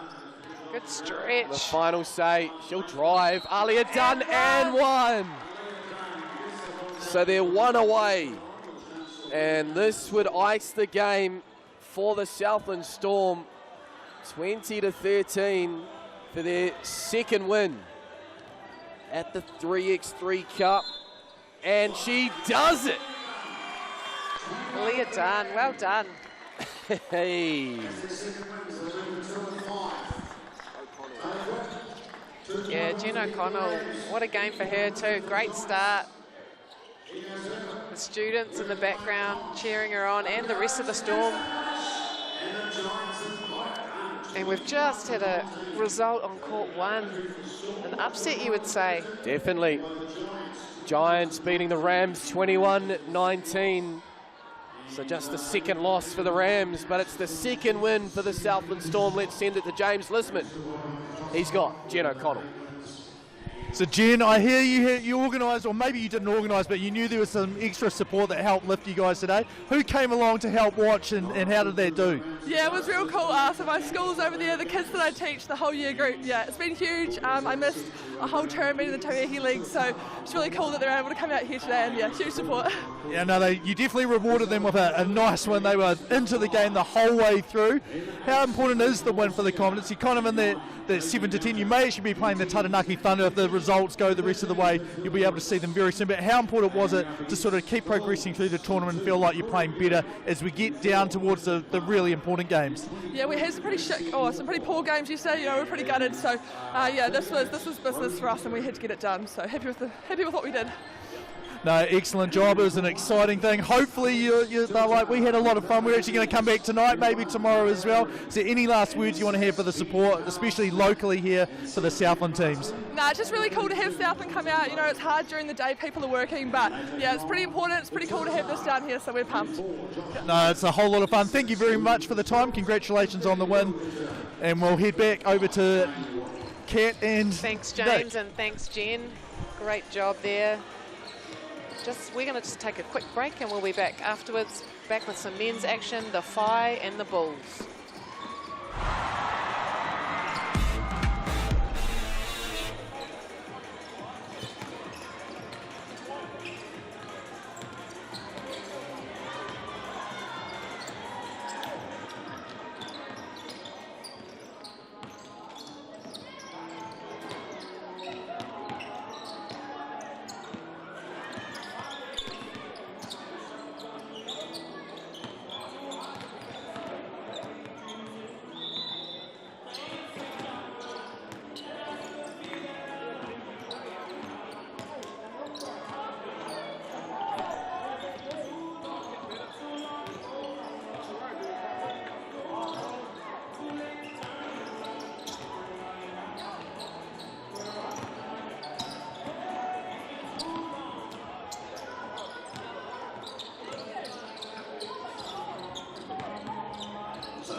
Welcome back to ILT Stadium, Southland Invercargill 3x3 Cup action, day 3, as we wind down and edge closer towards the end of pool play. Finals, of course, tomorrow. And more men's action here on court 2. And it's the Whai have been rolling here on day 3. They certainly have. Up against the Franklin Bulls. Nick Yuli, Kat Jones for this one. We've called all of the Whai's games today, and as I mentioned earlier in the call, it is a bit of a blur when you're calling back to back, but there was certainly one game in there, can't remember the exact opponent, where they held a team to single digits. Yeah, they were a very tidy unit. They looked like they had their game plan down. A lot of, they looked fresh. It was the Giants, in fact, who just stunned the Rams. So that was a 21-9 win against Nelson. They had a 21-15 win against Waikato Uni. So they currently sit in 6th position with a 6-win, 4-loss record. The Franklin Bulls, meanwhile, on a 4-win, 6-loss record, just in that key spot there of 10th. So this is a big game for the Bulls. After this, in the evening session, they have games against Waikato Uni, who are a tough squad, as we've seen here on day 3, and the Canterbury Rams, who up until 10-15 minutes ago, had only just had the one loss. So crucial for the Bulls to start racking up some wins. They've had a win and a loss here on day 3. Beat the Saints, lost to the Hawke's Bay Hawks. So yeah, the Whai 6-4 and the Bulls 4-6. So it's really one of those games that can turn you from a top 6 position lower than that to a 7-10, and vice versa. The Bulls can sneak up. So the Bulls to start off running with Vano Perry, that's Corey Perry, and the 4 for the Whai, Mackenzie Momoisia and Lewis. Jaden Bouncer on the bench for the Whai, and Brody Perry for the Bulls. And interesting too, Kat, feels like of the games we have called of the Whai today, no one really had that length to match up against Zach McKenzie, but he's found his match here. And young Casey in the 4, 6'8", out of the Rotorua boys. And McKenzie. Oh, what a finish. Acrobatic. And flexes on him. Zach McKenzie will head to the TAB. He got hot in that game against Nelson. I think scored first 4 or 5 points. He's had himself a day thus far. And he's just grown in confidence too over the tournament. Had lots of opportunities to hone his craft and get better and work with this Whai group. Here is Corey Perry now. Can't get that one to go. But Nafor tidies up, and this time he gets the call and a potential and one opportunity. And we're about to see Brody Perry enter the game, brother of Corey, with those distinctive blonde locks. So it's the mullet with the bowl cut. It's an absolute special, not to mention the mince and cheese look as well with the blonde running through the black. He's copped one in the chops though, unfortunately. Might even be in the eye. Brody Perry, and Zach McKenzie's a bit shaken up too. Yeah, he's hit the floor. Was it a head clash potentially? Might see if we can grab a second look. Yeah, both players not looking 100. Yeah, both back on their feet, which is an encouraging sign, but yeah, a bit shaken. McKenzie is going to take a seat. Brody Perry's going to shake it off. You see they both went for that, touch the head and then look at your hand. Am I bleeding? Yeah. Play resumes, and Tatui Lewis, after all that, caught up unaware of the shot clock situation. And you can just see, I don't know if you can notice there on Christian Varnot, he's sporting a black eye, I believe, as well. So a bit of action to the face area that can often happen in 3x3, especially if you're a bit smaller and you're around the elbow height of some of the other players. Yeah, evasive action there. 1-4 to keep it in, but another shot clock violation, this time on the Bulls. Momoisia, Paif Momoisia players impressed too for this Whai unit. They do share the load. Lewis to Boucher, who lays it up and in. Momoisia and Lewis in the bulk of the scoring. It's the Bulls now using this mismatch. Nafor with McKenzie off the floor. Here's Brody Perry. Spin, spin, but 3 in the key. Yeah. And you'd think the Whai would be the favourites going into this, just with their record and the way they've been playing most recently. But the Bulls, they can mix it up. Here's Boucher. Just chases his own rebound. Does well. Active is an adjective I'd use for this group. Yeah, lots of movement. Lots of chasing in shots, getting to the next assignment. Cutting those nice slips and then curl cuts. Let's see if we can see some more of them. It's been a bit untidy though, hasn't it, Nick, in the early going? Yeah. Right. The game just lost a bit of flow ever since that head collision. But great to see McKenzie back into the contest. Here he is with Nafor in front. Lewis puts it up. Momosia with the long rebound. Whai get a second crack. It's one of those cuts. Nice pass from Lewis. Was looking right. Found the cutting McKenzie. Whai with a 3-2 lead. Mismatch here. If they can get it to 0-4. Shot clock violation. That will not count. Christian Vano. So is that 3 Yeah. so far? Yeah, the flow. There's no flow really at the moment. Just making a few errors. Yeah, it is an unusual amount this early, especially at this stage of the competition. As Zach McKenzie again gets to his left, that the Bulls need to know he is a lefty and try and force him right. Make him slightly more uncomfortable. Shoot with the offhand. Nice work there by Christian Varnot. Not a big guard, but got his way to the hoop and finished. Momoisia can't connect on that too, and that'll evade everyone and be with Franklin up top. From Sky Sport 4, Court 1, more men's action. Tuatara is also early doors as that one gets up and in eventually by the 4. They're going to call that a delay of game. This came straight down on his head. You know, it's a tactical move to sub himself out. So I've got the Perry brothers and Varnot on the Franklin Bulls side in black. And we've got Boucher, McKenzie and Lewis for the 5 in their striking uniforms that we often talk about.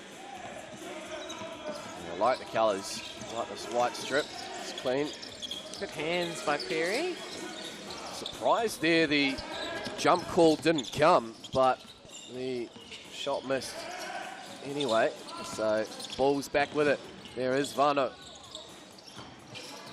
Forced into a tricky shot there by Tutui Lewis. Scoop finish. Tutui Lewis can get going. Oh, and I think he's just got fouled. Not for the first time. Makes the 2 ball and draws the foul. Tutui Lewis. Just that closeout. You've got to just be aware of allowing the players to land safely, because even though there is contact, more contact in 3x3, you don't want to take someone's landing space, because that's can be a serious injury as well. And makes for a 3-point play to separate these two teams. And the Bulls now with just only one more foul to give. 3.5 gone as KC 04 gets a second crack and puts it up and in. Nice slip by Tutui Lewis, but Vano reads it and gets his hand in the way. You would think the Bulls would be trying to go into Nwafo a little bit more on offense, considering McKenzie's off the court. Silky touch, pay for Momoisia, and then a sloppy turnover there by Nwafo. He's not happy, but I feel like he's only got himself to blame. For mine, I think if I'm Nwafo, I need to stay under the hoop, throw the ball out, and then ask for it back. Yeah, just using up valuable time and then having to go back to your most efficient position as Lewis. Oh, good work there, Corey Perry. They're going to call a foul, though. Let's take a second look at the drive. He got the ball, and then the ball came off the thigh of Lewis, but point official Regan Ashley saw it different, and that's the 6th team foul on the Franklin Bulls. Inside 4 minutes, Cat. So shooting from here on in, the Whai, who lead by 9. That 3-point play from Tutui Lewis. Yeah. It was a bit of a breaker, but that's a nice shot there, Christian Vano. Oh, nice. And the cutting continues. The Whai scoring by Tutui Lewis. Great defense too by the young man. Steal there, McKenzie. He's come back into this ball game. Lewis getting going. Good contest there between the two big bodies and McKenzie.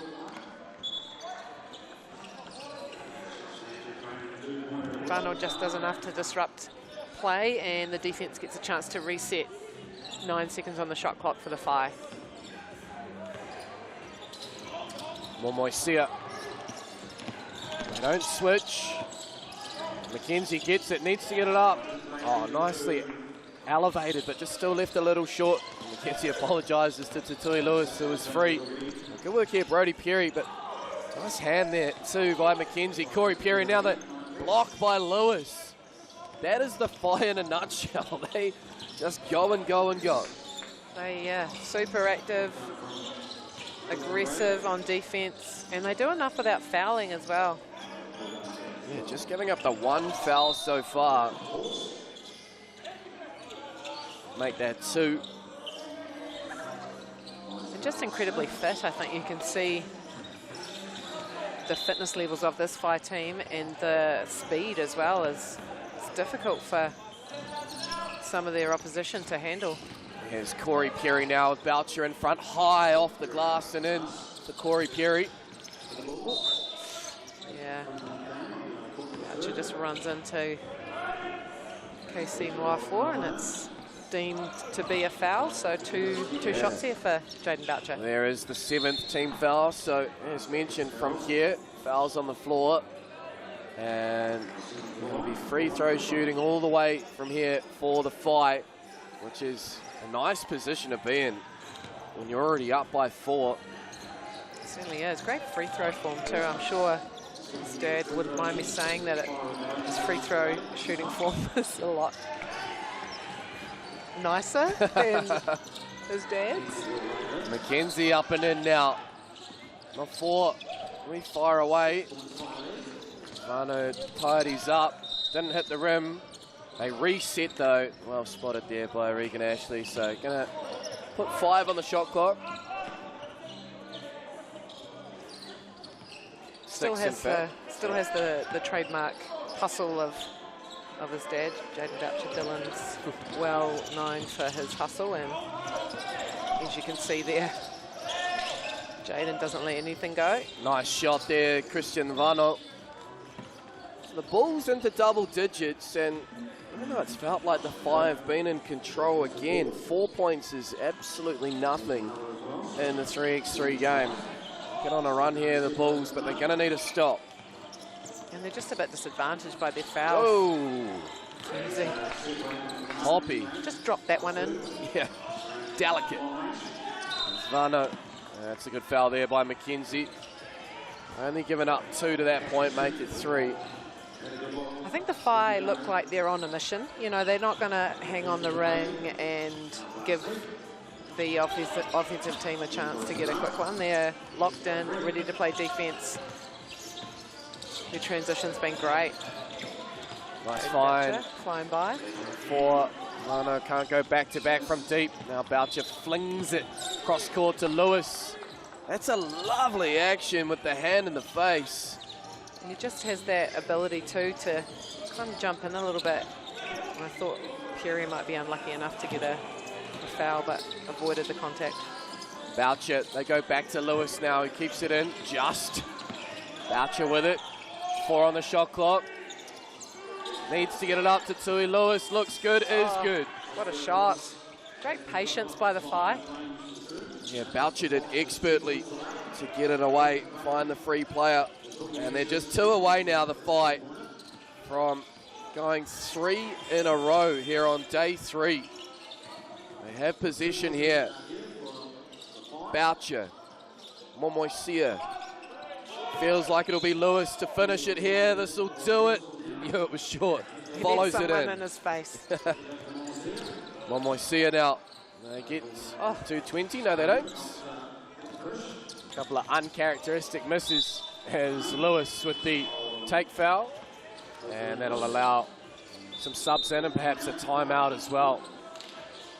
Timeout called by the Bulls, who, given their position, will still be mindful of points scored. That is the head-to-head tie-break if we need it. The Bulls being in 10th, they will stay in 10th, even with a loss, 4 and 7.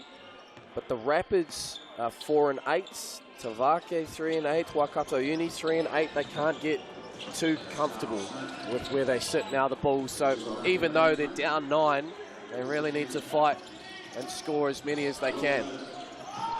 And is this the man to do it? Corey Perry, he's had some nice touches, and there's a nice finish with the left.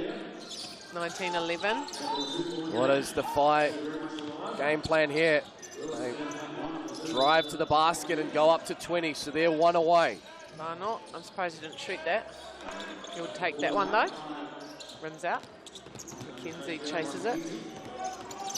Between the legs, back to the left, wants to finish. McKenzie draws the foul though, and will look to finish at the TAB. So we take a second look. Good handle for a big man too, He McKenzie. certainly does, yeah. Good athlete. And he's got 2 opportunities here.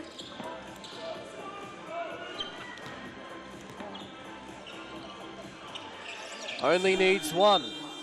The Whai continue their impressive form here on day 3. Unbeaten on day 3. Wins over Waikato Uni, the Giants, and now the Bulls. They move to a 7-4 record, which is equal to the Southland Sharks. So that will come down to those points scored at the moment. They're in a good spot. They certainly are. Great to see. I know the Bulls will be disappointed with that, but they hung in there. Just couldn't get the ball to drop. Well, let's send it to our sideline reporter, James Lisserman. He has Jaden Boucher. All right, so Jaden, nice win there. The Bulls are always, they battle the whole way through, like whether they're up by 10, down by 10, they go the whole way through. Very important for you guys as you're looking pretty close to cementing a place in the top 6, which means one less game when it gets to playoff time. Yeah, for sure. I mean, the Bulls, scrappy team, they fight till the end. I know there's a couple of our boys played for the Bulls, so they wanted to get that one as well, and having that extra game off, if we make that top 6, crucial, very crucial. Now, I've talked to your dad a little bit about it. I said, like, at the university games, he's like, man, I've got to get my son to stop fouling, like, just recognise the game situation. How have you enjoyed the 3x3 where it's not personal fouls, it's like team fouls can still play a big part, but how have you enjoyed the extra physicality and I guess being able to gamble a little bit more on steals in comparison to 5-on-5? Yeah, for sure. I mean, it's been a great difference. For me, I like playing aggressive D.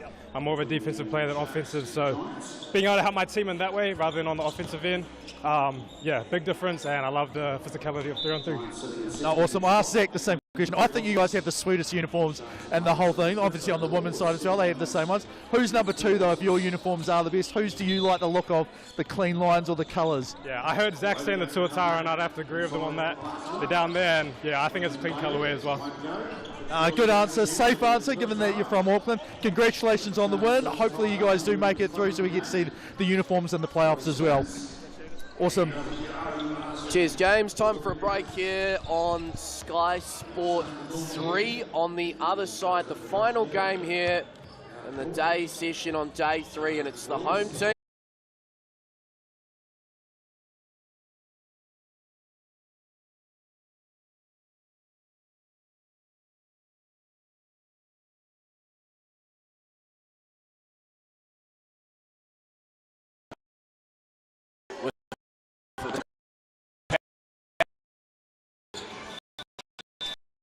The Giants finding it hard to read Sharks as burden corner. The last year, and they were swimmingly.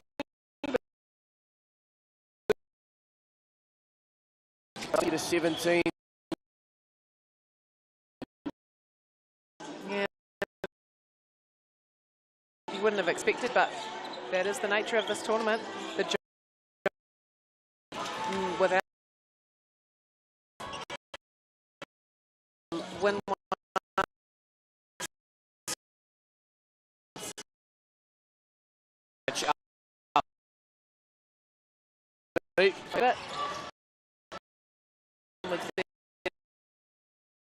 Here, no, bit of confusion there as Herbert can't get it to go. Hobson getting the Sharks.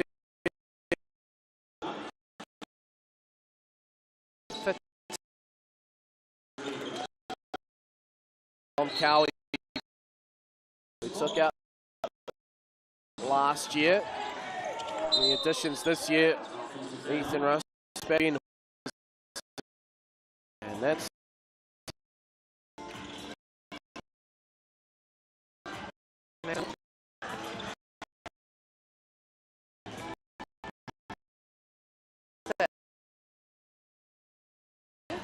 there's a bit of a discussion.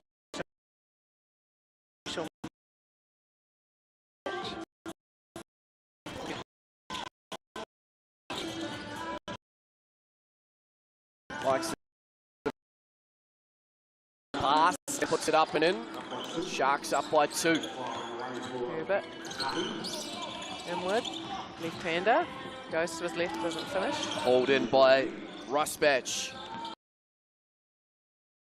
The score and foul.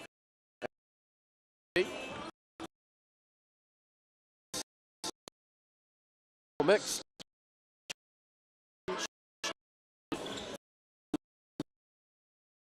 Free. Their own rock. That one short though was good. Can't connect. Ethan Rusbatch.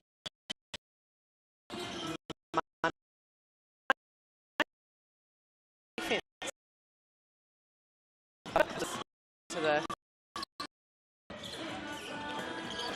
just go Sam Dempsey in this one.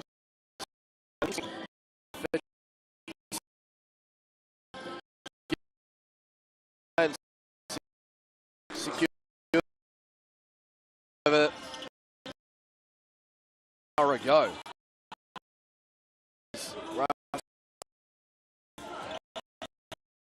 Away, Ethan Rusbatch, just a little long. Oh, great tip back by Burton. Oh, lovely pass, Hall. Rusbatch with the left. Patterson, quick release. Hall, he'll shoot. It's helter-skelter here. And Hall buries the 2. Sharks up by 6.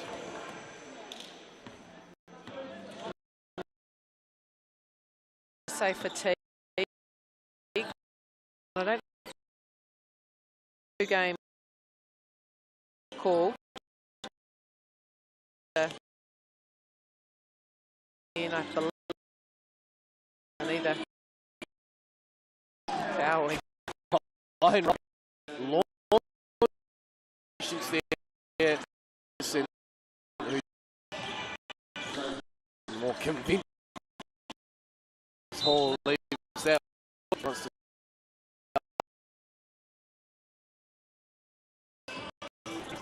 Max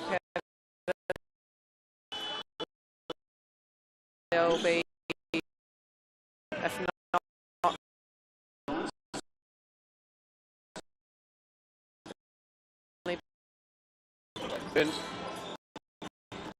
there. And offhand it is. So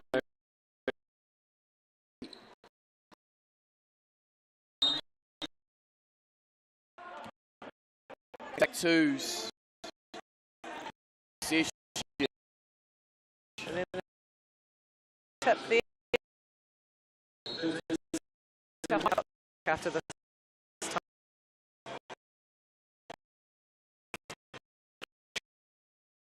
Such a big part of this game if you can get players open in the corners or at the top and they can make those shots. Certainly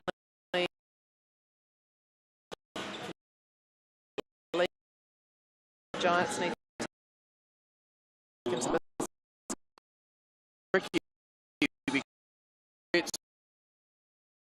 Getting going. That perimeter.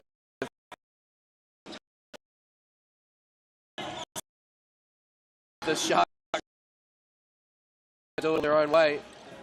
They can just force them into tricky shots like that. He do. Shoots it. A 3. Good slot. Offense. but couldn't. Oh.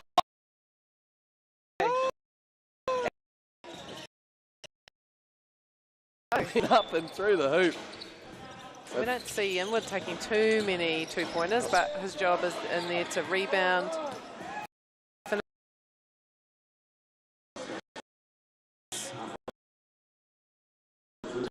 Hall.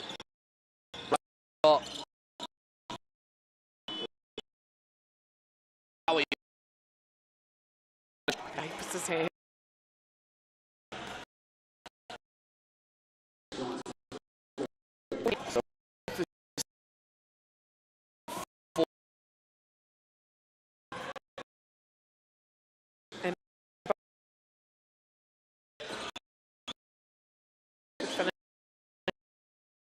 Another one.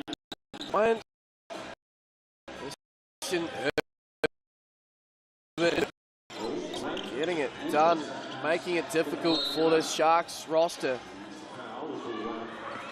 Another foul called. It's just the first team foul on the Sharks.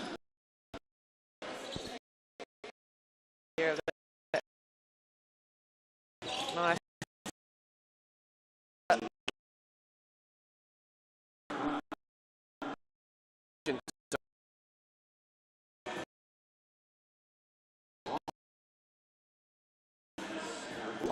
Players.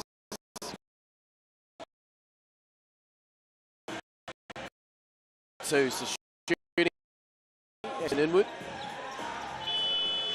And makes, so a 2-point game here.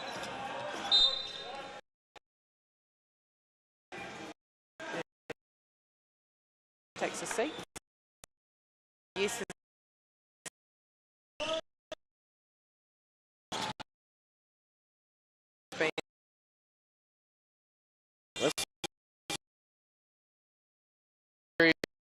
Here for mine. It's a time where I could make.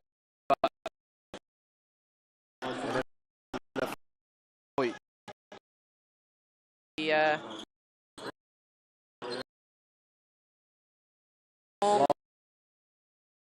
Cuts it. Chance to get us. They're in denial. Burton driving. So Burton does well. It's good initially.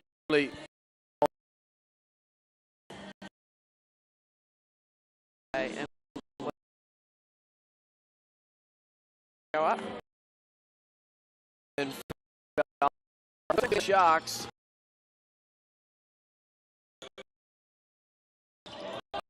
Good boy. Herbert, sorry. Yeah, you're good. You're good. No, you're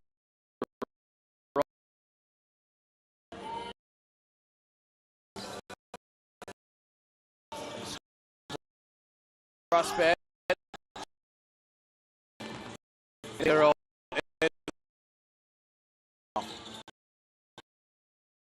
point ball. Hadison. Lucky shot. Found his range. Max Pat.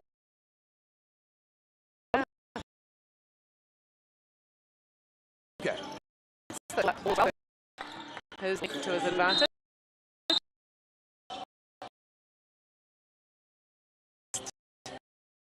So again, neither team really in foul trouble. That was just the third team foul for the Sharks. They lead by 2. Oh, some rough defense, and he is. Jump ball, smart. Ball goes.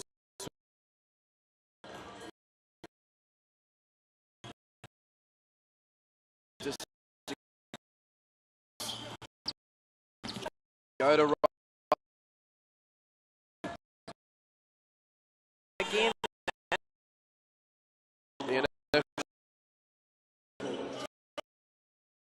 It's a 2-point ball to go. Don't think we're going to.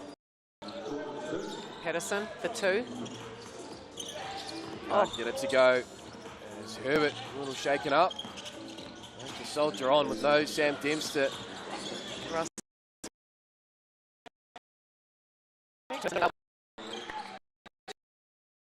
Herbert.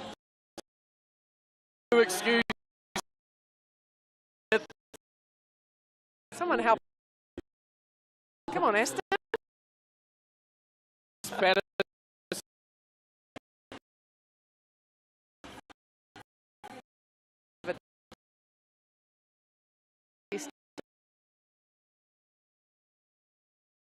Kids to wipe. Could be with a right big, and he's #1 ranked 3x3 player here. New Zealand under 23 rep Tyler Herbert. He does just that, 18 each. And here we go. Tied ball game.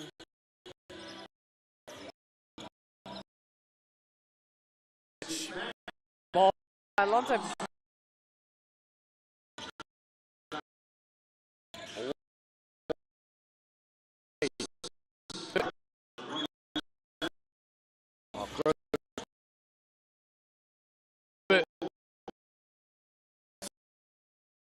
In the act.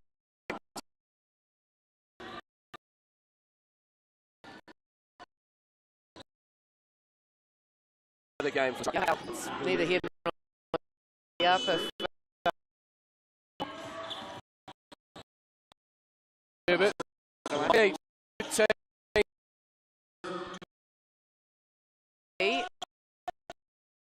Being called shot clock too. At least for the Giants anyway, the Sharks. TAB stripe is called at this crucial juncture. This battle between the Sharks and the Giants. The Giants are winning.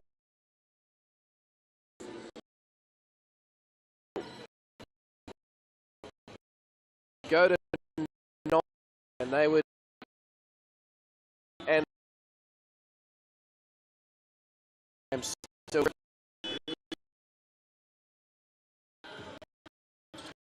meanwhile 4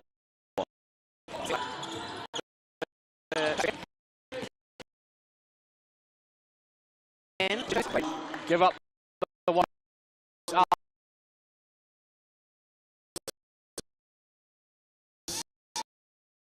both teams. We're to shoot. It was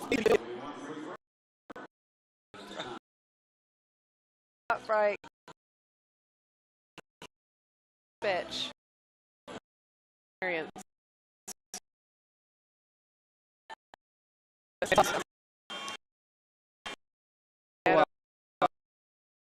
Yes. Down wire, another 21-20 ball game. Here from Sam. Check. Yeah, I'll 1-1 going on, and whether Sam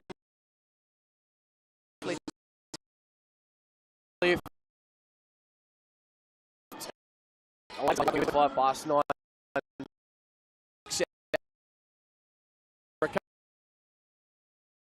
To James. Ethan is 3 of here, 8 and the team sort of progressing is a lot of you guys know each other but haven't always played together that much, especially 3x3. It's all good. It's just being able to do it while everyone's tired. I mean, we've played like 949 games. 1 hour, so enough of that.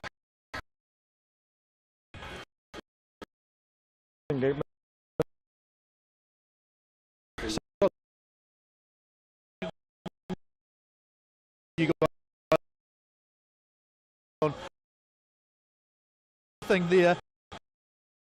Have to do the teams personally to into the court.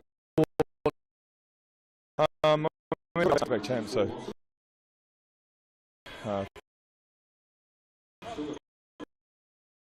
$470 million, then all good.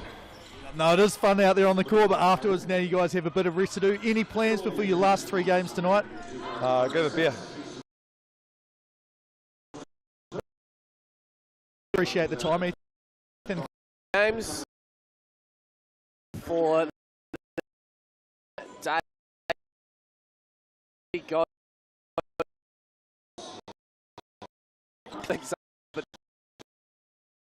Excuse me. Session tonight. Back away.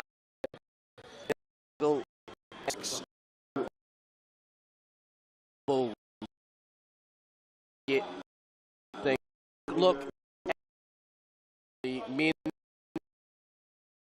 still do have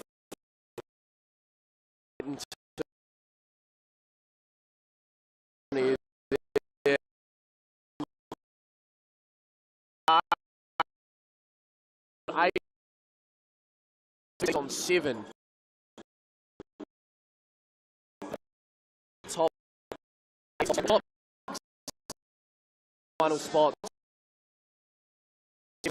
8 feet.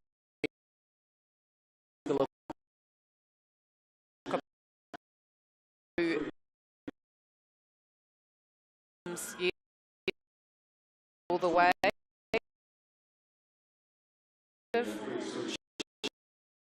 Really tough. Good win. 21, 17 are going to be super competitive as well. Looking forward to that all being sorted tonight here on Sky Sport. We'll be back at 6 o'clock, but time for a couple of cups of coffee and a lie down, I think. Nick Yuli, Cat Jones signing off for now. See you later this evening here from the 3x3 Cup.